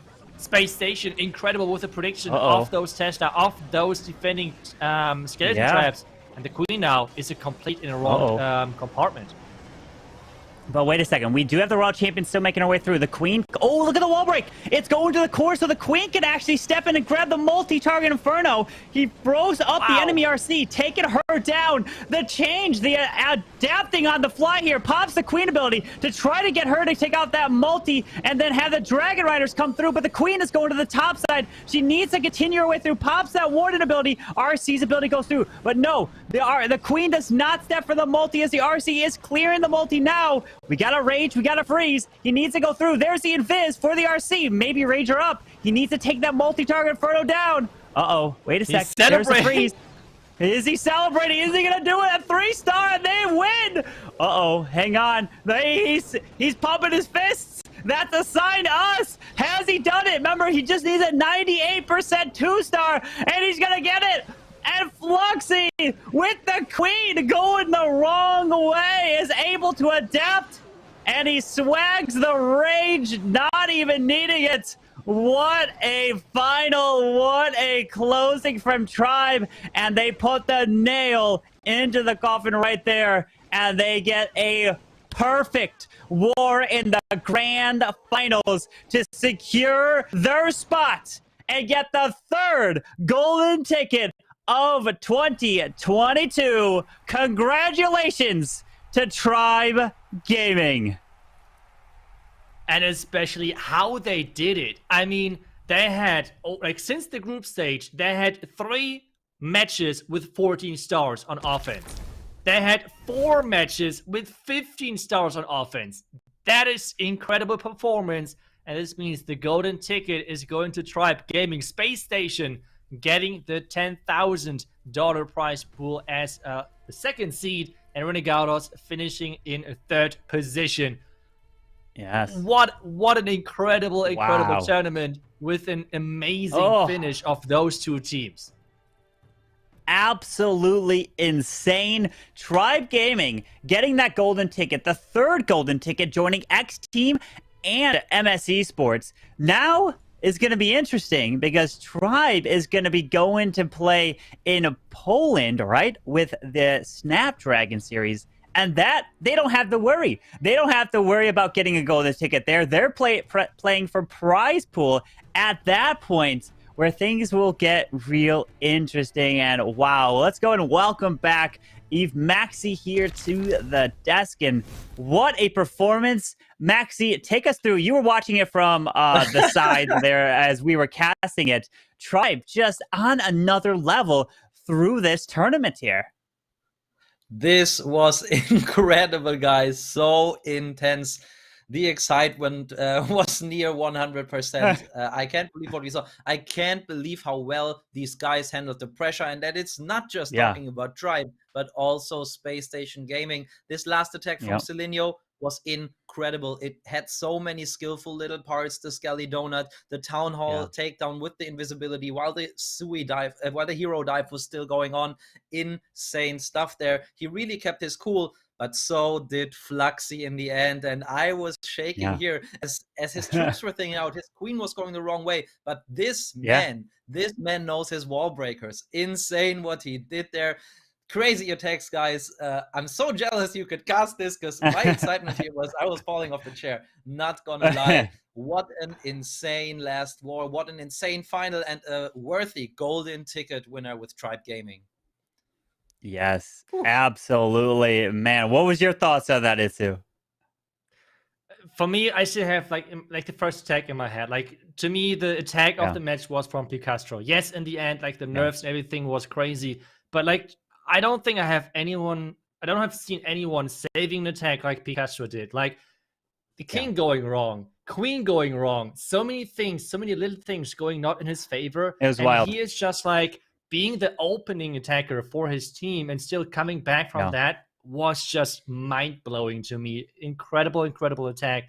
And Space Station, they were looking insanely strong as well. And I wouldn't be surprised if they have a chance later this year still to get a golden ticket because they look really strong. Yeah, I can only imagine now, Tribe going into Poland, and they're going to be relaxed, right? They don't have to worry about a golden ticket trying to be first there, because if they do finish first, then the golden ticket will then be given to the next person below, as they have already secured that. So that's the big thing with that. I think we're getting we're asking to see if we'll have any interview with maybe a Tribe player. So we're going to receive word. We'll let you guys know there at home. So you don't want to go anywhere if you want to hear their insight, if that ends up happening. But yeah, what a performance from Tribe. What a war. And if I'm thinking back about it, I don't think even through the group stage, they got less than a 14-star war, right? No, Was no, it always as I 14 said, or perfect? seven matches overall since group stage, like 3 in group stage, 4 Yeah. in this playoff bracket. Out of those 7 matches, 3 times it was 14 stars, 4 times it was 15 stars. That was the results from Tribe so far on offense. It was Incredible. the most consistent and the highest scores overall. Yeah. Exactly. As you said, SSG would also be a worthy golden ticket winner, but it is really that consistency of Tribe that made the difference here. I feel it made it easier for them through the winners bracket at the end to get the golden ticket, of course, but they also didn't slip once. They won the first war right away with another perfect war when it mattered. So they didn't fall for any pressure. Really, really good showing. But as you said, excited to see what we're going to see from SSG later this year when it comes to the last golden tickets for the World Championship.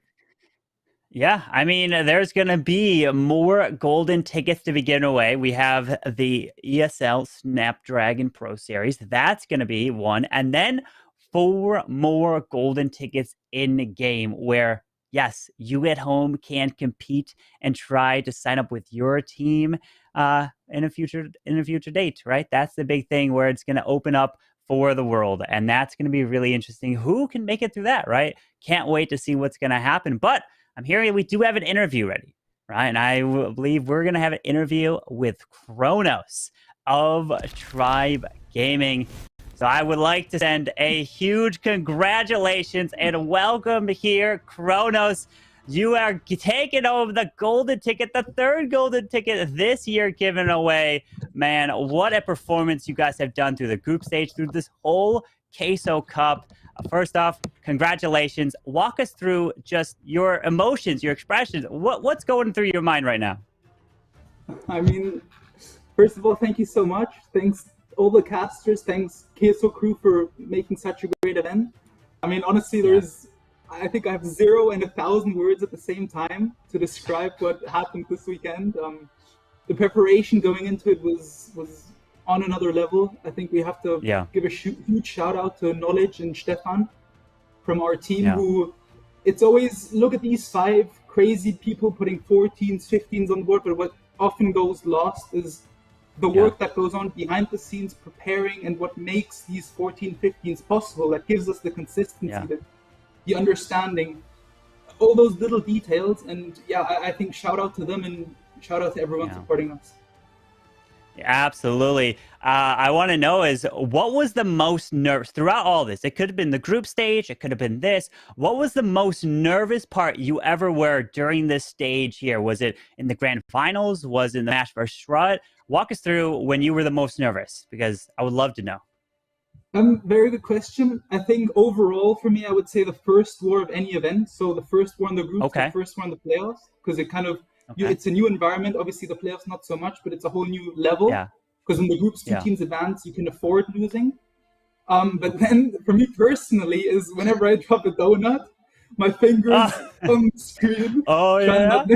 Yes. Not miss it and just hope for the best. But we got it done. Yeah. I would mess that up so bad. I would be shaking, and if I had my heartbeat sensor, it would be going off the. We saw like Exorcist, his hands I'm just letting were him have shaking. one on me, to be honest with you. But you did absolutely phenomenal. It was amazing to watch. Now that you have the golden ticket, you can take a big deep breath now. And you guys are going to be going to Poland next week. So what's going to be your game plan in Poland? Like, yes, you can't get a golden ticket. Now it's just for prize money. So I guess you can enjoy that a lot more now, right? Absolutely. I think the latest day we will enjoy, I think the tournament itself is split into golden ticket, showdown, and ESL. So obviously our number 1 priority will be to not just take part at Worlds and try to become world champions, but also take the European crown, so that we can call ourselves European champions and potentially, hopefully, who knows what's to come, world champions, or anyways, top 8 in Worlds to keep it humble. Awesome. It's been an absolute honor to be able to cast your wars, watch your attacks. Man, thank you so much for joining us to provide your insight here. And again, congratulations to you and Tribe Gaming for getting that golden ticket. Is there any final words that you have? Any shout outs you wanna say? I mean, I kind of gave myself the liberty of making the shout outs to the people absolutely. behind the Any more if you thought, 2 other shout outs I would do is Maxi for coming out of retirement, a very busy retirement actually, and giving us such an amazing cast. And the second would probably be to Ari, who also streams on Twitch every now and then, and is just a pretty funny guy. Yeah, and I think that's it. Awesome. Well, thank you again, and congratulations. Cannot wait to see what you guys do on the world stage in Helsinki, because you now have that golden ticket. Thank you so much for joining, and best of luck in the Snapdragon Pro Series. And now let's go ahead and bring back Itsu and Maxi here to the desk. And wow, what a performance from Tribe. Get a little special shout out there, Maxi. I'm sure you're probably like, oh man, you'd just love to be able to be part of that experience going through, but it's amazing to see. And wow, what a performance. And was there any final words, Maxi, you wanted to say? I'm just happy that that we've seen a great tournament here. We've seen insane wars. We've seen wars making history at the perfect between Strat and Tribe. And we've seen an incredible run from Strat. From Tribe. I'm sorry. We've seen after the loss against Strat a great recovery and a great run through the lower bracket from Renegados. So it's been really just an entertaining golden edition number 2 of the Queso Cup throughout the whole thing. Every single stage was very, very cool to watch, and even cooler, I have to say this, to cast here with you guys. Just incredible, and I can't wait for even more to come. Absolutely, man. It's amazing to see. Was there anything else you want to add to it, Itsu? No, I'm just super hyped for the tournament. I always love those underdog stories. That's what I think is really cool to. So seeing Renegados getting so far, even though I feel like no one really of us, to be honest, was really counting on them or like betting on them, like getting that far in the tournament, but they were just like really smashing it with their defense. So really good job to them. Getting a lot of upsets in. So I think that's always fun to see when you see some of those happen. And overall, a great tournament. Yeah, it's been an amazing tournament so for the whole time. And what a performance from Tribe. Well deserved. They just put on a showcase on another level. I just want to say a huge thank you to production here of the Queso Cup, my fellow casters, Itsu, Maxi, and all the viewers at home, for you guys, Supercell, and also the players for showing us how it's all done and just putting on an amazing show. It's been a pleasure to be able to cast this, and I cannot wait for the World Finals, where the Tribe Gaming will now be joining X Team and MS Esports, as they are the 3rd team to get the golden ticket, as there's going to be a lot more golden tickets to be given away. So make sure you guys are tuned in to the COC Esports Twitter. We'll be announcing everything, more tournaments, and then of course the in-game tournaments where you guys will be able to sign up and be able to participate. So make sure you guys stay tuned for when all the information is coming out about that. But that's going to wrap up the Queso Cup 2nd edition with the golden ticket. Hopefully you guys have a great rest of your day, and we'll see you guys next time. Class shot.